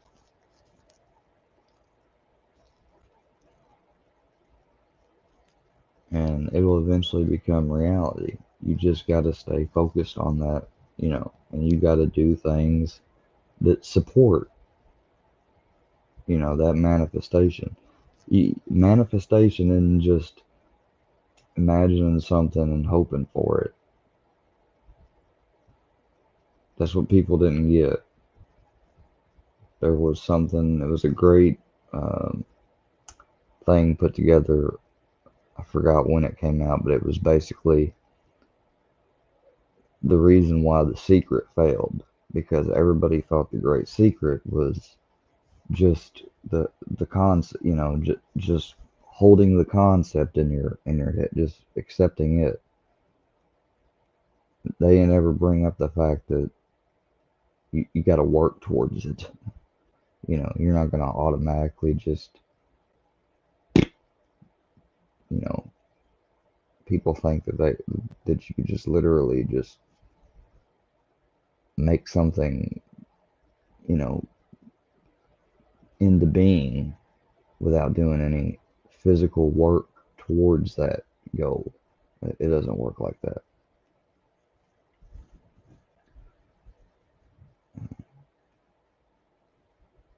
Let me check this thing out.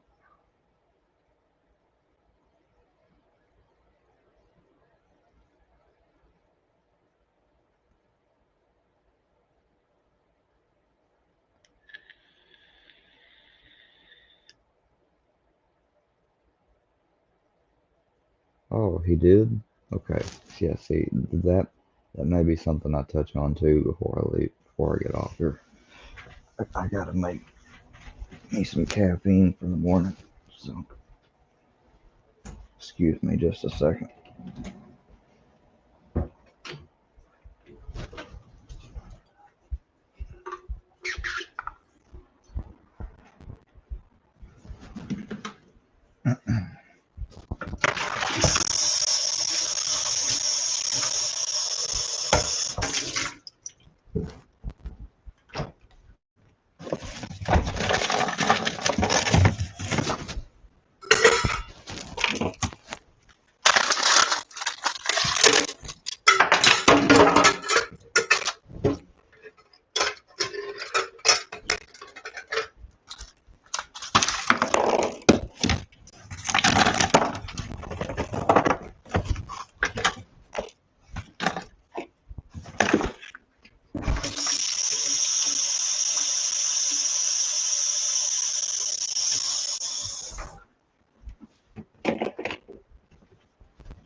Let's see.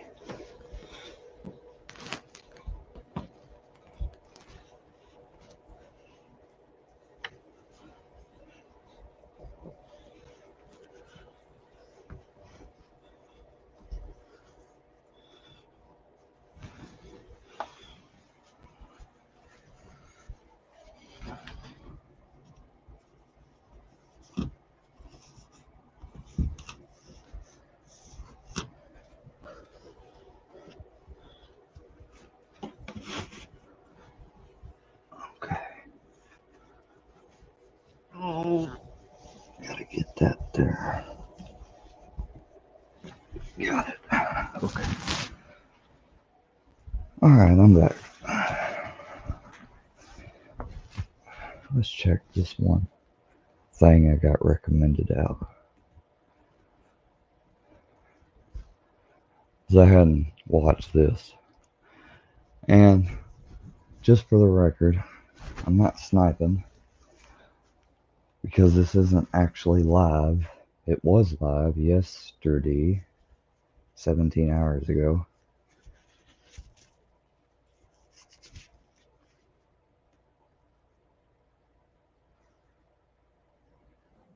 Hey, all you scumbags over there talking shit.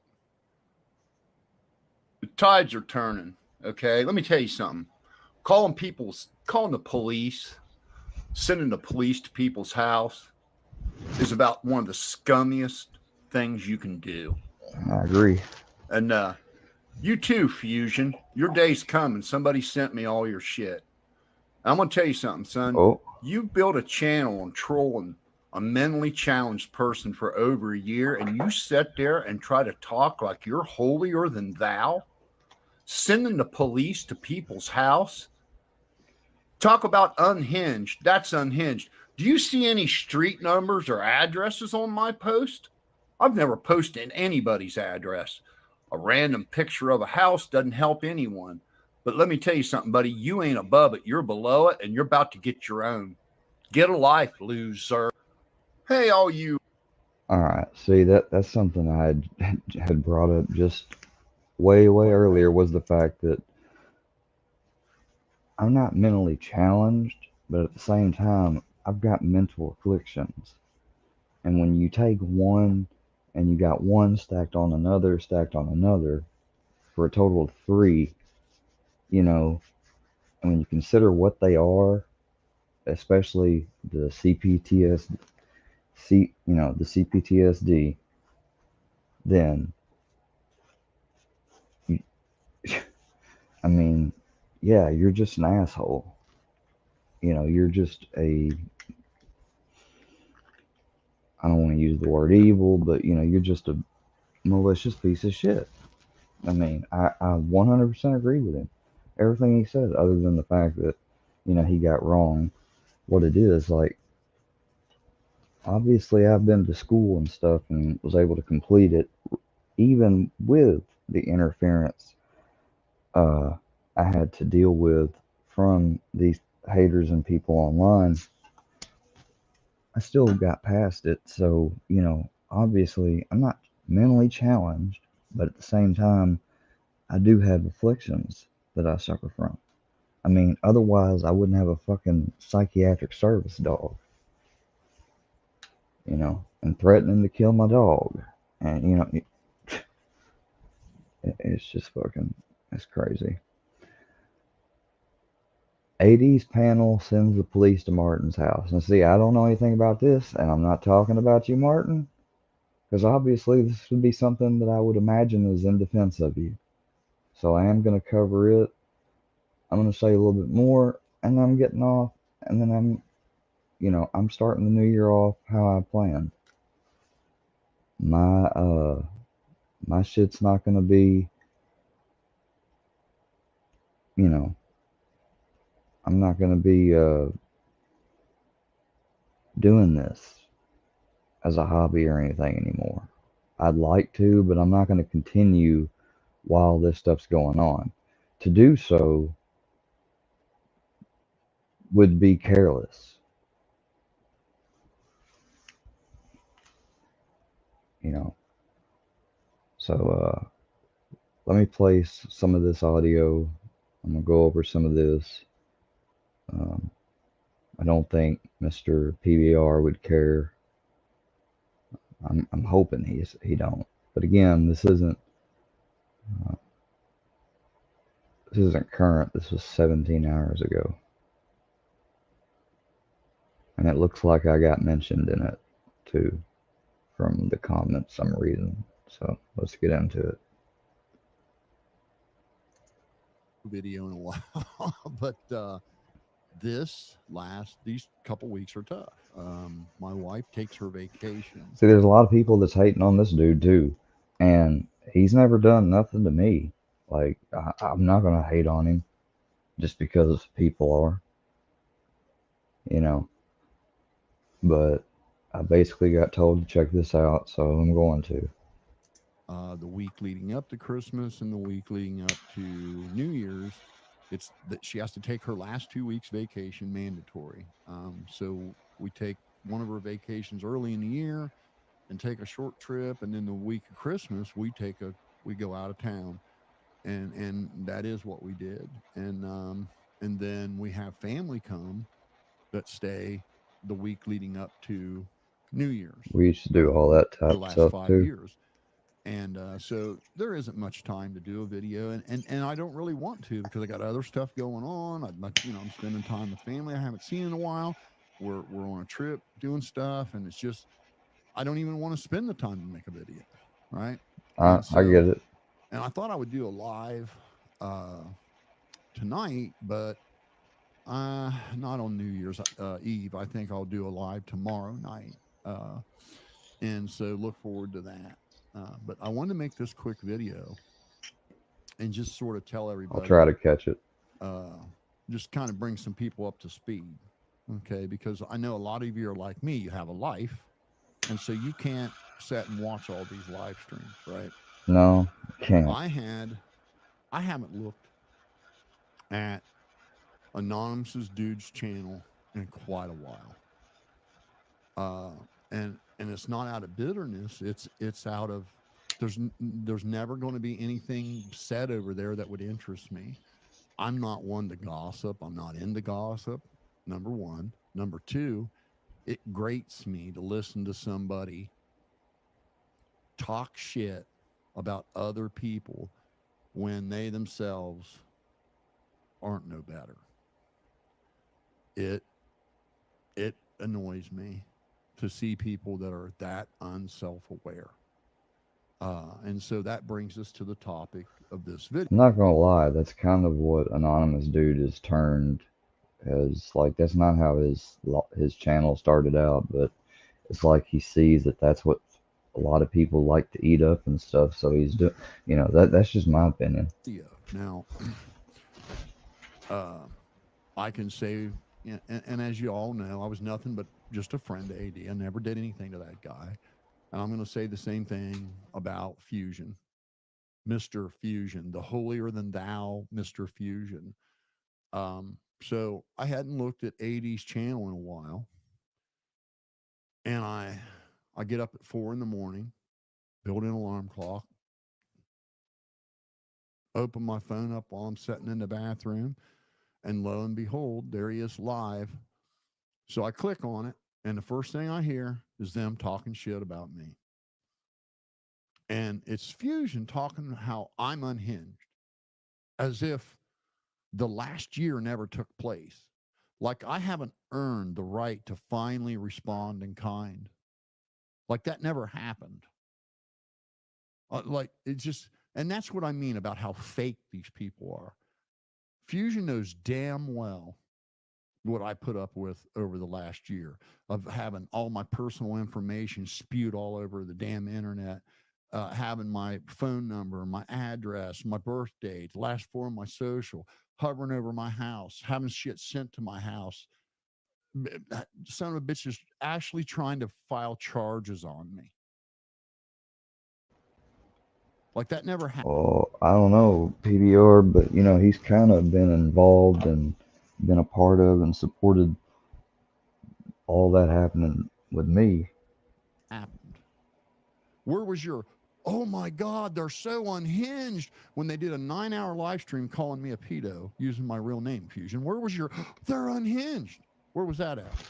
Because that's what I hear coming out of this turd's mouth, that I'm unhinged. Because after tolerating it for a year, I thought I Fusion finally was got fed up enough to do anyway. it back. I don't know. And let me tell you something, twerp. Okay, you're not in a position to criticize anyone. You are one of the fakest people of Crack Squad, because when I first started doing these videos, you were one of the first people to jump on there, oh man, acting like you were somebody that had integrity.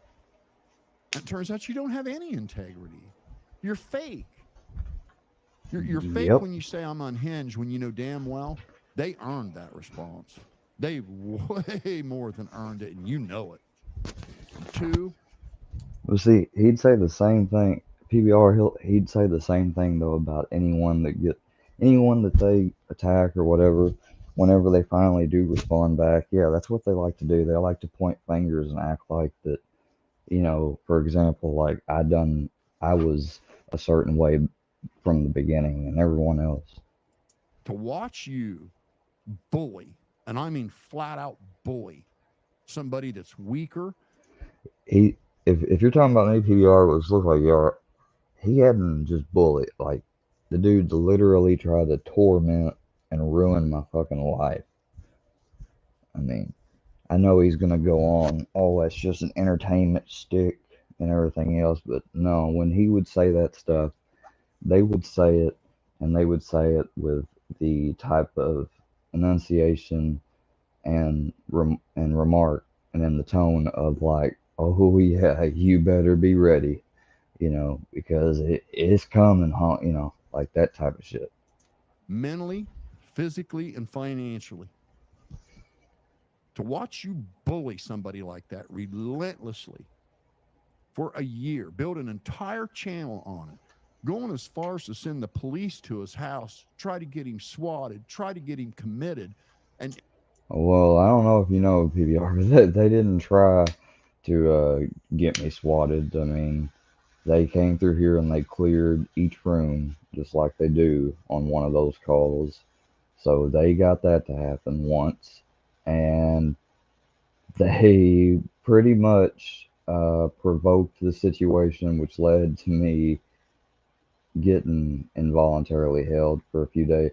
You know, but they got a hold of my regular doctor and everything else, my counselor, therapist, so my story checked out. So I didn't even end up staying the whole time. But yeah, they still caused some shit.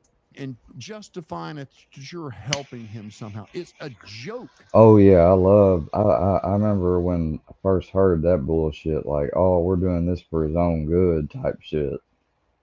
I was like, what the fuck do these people think this is? The V for Vendetta universe? Like tormenting people sets them free type shit?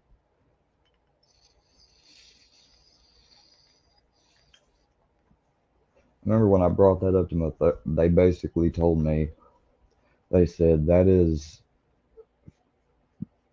they said that's a straight up, like, would be an antisocial sign for someone to say that. Like, that's them trying to excuse and give themselves a complex pass for the obvious out of bounds bullshit that they do.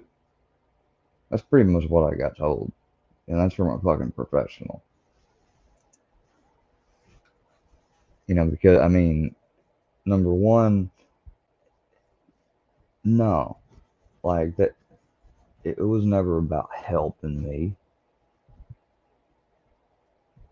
How would have been able to get me to not graduate been a help to me in my future, in my life? How would wanting to cause me to have a nervous breakdown lead to helping me? I mean, a legitimate, actually, you know, recognized form of help, not some fucking twisted, you know, made up version of what they, you know. No, fuck that. And I'm going to tell you right now, Fusion, you might think you're a big shot in the eyes of a handful of crack squadians, but anybody out there that has a shred of decency and a shred of integrity, look at you like the piece of shit you are, because you don't bully people smaller and weaker than you. That's just something you don't do. And you more than did it. You took it way overboard. And there's something not right about you that you would want to dedicate that much time to picking on and bullying and bad-mouthing somebody that doesn't have the ability to fight back. Because let me tell you something, buddy, I do. I mean, dude would go around like, hell, I've been gone now for a little while and not been around.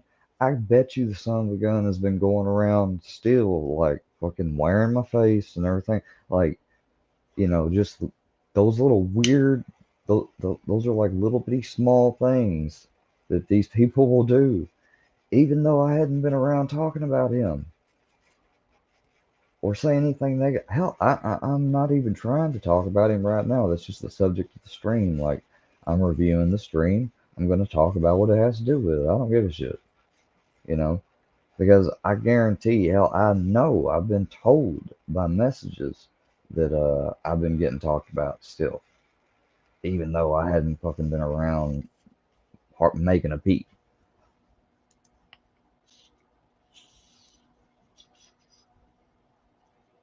You get my name out your mouth, or you're not going to like the response you get. And your shit's out there. Your name, all of that has been out there for quite some time. You make no mistake about it. I'm not going to put up with it from you. You're another one I never did a damn thing to. And all you're trying to do is grift off of me. And you want to see Unhinged, I'll show you Unhinged. Okay? My finally doing a little bit back to those assholes doesn't make me unhinged. I earned it. It's the exact same way I feel about with the people that started the shit with for an me. entire year. It's the exact Sending same the way I police feel. to people's house is one of the sleaziest things you can do. Sure the fuck is. And that brings us to the point of this video. So I click on AD's channel. I haven't looked at his channel forever. There they are talking trash about me. Fusion talking like he's Hell, above it all. PBR, they made fucking accounts of my local police on YouTube pretending to be the police. Fucking a lowball form of fucking impersonation. Yeah, they wasn't doing it out in like the real world, pretending to, you know, pull somebody over, that jazz, but still, I mean, potato, it is what it is.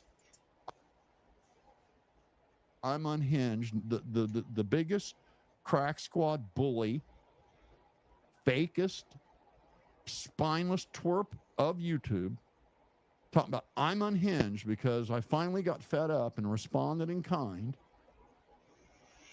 That's what they always do. That's what their whole shtick is about, is inciting you to first react and then respond in a way of doing things like they've done, doxing the doxers back and things like that.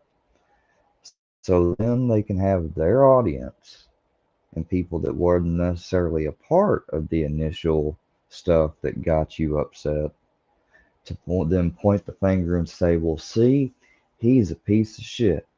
There's a reason to continue to keep doing this, even though this side started it first. And they keep saying it and saying it and saying it and ignoring the fact that that side did start it, like, you know, and nobody points it out. So anyone new that comes along or whatever, and that's the only places they get their information from, they're going to believe it. They sent the police to Martin's house. When did this happen? And AD, that shit took place on your live stream with your friends while you laughed and giggled about it. Oh. Which makes you a participating party.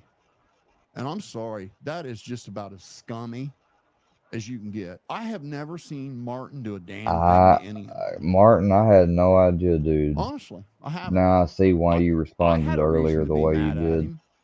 He did do stuff to me, but like a man, he asked me for my forgiveness, and I gave it to him. That's something none of you are capable of doing because none of you are man enough. You're all a bunch of sissies and cowards. And they sent the police to Martin's house, and they're all sitting there laughing and giggling about it. Holy shit. Like it's funny. Yeah, it's It funny. just goes to show you, you're just scum, dude. You're scum. You don't have a right to talk about anyone. And then I hear AD talking shit about Ryan Nichols. You know, Rusty Truck's boyfriend. It's true. He has no life. He has no woman. That's very true, AD. Extremely true. He's got nothing going. He's living in a one-bedroom shit apartment, and he don't have a pot to piss in. His wife dumped him for a real man, and so all he's got in life is just this washwoman shit. I mean, when you see a guy his age dedicate the time he dedicates to trolling people and trying to like befriend people online, like he's like got this habit. He's got to like try to call everyone and like it's and knowing that they all like record each other and then they'll turn around and backstab each other with it. Yeah. And you think, how or why would they even want to dedicate that time? I mean, there isn't anybody in Crack Squad I care enough about to spend more than 20 minutes bothering with them at all, to be honest. And to see, you know, old Ryan Nichols like dig through forums that are like 20 years old looking for a comment I might have made. It's just sad to know. Oh, man. That someone his age has the time to do it and the want to do it. It's sad. It really is. It's a sad story. And so you're right about that, AD. Everything you said about him is true. But the only problem is, yeah, he has no woman in the house. You have a woman in the house, but she don't want to be around you. And that's clearly obvious. Okay? Because I can tell you, you're not kidding anyone. Dude, your marriage is shit. You have a shit marriage, AD. And I'm in a shit one. Because if the week of Christmas, or any day, the day before, the day after, during that time when it's family time, if I spent 30 hours out of 48 online,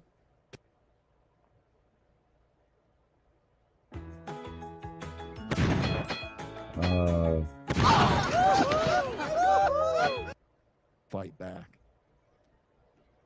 Shit. And I'm sorry, that is just, they sent Mess my place up. dedicate the time he dedicates, and knowing that there isn't anybody in Crack Squad I care enough about That's about it. at all, to be honest. And to see, you know, old Ryan Nichols like dig through forums that are like 20 years old looking for a comment I might have made.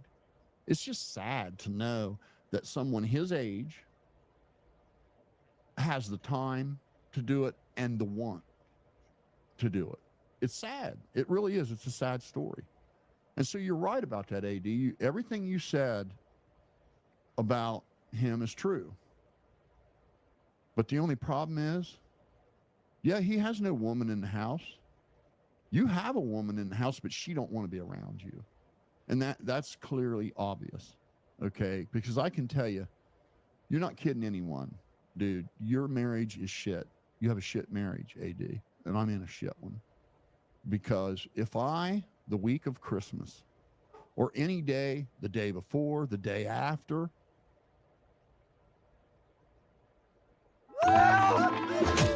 What the fuck, bro? I don't know why I gotta add again. and everything you And it said, always fucking takes it back because to I where can I tell started you, before. you're not kidding anyone. Dude, your marriage is shit. You have a shit marriage, AD. And I'm in a shit one. because if I, the week of Christmas, or any day, the day before, the day after, during that time when it's family time, if I spent 30 hours out of 48 online talking shit about other men, my wife would have kicked the fucking office door open and told me to get the hell off the computer. And she would have been fucking pissed. The fact that your wife don't even care that you sit in there and spend your every waking moment doing that says more than you know. Just because she's happy with you being right there where you're at. In locked in the fucking room, away from her, away from the kids, away from her family, where they can enjoy themselves and not have to deal with you. And that is the truth about what's going on. Because no healthy marriage, AD, no healthy marriage would it be that way. There's not a man out there that's married to a woman that loves him that he would be able to set online. Dude, you have been on live stream day and night for the last week, nonstop. And I looked, it was 30 some hours out of 48 over Christmas that you were online. What with the the same group of fuck? people talking shit like you're above it. So yeah, Ryan Nichols, he may not have a woman in the house, but yeah, you got a woman in the house, but she don't want anything to do with you anyway. She'd rather you be right in that office with the door shut and locked. I've seen you're live. Like when my wife gets home from work, I'm glad to see her. I want to hear about her day. She's going to talk to me. I mean, no, you're locked in the office online. You don't even know if she's home or not. So yeah, you can pretend like you got some kind of, I don't know what the hell you got, like an arrangement, I guess you would call it. I don't know, but yeah, you would not want to be online over Christmas if you had a good marriage, AD. You'd want to be spending it with your wife and kids. You wouldn't want to be online talking shit about other men when your wife gets home from work. If you had a healthy marriage, you'd want to be talking to her about her day. That's just normal human behavior. So you're not kidding anybody, AD. You aren't in a position to criticize anyone, and you condoning that fucking bunch doing now they're on your live stream doing what they've been doing to Square for a year. They have literally been trying to wreck that kid's life for real for a year, doing shit in real life, sending the police, trying to get him swatted, trying to get him committed, trying to get him arrested, trying to get charges on him for a year. Yeah, coming and provoking bullshit at my house and then trying to play the victim. Oh yeah. And now you got him over there on your channel doing it to Martin?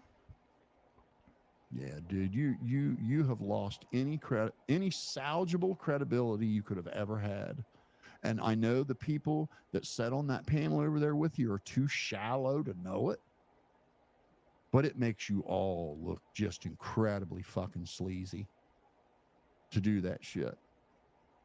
I haven't seen Martin do anything to any of you guys. I've never seen Johnny Gobble do a damn thing to any of you. And a goddamn one of you can say it. Not until after he had it done to him. So you can't even justify the shit you do. You're just the type of people that do that, which means you're just scum. And then they point the finger at you for doing something back. And you're scum. It just shocks me that you can talk about Nichols not having a woman, yet you got a woman in the house and you would rather be talking to a bunch of scumbags online. So you ain't no better off than he is. His wife dumped him and left, and she moved on to a real man, and that's exactly what's going to happen to you. Yeah, I'm seeing I'm just that. telling you. I know, man. I've seen it too many times. There's no way you have a good, solid relationship that could weather a storm. And she's fine. Hell, he sniped me last night for fucking no fucking reason. Like, last thing I ever do is talk about AD. And then I find out he's sniping me. So, yeah, so obviously, you know, then I end up falling into the trap of fucking having mentioning his ass. But I told him nothing but facts last night, and he probably didn't like that. With you spending your every waking moment locked in that room sucking on a bone, talking shit on the internet. It's just that's not a normal thing. But yeah, folks, they sent the police to Martin's house. All the shit he's going through. Okay, well then they want you to believe they're good people because they gave him money. But the problem is, charity is not something you announce. But they didn't do it, Charity did is they? not something you brag about. Charity is Thought not something you Maggie tell did. about. When you see all these little TikTokers record themselves giving a homeless guy a hamburger, they aren't doing it for him. They're doing it for themselves. And that's exactly what Crack Squad did, giving Martin money. Because now all they're doing is hitting him over the head with it. They gave him money, and now they're hitting him over the head. Bro, that's exactly what I had. The same thing happen. I mean, I didn't probably get as much, but still, I got a couple, and that's what they did. Head with it after they bragged about doing it. So it wasn't charity. It was attention. It was for them. It wasn't for him. When I help people, nobody knows. That's that's the reason why you heard that other idiot talking crap about Zen Archer, because I did a lot of things for Zen, myself and others, that nobody knew about. And that's the way it should be. And if I decided to help somebody, nobody would know but me and them, because that's the way it's supposed to be. You're not supposed to go bragging about it and then hit them over the head with it a couple days later. And I'll tell you, Martin, it'd be tough for me. I mean, I know you needed it, and that's why you took it. But I'd give it back the minute I could and just tell them all to go to hell. Because, yeah, it could have been something nice if they'd have kept their mouth shut about it. But since it was a weapon instead of charity, just screw them, man. Dude, unbelievable. And I don't care what you guys think of Martin. He is allowed to say anything he wants in a YouTube video as long as it doesn't violate YouTube's terms of service. And if you don't like what he has to say, don't watch. Nothing he says in a video. If only people would justifies you fucking people operate that way, trying to affect his it might be a real lot life. better for everybody. Calling his employer, sending the police to his house is scummy. And you watch how quick John Weaver. Oh man. It's the Donald! Oh my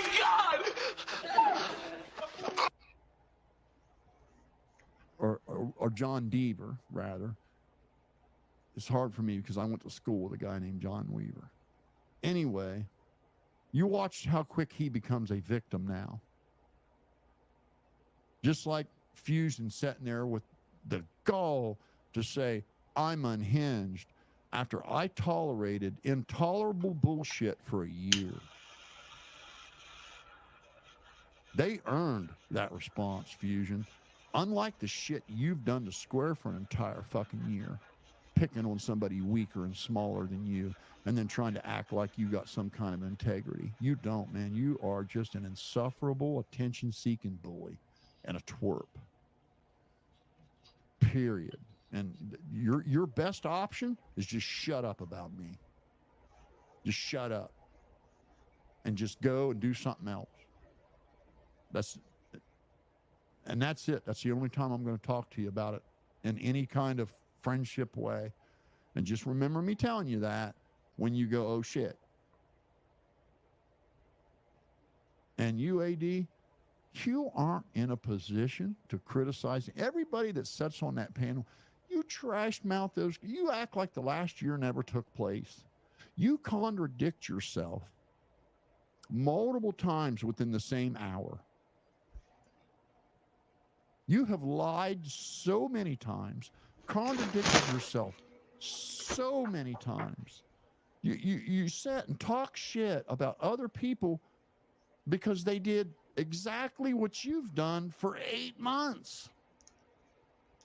It's unbelievable to see how unself-aware. And Martin had every right to do what he did. Them son of a bitches calling his trying to find out where his new job is so they can call and cause him problems, trying to send the police to his house to swat him, saying he's trying to delete himself. You people are going to get your own, and you're not going to like it. And yeah, I'll see you guys on a live soon. Like I say, I'll do tomorrow night. We'll do a live, and we'll talk crap about them for a while. And then here's the difference. Okay, I don't have to grossly exaggerate, take shit out of context, and make stuff up. I can just show who you are, and it stands on its own, man. So we'll see you guys Monday. See you. Okay.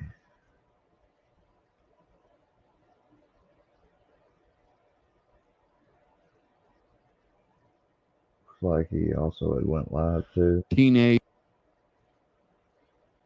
I want to put this much time in it, but anytime I want to. But for Fusion to play the video,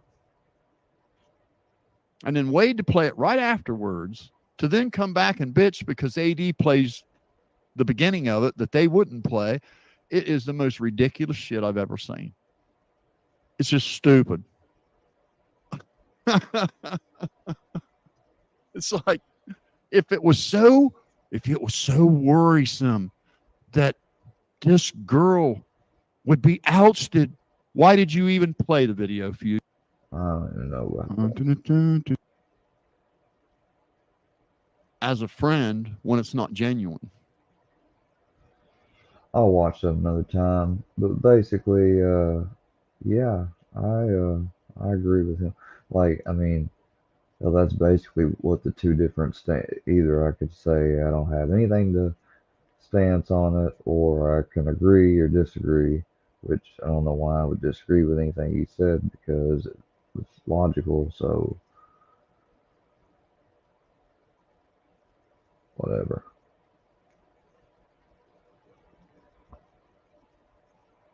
People say whatever though.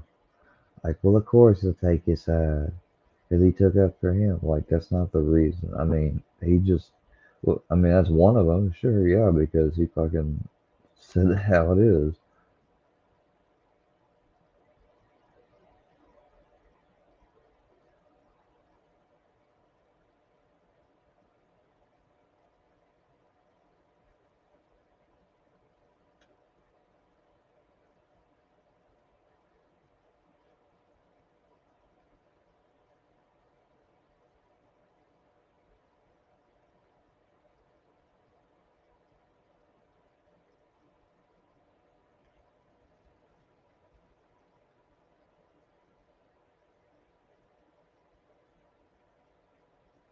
Damn. There's been a bunch of shit that's happened I haven't seen.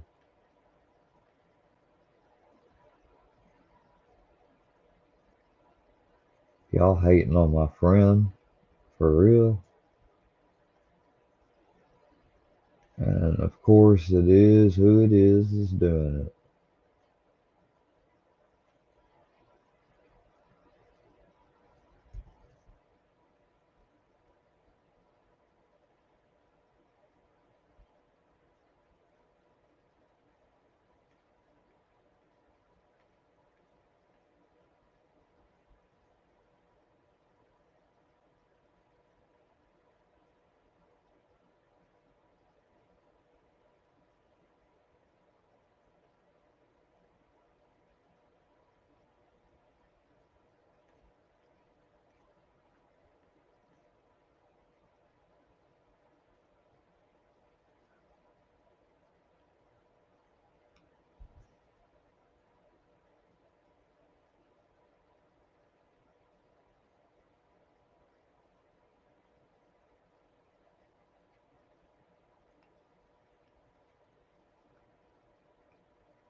Damn.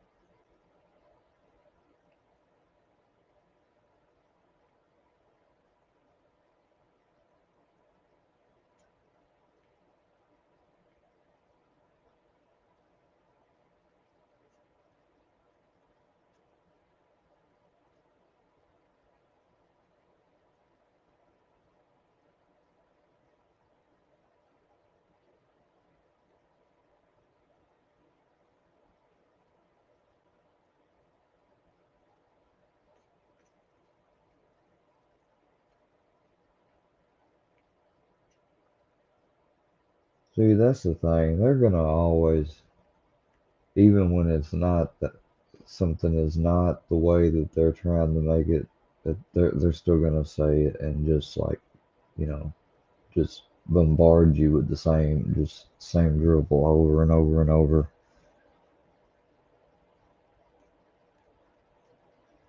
And that's what they do. And they'll mess with your family and everything else. That's what they do.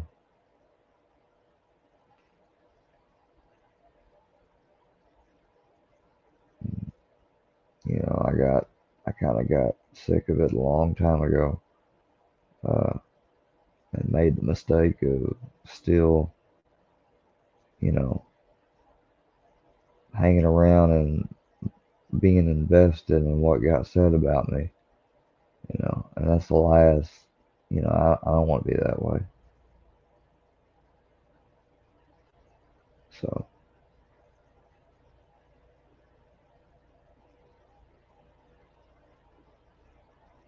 but yeah, it looks like a bunch of crap. I don't, you know, I can't, I can't imagine the time you'd have to spend to try to keep up with all this shit.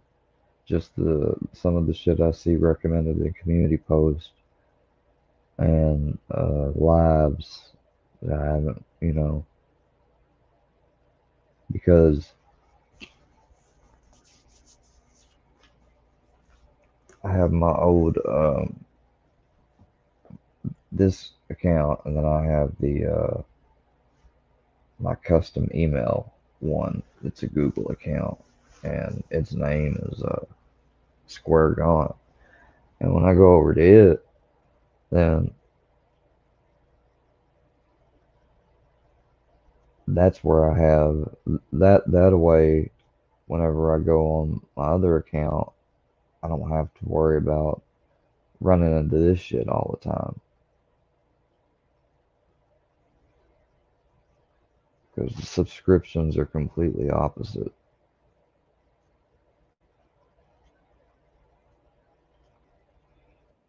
Hi everyone, my name is Aaron and welcome back to my channel. Hold on. This is going to be kind of a crazy.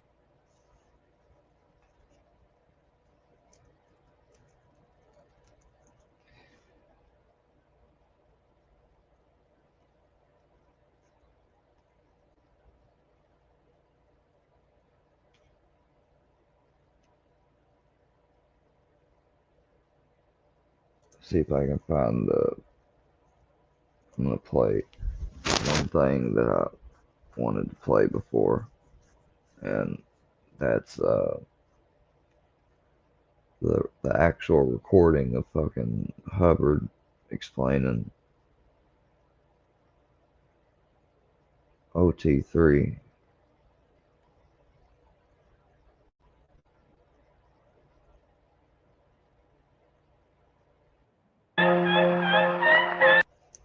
Imported. They were actually, the trick was for this planet and for this confederacy of the 21 adjacent stars and its 76 planets. The incident too,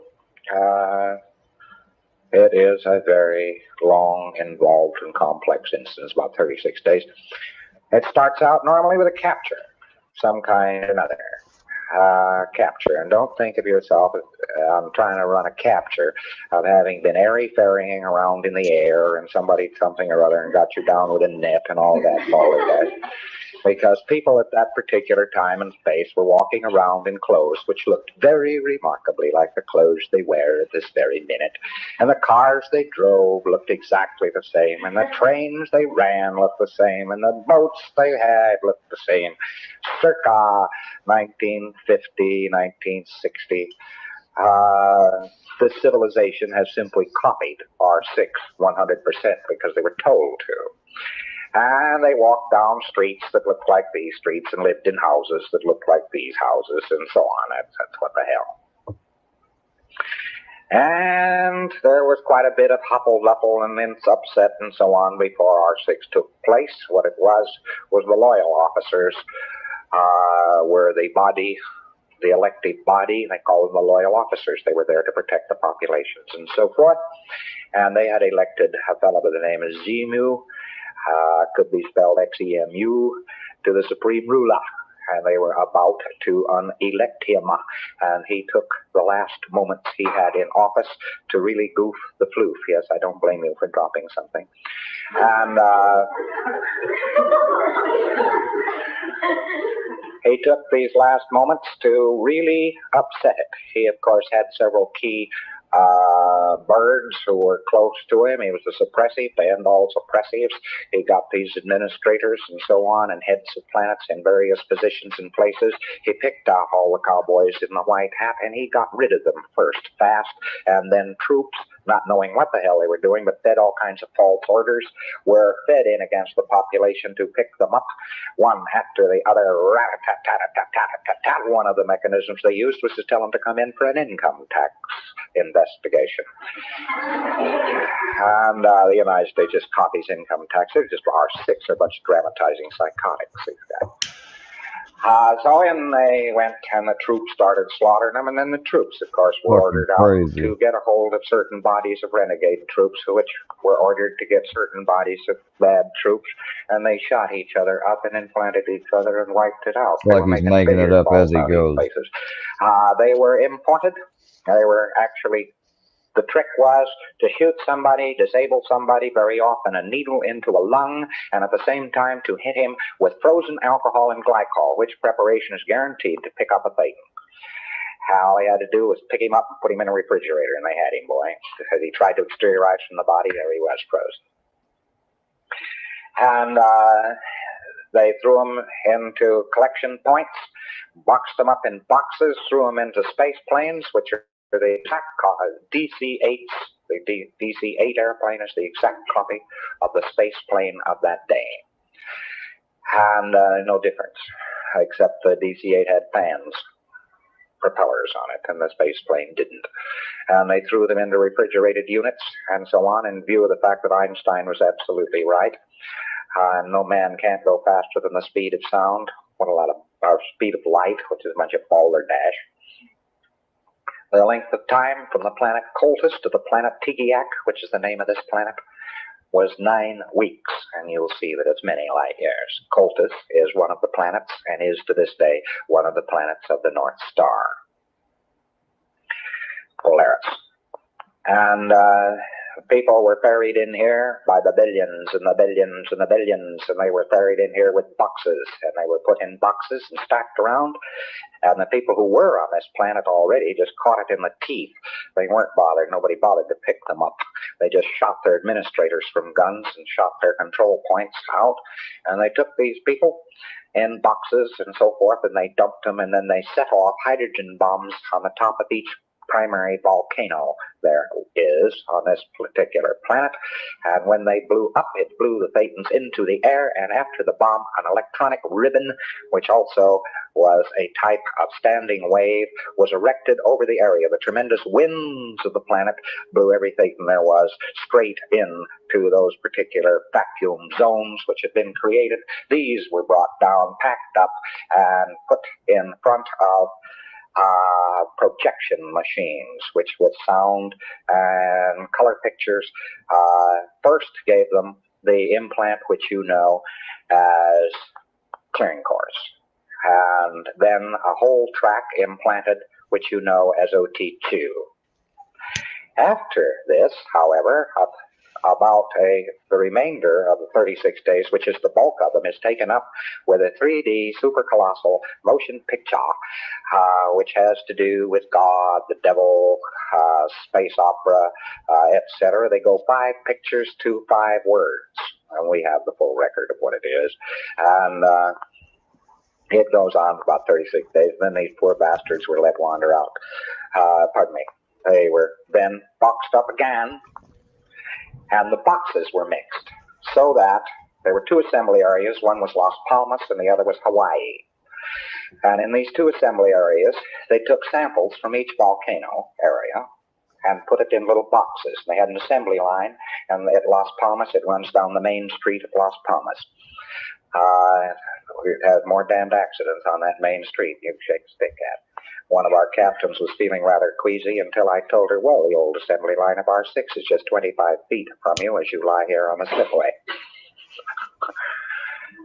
That blew the charge. The towns that were left and so on were just battered into ruins, where you had the renegades that had been hired and so on, and the administrators that had been loyal to Zimu were still trying to hold out. Within a year, he was under arrest, and within 6 years, the lot had been wiped out. The loyal officer was triumphant. Zimu was put with several of his cohorts in the center of a mountain, which is still on one of these planets, and in a wire cage, which is charged with an eternal battery. He's not likely ever to get out. There is a base on this planet, and it is so shredded away as to be hardly recognizable. Wherever, then, anybody tries to do anything about this, he's apt to get a flashback. So you mustn't go around talking about being the people who are going to save the planet. You are the people the planet obeys. You are the people who own the planet. You are not the people who are going to save the planet. And thereby you will save it. Fucking crazy. All that shit. I don't see how nobody didn't ever put it together like, you know, he did use I was doing a fucking change of science space fiction. process that I myself was not get trapped in that area and so forth. And I was up there watching the sunrise. Well, that was particular. Down south, where they're pretty close to the soil. Installations in Mongolia, there are installations in the Pyrenees here on Earth, there are installations down the mountains of the moon in Africa, which pick up very often people on death. Actually, have you ever noticed how a Negro in particular, down south, where they're pretty close to the soil, personifies mess? The gate post and the wagon and the whip and anything around there, a hat. Hey, they talk to him, you know. What's the matter with you, hat? They imbue them with personality. There is the low-level part of the technique, which consists of A, R, C on each dynamic and unity of beings. To the side so they can't see through the optic nerve. That's hysterical blindness. Nothing much to it. If you're going to resolve a case of blindness, just get them to run the attention units, which should be standing behind the optic nerve. You know, they have to believe in that sort of thing, and they did once, but it requires nothing but faith, and of course they can't have any faith anymore, and they did have hopes on that one. God, and of course God naturally exists because there is all this space around here, and this Medical practice, publication, right up until layman. And if you couldn't explain it to the layman, you would have a very difficult time of it. The subject of name means skill which means knowing how to know in the fullest sense of the word. Ology. Directives, and much of his philosophy seems to reflect that background. Hubbard himself claims to have ended his association with the World Organization and has said that he is simply loafing aboard this ship. A measure of the organization's wealth is the fact that this converted cattle ship is just one of several Scientology yachts on station in various parts of the world. Little film is available of Hubbard himself. In 1967, a British television interviewer asked him to explain Scientology in layman's terms. I think that'd be a relatively easy idea because it's actually a subject which is designed for the layman. And if you couldn't explain it to the layman, you would have a very difficult time of it. The subject name means skio, which means knowing how to know in the fullest sense of the word. Ology, which is study of. So it is actually study of knowingness. That is what the word itself means.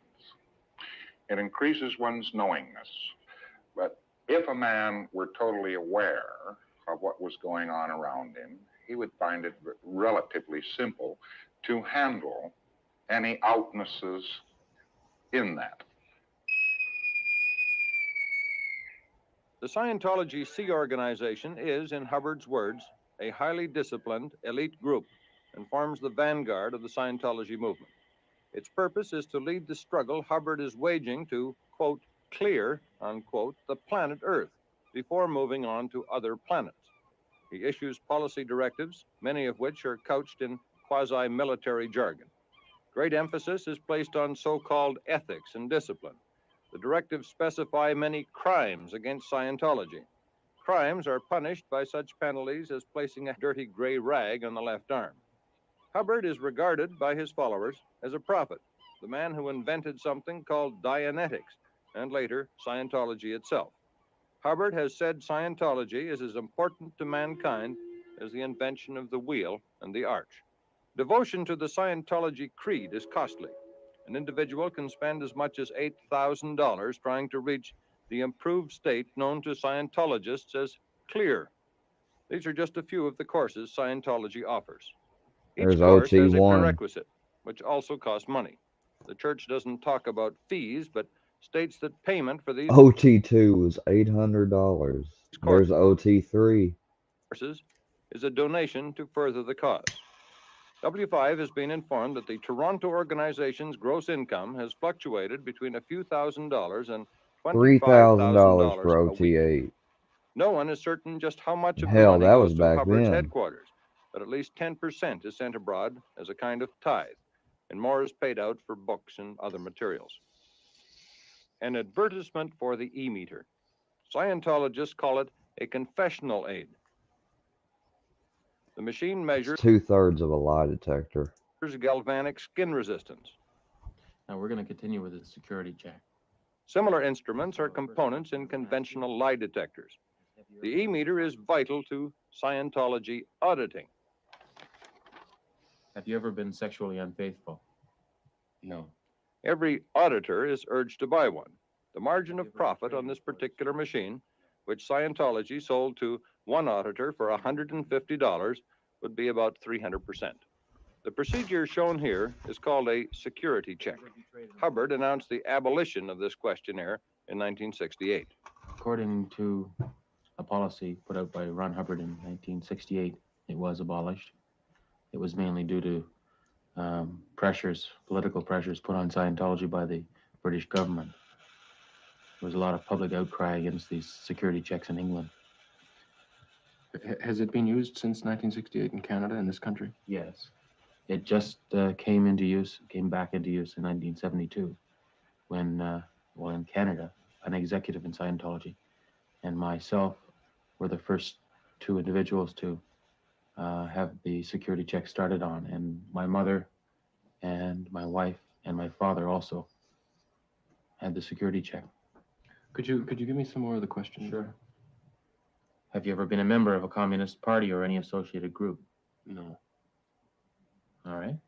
Have you ever had any unkind thoughts about L. Ron Hubbard? No. For a Scientologist to have an unkind thought about L. Ron Hubbard would definitely be considered an outness. and the person having such a thought might be considered suppressive. Have you ever had any unkind thoughts about L. Ron Hubbard? No, not really.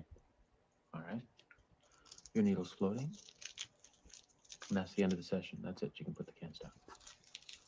Now, you've had the machine apart. Barry Smith is a biomedical engineer who specializes in the design and manufacture of electronic equipment for use in the field of mental health.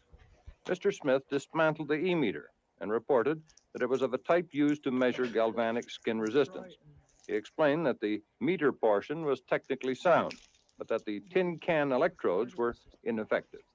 On the quality of the unit as a whole, he reported, The system as a whole, which includes the electrodes, is not a good system because the electrodes are subject to this tendency to rely heavily on the pressure exerted on the tins to the point where the pressure will swamp out the galvanic response of the tissues in question. This book was published by Hubbard in 1968. It describes some of the Scientology ethics which applied at that time. Certain people could be declared They're a lot more different today, so they probably will say, "Oh, we changed them" or some shit. enemies or suppressive persons, SP for short. This order, issued October 18, 1967, said that an enemy could be declared fair game. Note the bottom line. He could be tricked, sued, lied to, or destroyed. Yep. Tricked, sued, or lied to, or destroyed.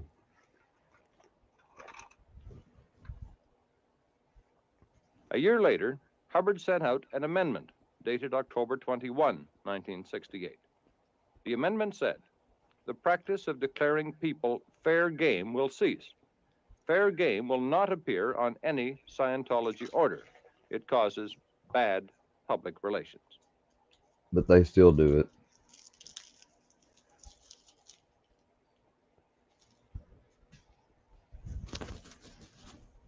Plenty of people have come Then out. Hubbard adds, this new policy does not cancel any policy on the treatment or handling of a suppressive person. In other words, they're still going to do it. This Scientology order, number 887, was issued in Toronto. It ordered Nan McLean's expulsion from Scientology. The list of accusations covered 10 points, including seeking to splinter off an area of Scientology, hiding data that was vital to prevent upsets, omissions requiring heavy interventions by seniors consuming their time and money, refusing to report, protecting a staff member guilty of a Scientology crime, and snarling about justice. Nan McLean was a true believer. She joined Scientology in a search for personal identification. She persuaded her family to join with her, and together they invested almost $10,000. These are some of the awards and certificates she received. She started as a student, eventually became a staff member, and achieved the distinction of being called a Hubbard Dianetic Counselor. Her daughter Susan was the only member of the family who didn't buy Scientology. I found that people in my own family were doing things that were totally against their character. They were, and they'll dispute it in the sense that they don't like to think that their character was changed for the worse. They like to think that all of the change was for the better, but it wasn't. The McLeans are a middle-class family who live in the country north of Toronto. Eric, the father, is a former intelligence officer in the Royal Canadian Air Force. The family is liked and respected in the community. Various members of the family tell how their experience affected them. I enjoyed utilizing my power against others.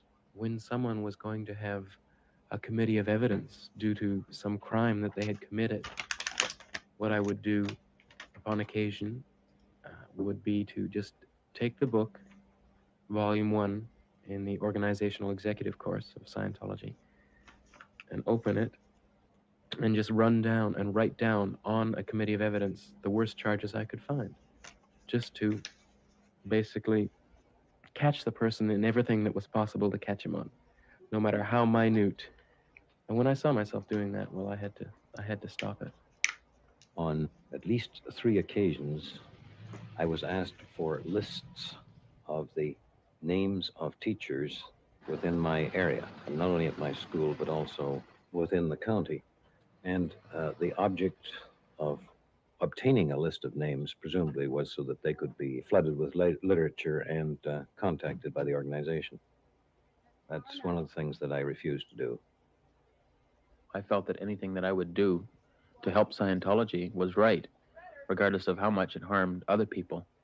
And from like the viewpoint of a public citizen and going against the laws of the land. But if it helped Scientology, then I felt at that time that it was the right thing to do, because I was so terribly caught up in the survival of Scientology, and I was like actually a robot, a Scientologist robot. Those who get hooked on the pseudoscientific mumbo-jumbo about thetans, engrams, hats, wogs, raw meat, suppressives, and all the rest find it difficult to break loose. The words and regulations of Ron Hubbard and his pervasive organization take a firm hold. Just Bruce and the rest of the family were expelled from Scientology, and I wasn't at that point because I was on a leave to handle some babysitting problems and stuff. And what I would have had to do in order to remain in Scientology is disconnect from my husband. Disconnect. Split up. You know, I go my way, he goes his, because we don't agree. And in order to remain in Scientology, I would have had to leave Bruce, or Bruce left me, or however it worked. How do you know that? Because that's the policy. If you're connected to a person who is antagonistic to Scientology or says, you know, nasty things about Scientology to you, then it becomes a condition where you are go to ethics and you're told you have to disconnect from that person. My thoughts are that they're afraid to really admit that they got took. Completely took. Every single one of them every one of them has made a point of stating the fact that there was good in Scientology. And to me, that's just a way of saying, well, I did get taken, but there was some good in it. And making oneself feel, to an extent, that you weren't duped, but you were duped, Mother. I was not duped, Susan. Mother, you were. Okay, I grant your beingness to think I was duped. But I know I wasn't. I know I have benefited. But Mother, and any benefit I have had outweighs any detriment I have had. But Mother, I saw you do things that were wrong. And when I told you that they were wrong, you justified it in the name of the organization. And I heard you say more than once that for the good of the org, you were going to do it. Okay, did I do it? Yes, and you know it's true because you've actually Yes, broken down I at know times it's that true. admitted it. I know All right, that's true. Susan, I will admit publicly, in front of everyone that watches the program, that I got taken. Totally. Okay? Right. I got taken. Good. I've got no qualms about admitting that. Okay. I'm an John. idiot for getting taken. John, did you get nothing good out of Scientology?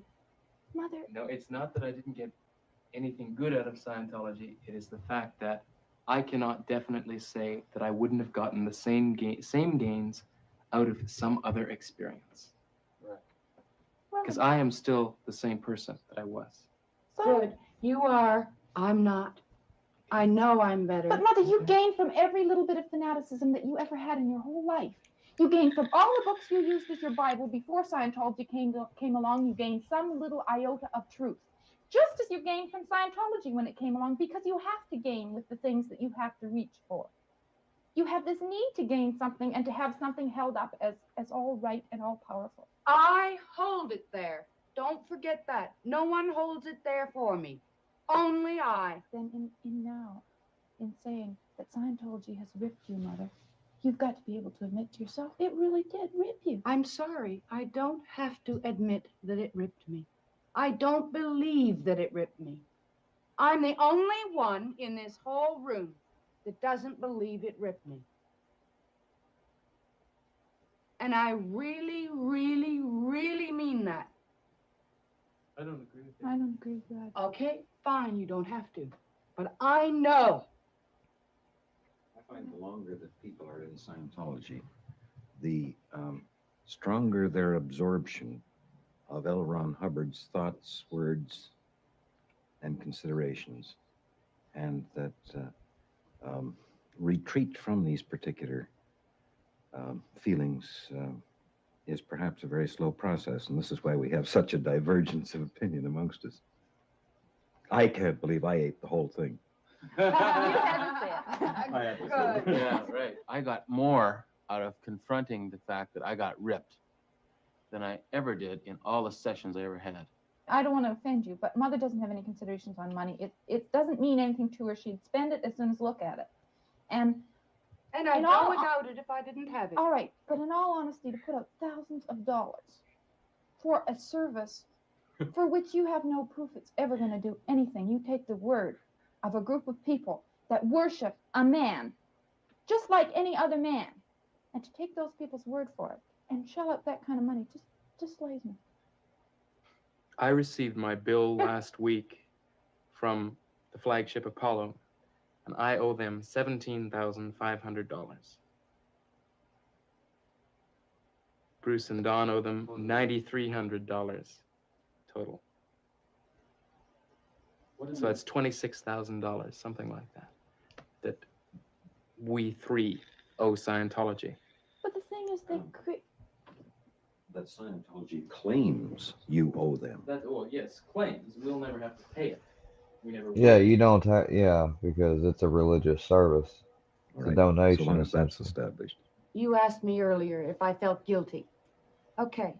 To the degree that every one of my family feels that they personally have been ripped off, I feel guilty. 1, 2, 3, 4 times guilty. But nobody's saying we blame you. I know you don't. We're up against a situation where Really? it's the lies that we kept encountering all the time that finally brought about the disaffection that grew and resulted in the eventual problems that we ran into. I know that. I have that feeling too. And to that degree, I too feel ripped off, if you like. But I don't have that sense of freedom at being ripped off that everybody else seems to have. I have a sense of injustice. Nobody has a sense of freedom about being ripped off. No. You say you feel good when you say I have been ripped off. Okay. I don't feel good when I say I have been ripped off because there is that sense of injustice and betrayal. Are you sure you don't You're- feel like a sucker? No. No, listen. Because I was sincere and still am. You still feel this idealistic sensation, this fanaticism about, quote, Scientology. Because I still see truth. Scientology does have a truth. All he done, the only reason why she's got that viewpoint is because there's a bunch of things in different courses and stuff that he gleaned on his trips and took from other fucking faiths and religious and spiritual practices, and he just basically made it for the modern world. That's the only, I mean, that's it. There's meditation in it and everything else. Like, he didn't make anything on his own. He just repackaged shit. Truth.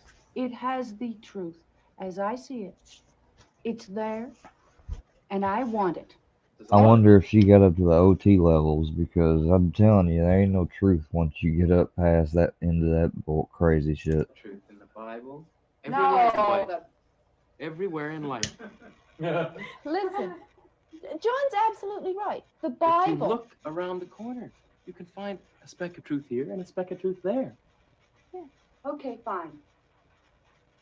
Now Scientology's cheated me. Okay, I got ripped. Do you ever think Well, at least she admitted it. quite mad? Oh, yes.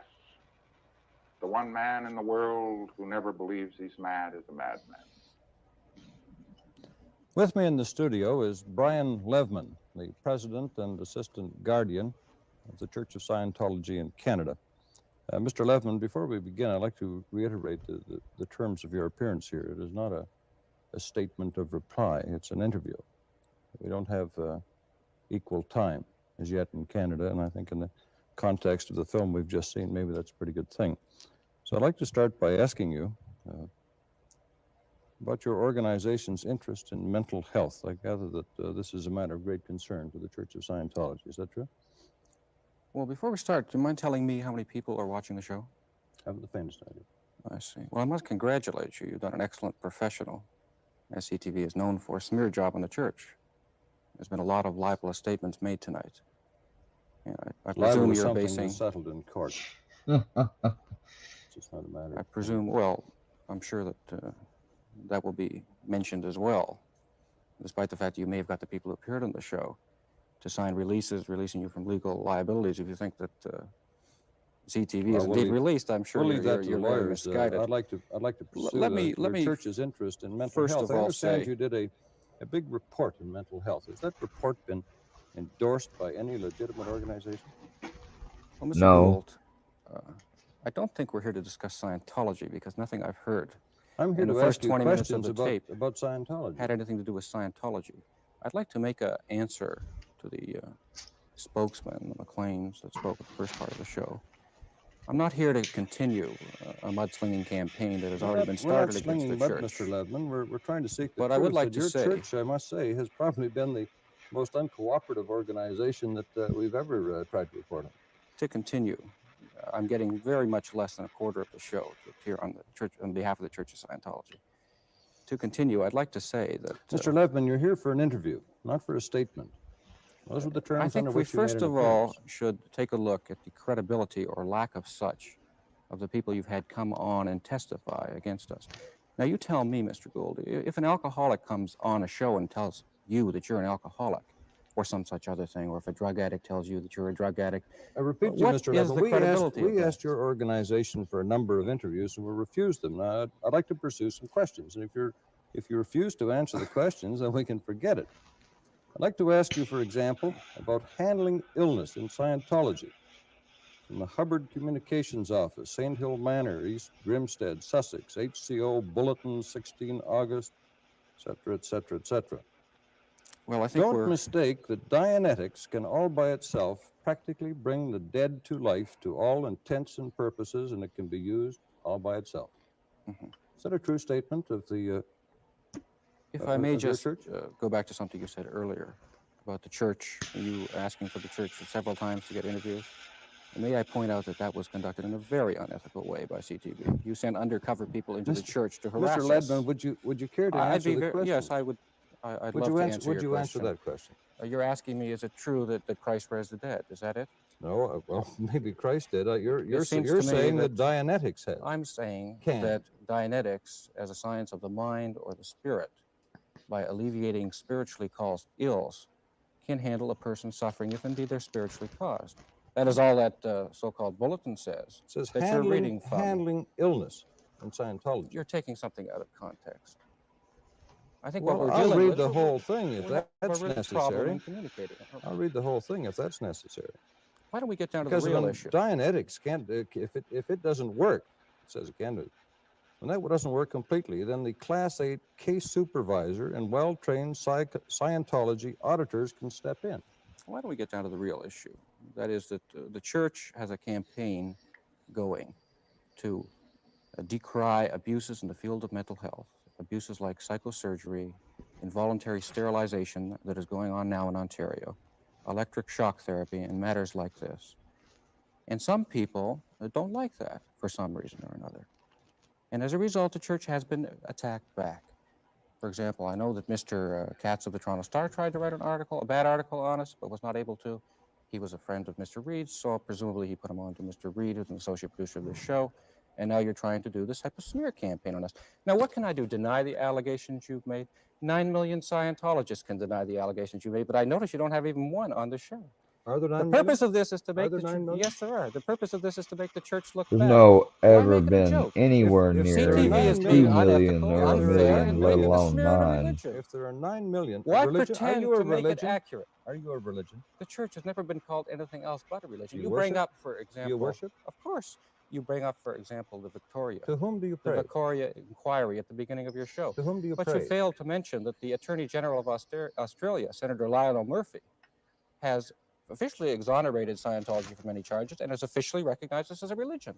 You know, Mr. You bring up Ledman, England, where the church was supposedly restricted from entering, but you refuse to mention, deliberately refused to mention that in 1971 a report was issued by the church pardon me, by the church as well as by the Home No, Office, Mr. Levman, it's very stating that it's all the very easy charges to you made against us were unconstitutional very and easy to exonerating state the a great church. number of things. In fact, one of your people stated to one of our researchers that a so-called report of yours in mental health institutions in Canada had been endorsed by the Manitoba government.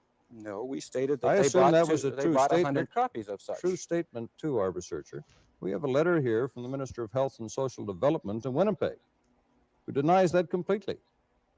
My department has not endorsed the report signed by Rennie Toupin, the minister. My dear sir, what was stated was that the government of Manitoba purchased 100 copies of our report. If you want to see the invoice, you're quite entitled to see their order Yes, invoice. he says they and that's all that was stated to your researchers. He says they did purchase it. The action did not and does not imply support of endorsement. It goes on to explain. What are you, an a-religionist? On the contrary. Do you feel obligated to On the attack contrary, religion? I just wonder to make about a an farce out of organization. things? I wonder about an organization that But you don't know a thing about encourages it. people You to haven't go shown any thousands knowledge of about it. dollars into debt in the pursuit of 2 soup cans tied to the end of a meter. I see. Who encourages people? I'm afraid the people themselves, if they wish to donate money to the church, are quite entitled to it. If you don't like it, that's your business. But Brian Levman, But take a look at the field of psychiatry. People the spend a president, lot more. assistant guardian, says he has a number of other titles for the Church of Scientology in Canada.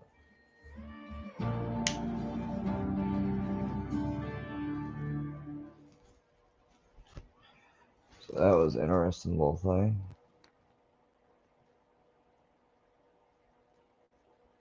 Oh. Whoa, whoa, whoa, whoa, whoa.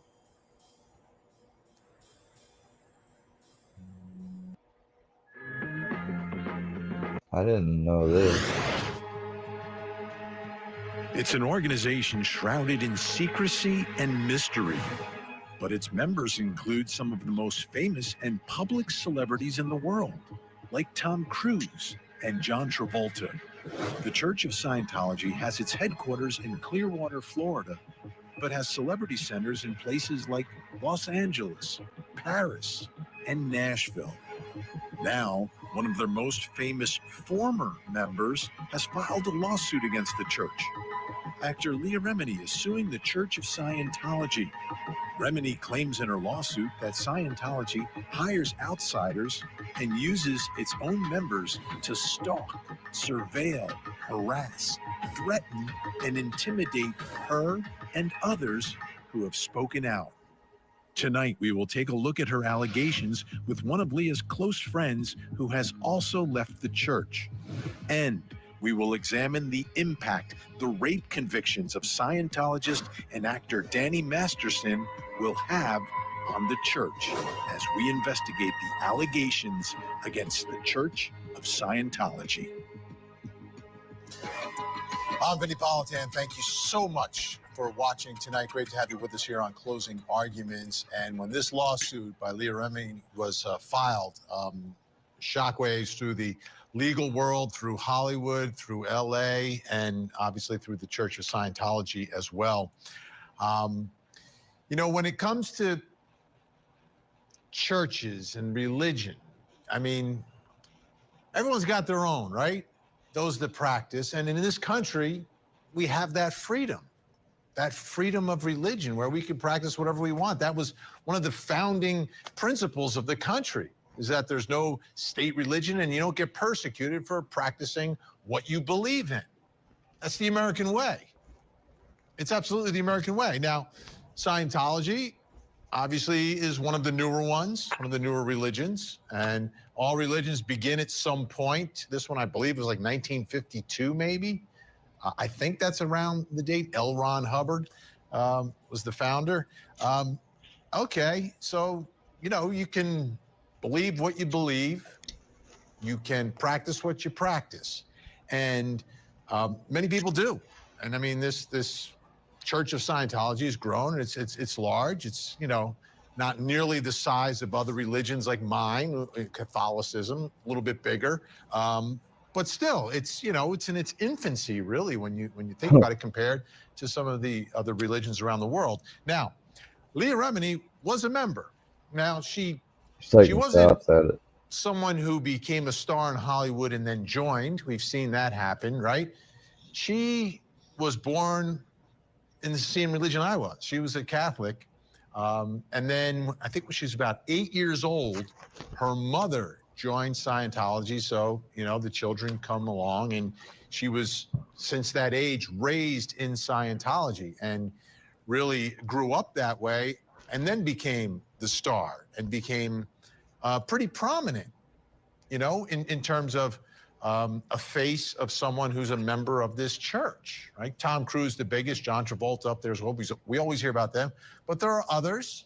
There are others, and she was one of the other ones. And, you know, with the success of the King of Queens, you know, she became a little more prominent in Hollywood circles, in celebrity, etc. So as a result, she apparently got invited to Tom Cruise's wedding. And there was a weird moment at that wedding, which may have been where things between Leah Remini and the Church of Scientology kind of went different paths. And we're going to talk about that tonight. We're going to get into this lawsuit, and we're going to have former members of the church talk about their experiences and get their take on how they think this whole thing is going to play out. And we're also going to talk about Danny Masterson, the convicted rapist, who is a member, another one who grew up in Scientology, was convicted of raping 2 women who were former members of the church.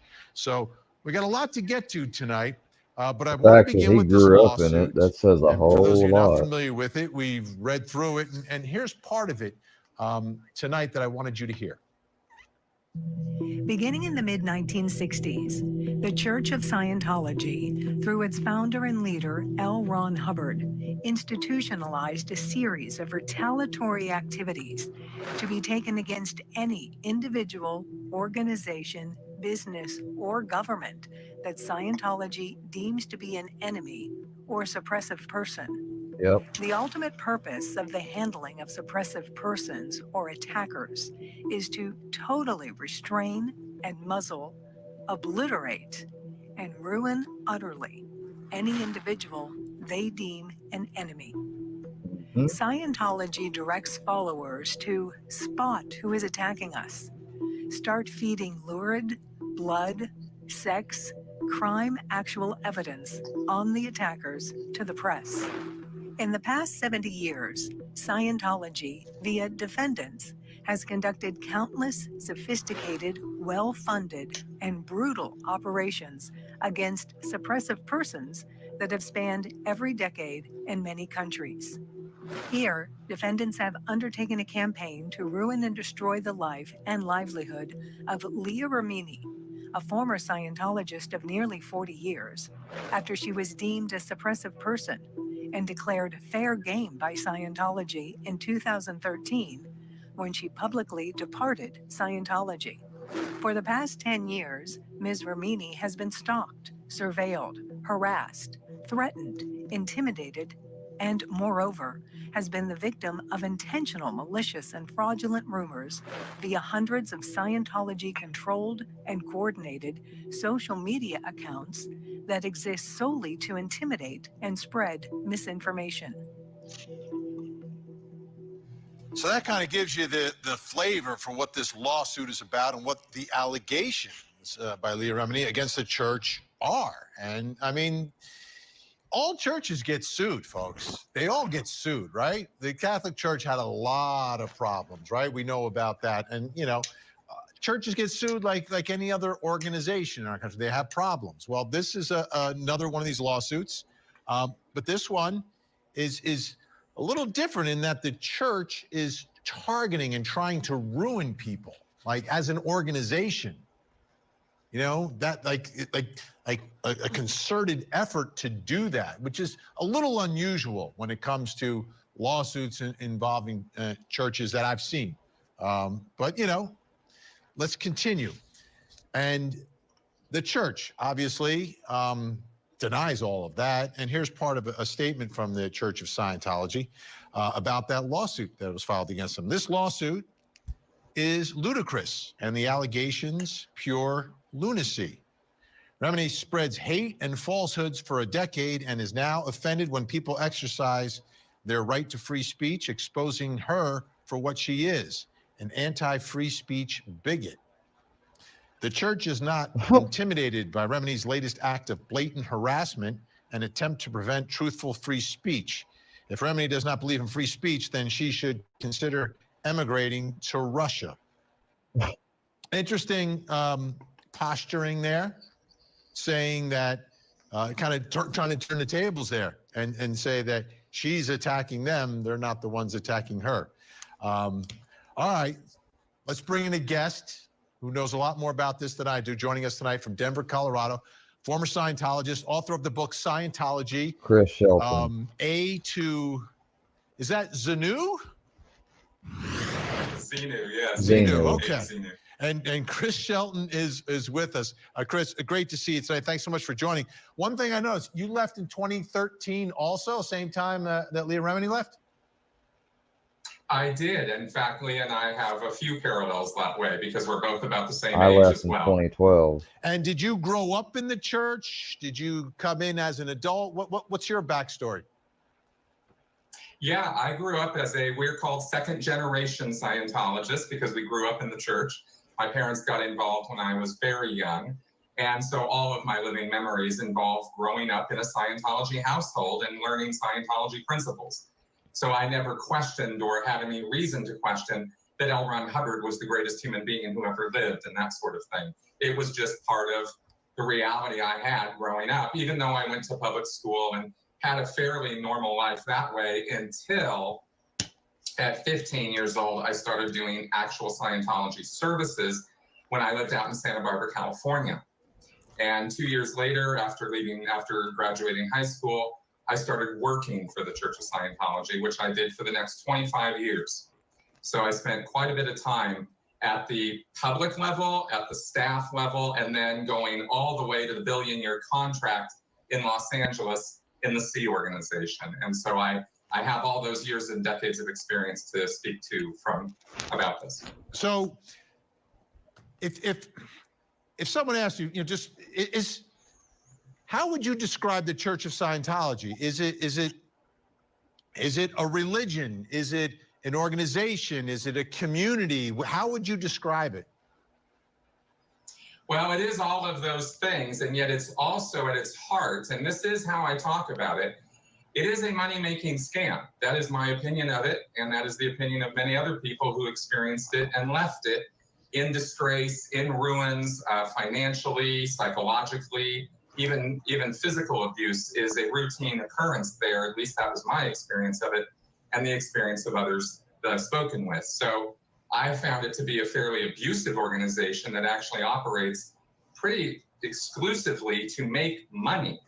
And everything focuses around that. And as a staff member, that was the number one priority, was making money for the church. Well, so, anytime you go to church, they're always passing the basket around at the end of service. Like all of us have experienced that. How is it different, or is it the same? Oh, no, it's very different. Scientology operates on a business model where fixed donations are required for every single level of service. And there are a whole array of services, classwork and personal counseling, or what they call auditing, and that's charged for by the hour. And those donations are not voluntary. If you want to partake in those services, you have to pay those rates.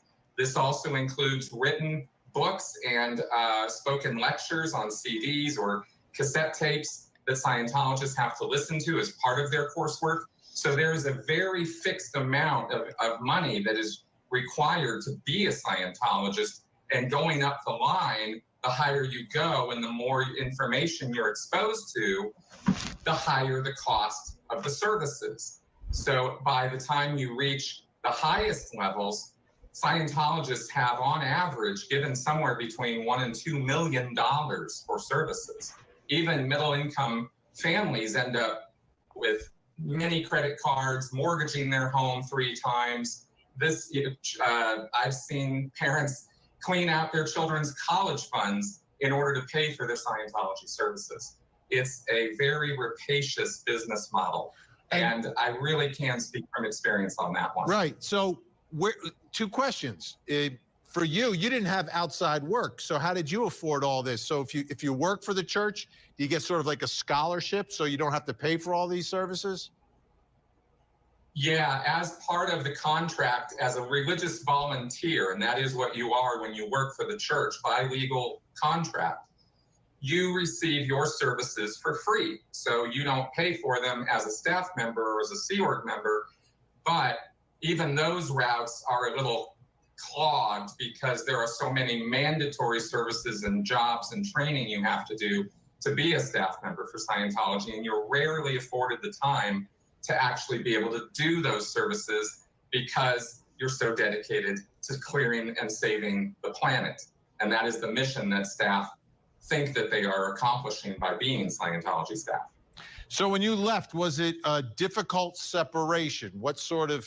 How did that go? Because, I mean, that's part of this lawsuit from Leah Remini is that, like, oh, this has been impossible. They've been going after me, et cetera. How about for you? Someone grew up in it and worked for Scientology for so many years. Absolutely. It was a very difficult process. It actually took me 9 months to jump through various hoops in order to have the okay and get authorization to be able to leave working for the Sea Organization and just become a regular public Scientologist. I didn't want to just escape in the middle of the night. I intended on continuing to do services. Fortunately, actually, when I got out, I then had access to the internet, and this is in 2013.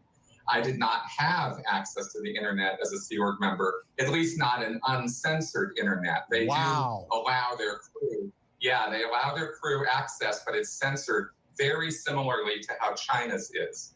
So there's no negativity about Scientology that you can find when you're using the internet on a Sea Org base or installation.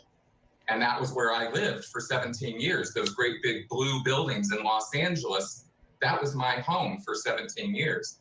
So the Sea Org, the Scientology in general engages in a program of thought policing where they convince you through certain chicaneries, certain lies, that it would be damaging to your mental and spiritual health and growth if you even see anything negative about Scientology, or if you see or hear anything about the confidential materials of Scientology. So Scientologists self-police to keep themselves away from that information. And that's how I acted for those 25 years that I worked for the church. So once I finally got out and had open access, I finally watched the South Park episode.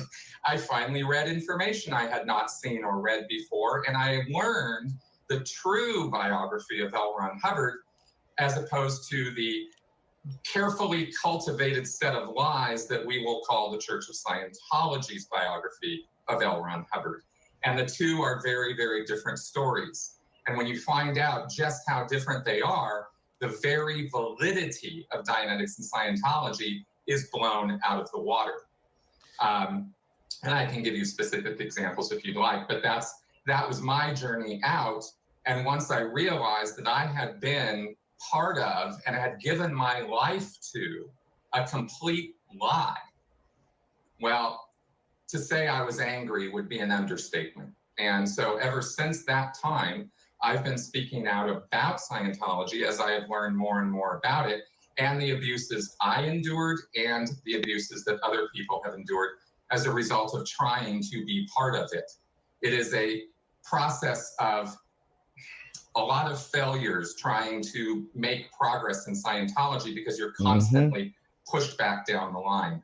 But when you leave, as I did, and you start speaking out publicly against it, you become what's called a suppressive person. I am one such person. It's an official label that Scientology gives you. I received mine at the end of 2013, and I've been proudly wearing that label ever since. So that's been my history as a critic. And over the last 10 years, I've not only been recovering from that process, but I've also been documenting it through YouTube channels and my book, et cetera, and talking with other Scientologists and members of other cults who also have escaped their groups, because we have a lot in common, we find, when we start discussing the physical, sexual, and psychological abuses that occurred to us in the group. Now, when L. Ron Hubbard passed away, David Miscavige took it over. He's the leader of Scientology, and he's also named as a defendant in Leah Remini's lawsuit. He made a rare public appearance in a promotional video for the launch of the Scientology Network, which was posted on the Scientology YouTube channel. Let's take a look. You've probably heard of Scientology. In fact, every 6 seconds, someone searches the question, what is Scientology? There's a lot of talk about us, and we get it. People are curious. Well, we want to answer your questions because, frankly, whatever you have heard, if you haven't heard it from us, I can assure you we are not what you expect. Did you have any interaction with David Miscavige? I did. I met him and was in the same room with him being briefed for 3 or 4 straight days at one point in 1996, along with many other staff. And I received orders from him and directions from him from time to time. But he was about 3 levels up above where I was at. So, and is he looked at the same way as L. Ron Hubbard was? I mean, when they talk about him, has he taken more so? At this point, I would say it's almost more so. L. Ron Hubbard is very central to the entire dogma and core of Scientology. He's the one who wrote all the books and gave all the lectures, and ultimately is the one who is called source in Scientology with a capital S. Miscavige is the one who took over and has been leading the charge, but most Scientologists' experience of Scientology up to now mostly involves David Miscavige because L. Ron Hubbard died all the way back in 1986. So it's really only very old veteran Scientologists who are still around remembering Hubbard. So David Miscavige has been the voice and face of Scientology since 1987. Chris Shelton, it's been a pleasure speaking with you. Good luck in your continued recovery, as I guess you termed it. And we appreciate getting that insight tonight. Thanks so much. Thank you very much. All right, when we come back, we're going to talk more about Leah Remini's lawsuit, plus coming up next hour. In the Bahamas, a love triangle and divorce turned into an alleged murder-for-hire plot. Lindsay Shiver is accused of cheating on her husband, Robert, then soliciting a third man with her lover to kill him. Miscavige was nowhere to be found. Circumstances. Eccentric widower. And her husband attended the wedding of Tom Cruise and Katie Holmes in Italy. Cruise, David Miscavige's best friend, is essentially second in command in Scientology. Ms. Remini was shocked to discover that David Miscavige's wife, Shelley Miscavige, was nowhere to be found. When Ms. Remini asked a group of Scientology executives and Tom Cruise's personal handlers, "Where is Shelley?" she was immediately admonished by the group. While in Italy, Ms. Remini called her Scientology assistant and asked her to type up a series of internal reports, sharing her concerns about the behavior she had witnessed and expressing her concern about Ms. Miscavige's health and safety. When Ms. Remini returned to Los Angeles, she was ordered to go to Clearwater, Florida, to the Flag Land Base Building, also known as FLAG. Ms. Remini was held at FLAG for 4 months while she was put through a process called the Truth Rundown. Simply put, Truth Rundown is a form of psychological torture meant to rewrite the target's memories. After months of psychological torture, Ms. Remini was nearing the point of psychotic breakdown. She finally gave in and rescinded all of her reports.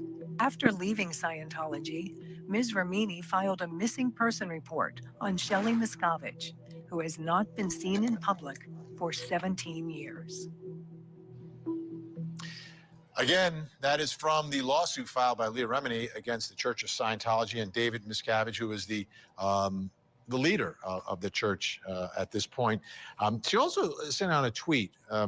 Take a look at this tweet. This is really interesting as well. One of the last times I saw Shelley Miscavige pictured with us is Barbara Ruiz, who has also been disappeared by David Miscavige. Both of these women were in David Miscavige and Tom Cruise's inner circle. They haven't been seen in over 15 years. Part of what's going on in this lawsuit, and now she says she's being harassed and stalked, etc. Want to get more insight? Joining me right now from Castle Rock, Colorado, former member of the Church of Scientology, president of the Aftermath Foundation, and expert witness in Danny Masterson's rape trial. Claire Headley is with us. Claire, great to see you. Thanks so much. Thank you for having me on. I appreciate it. First, I'd like to get your response or your reaction to Leah filing this lawsuit. What do you think is going to happen? What do you think the reaction of the church will be? And do you think we will ever see a trial in this case? Well, a few different comments. Obviously, we will see how this plays out. First of all, Scientology has not won a jury trial ever. Simply the facts of any case presented to a jury are damning. So that's just a piece of information to put out there. Second of all, Scientology for 7 decades has gotten away with relentlessly pursuing, harassing, and attempting to silence anybody who dares to say anything about Scientology publicly. That applies to someone who's an ex-Scientologist or even just a comedian making a joke on a stage at an award ceremony, for example. And Scientology has gotten away with this as a tax-exempt organization that has accumulated billions of dollars. My own family has been harassed for 18 years, including having our phone records obtained, our trash purchased, private investigators stalking us, photos taken of my young children. It's no joke, and they get away with this in today's world. And so my hat is off to Leah Remini for standing up to this bullying organization and calling them to task on what they've been getting away with for decades. What do you suspect would be their reaction if this thing goes to trial and we've got cameras inside the courtroom and everyone's going to tune in. They would tune in for this one. But I don't think anyone's ever seen a public trial involving the Church of Scientology and one of their former celebrity members. What do you think the reaction would be to that scenario? Well, first of all, let's point out that the alleged response from this alleged church is not even signed by a human being. It's an unnamed statement from who knows who that alleges some pretty outrageous statements. The facts of the matter are that there are some pretty damning evidence from many, many people who have been harmed and attempted to be, in Scientology's words, muzzled, silenced, destroyed utterly.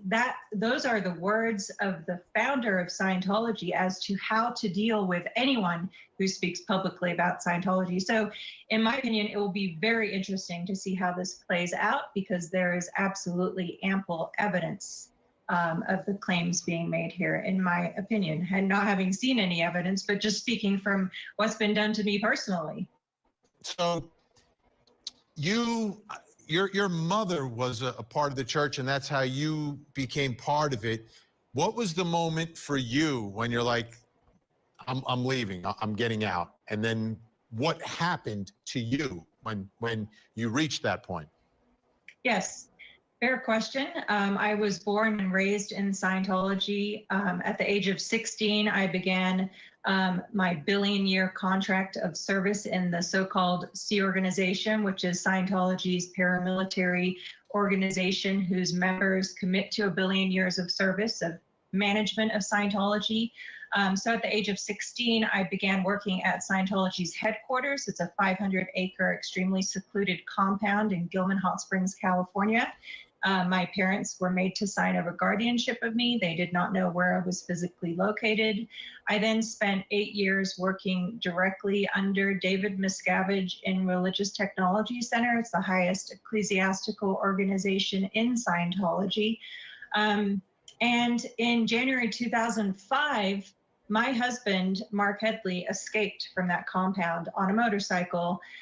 He was run off the road by security. A passerby called 911.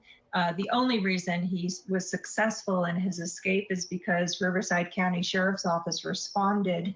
I was left at the secure compound with a really tough situation. It really made me realize how miserable I'd been. I'd witnessed David Miscavige personally, physically abusing staff many, many times, top executives in Scientology, Mike Rinder, Norman Starkey, Mark Yeager. I could go on and on and on listing the people I saw David Miscavige physically abuse.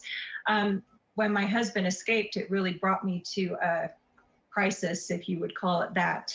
And I had to devise my own escape plan, which I enacted 3 weeks later, towards the end of January 2005. I was pursued from California across state lines to Las Vegas, Nevada. They threatened to follow me all the way to Kansas City, where I was heading to reunite with my husband. So yeah, it was not an easy task to get out of there. When you say escape, and everyone is conjuring up like, you're an adult. This is America. You're not in prison. Why would you need to escape? Do you have to physically escape? Is it a psychological escape? Oh no, it's absolutely a very physical escape. I had a security escort I had to run away from, who then pursued me. And then I had 4 staff members, like I said, follow me across state lines from California to Las Vegas, Nevada, and confront me in the Las Vegas bus station, telling me that they were going to take me back. They called my husband and said, "We caught her, she's not coming." And I had to quite literally sit on the floor of the bus station and hope that if they tried to physically grab me and take me out of there, if I screamed, that maybe somebody might pay attention and call 911. Wow. Have you ever filed charges or filed a lawsuit against them? My husband and I did file a lawsuit in 2009 for various causes of action.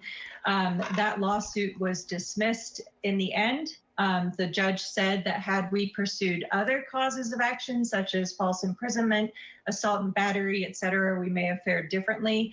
As it was a legal situation where we just simply didn't have the correct resources to go up against $1 billion organization. It was a David and Goliath situation, and we failed. And we paid their legal fees because they said that if we didn't, they had offered us that if we would agree to never speak publicly about Scientology ever again, turn over the rights to my husband's book, Blown for Good, Behind the Iron Curtain of Scientology, turn over any and all information of any communication we'd had with any ex-Scientologists or any media contacts, they would waive that bill. We decided to pay it anyway, so we paid them approximately $43,000 so as to not be silenced. Well, I'm glad you haven't been silenced, and I'm so glad that you joined us tonight. Claire Headley, thank you so much. Appreciate it. Thank you very much. Incredible insight we're getting tonight from former members. Okay, when we come back, we're going to have a journalist who's been covering Scientology for years.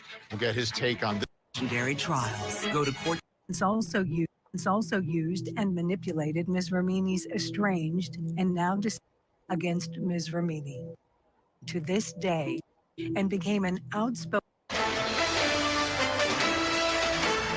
In 2013, Ms. Ramini formally and publicly left Scientology and became an outspoken public advocate for victims of Scientology. As a result, beginning in 2013 and continuing to this day, defendant Miscavige and the other defendants began to level one of their most coordinated and malicious assaults against Ms. Ramini. Defendants enlisted dozens of current and former Scientologists to record videotaped messages, to make disparaging and false claims against Ms. Ramini, including false and defamatory statements that she was abusive to her mother and daughter, and that she is a racist.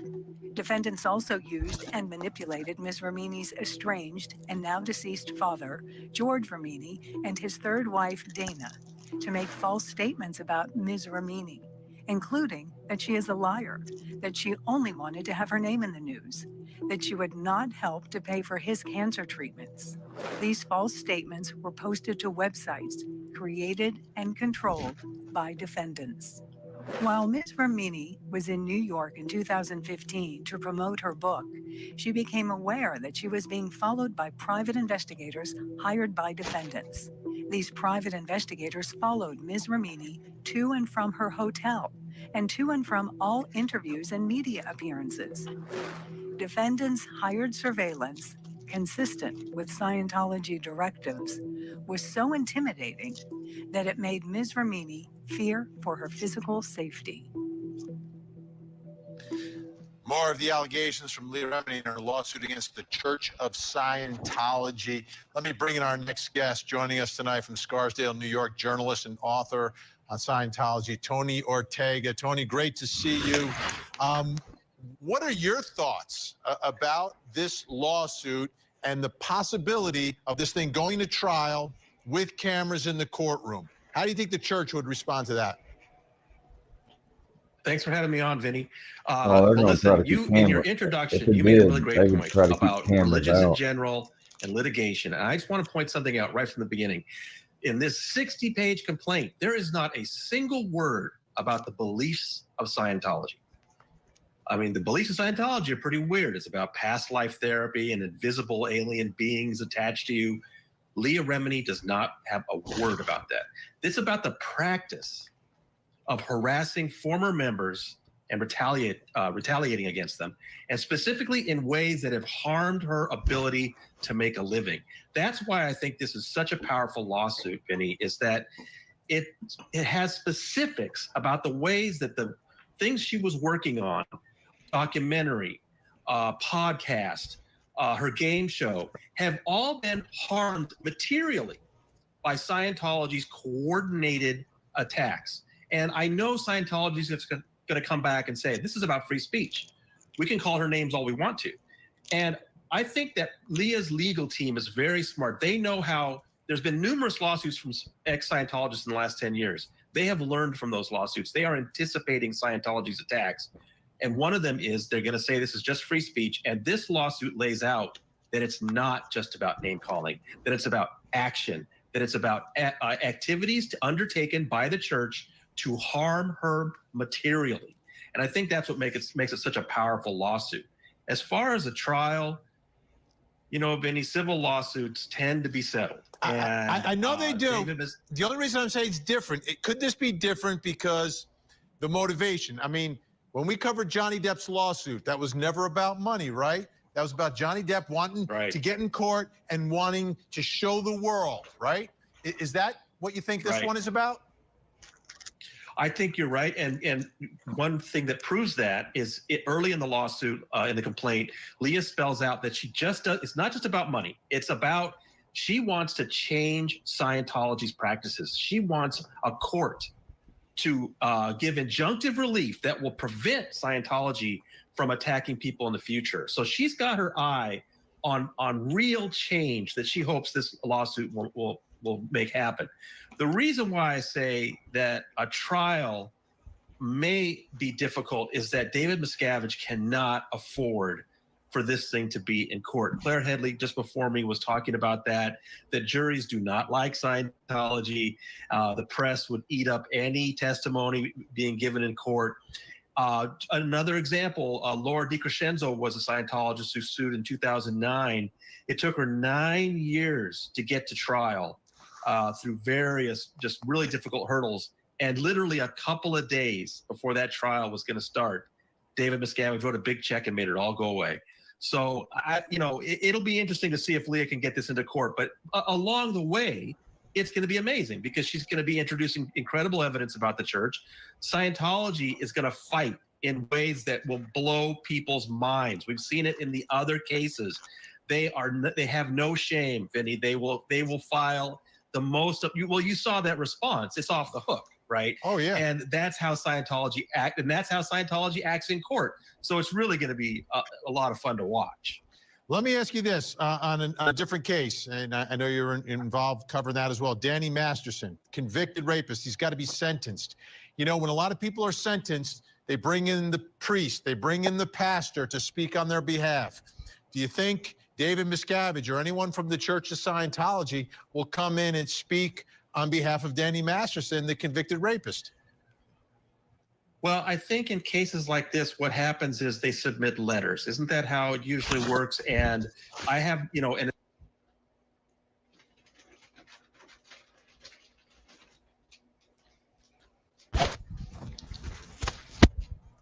it's a criminal case, so there's not a public file. So we don't know yet what's being filed on his behalf. But I have a feeling right now that court is getting sent lots of letters from family members, possibly other Scientologists. Would David Miscavige write something? I kind of doubt that. He probably would not want to be associated with it. But I hope that those letters become public after the sentencing, and then we can see who was speaking up on Danny's behalf. And are there still civil cases related to those, to what happened to the accusers, the victims in the Danny Masterson case? Right. The criminal case. Are there civil cases? Yes, the Danny Masterson accusers filed a harassment lawsuit against Danny and the Church of Scientology in 2019, the year before he was actually criminally charged. That lawsuit has been on hold until after Danny is sentenced. Okay, so there's another opportunity. That one, I think, will be settled. That one's about harassment. It's about that these women are saying since they came forward to the LAPD, they've been stalked, harassed, their pets have been poisoned, which is kind of a classic Scientology accusation. And that's going to be a very interesting case. But like I said, we're waiting for that one. That one's on hold. And how about you? What, have they come after me? Yeah, they come after you. Yeah, I've been writing about Scientology for, gosh, how long has it been now? More than 20 years. And they come after me. But see, they're such cowards, Vinny. They don't come after me. They send private investigators to intimidate my mother. They've had a private investigator pretend he's a reporter in order to create a scandal involving my wife. I mean, they just do these really slimy things. That's why it's really interesting to see Leah Remini suing over that kind of thing, because so many other people have experienced what she has. Well, Tony, I appreciate your time tonight and your insight. Well, it's good to see that they're being taken on. But, you know, like I said, all these people can say what they want to that they have on here. I'm really interested in the lawsuits against Scientology because, as some people know, I fell into that trap. I left in 2012. I probably was invested for about a year in it. I wasn't even there that really, but a couple months, you know, I wasn't there that long. But, you know, that's no bullshit that a dude's wife has been missing for like 15 plus years. And no one's seen, you know. But, and they have kind of like Guantanamo Bay type style, like prison camps and shit.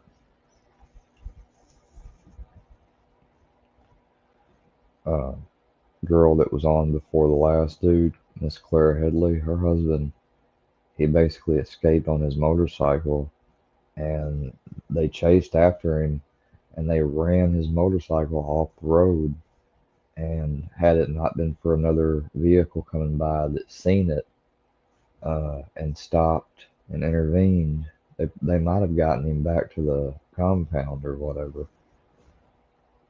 So they're really fucking, you know.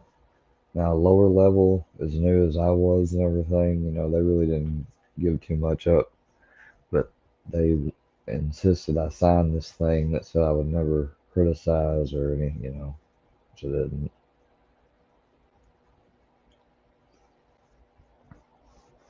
which is, I'm glad that I kind of got back to more my roots, coming back home and getting in touch with everything my, family and my history is.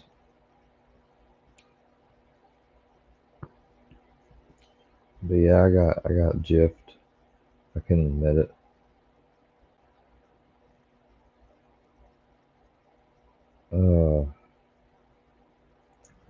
Well, today's January 1st, 2024.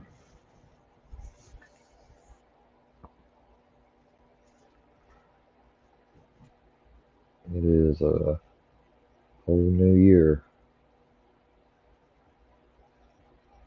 Went around and done one whole revolution, slowly but surely, this past year, and it's been filled with crazy shit. But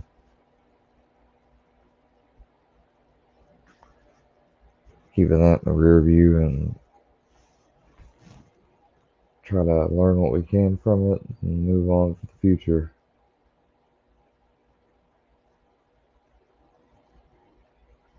As far as anybody that's, if you get messed with or anything, just know that, it's not a reflection of you, more so it's a reflection of the people that's going after you.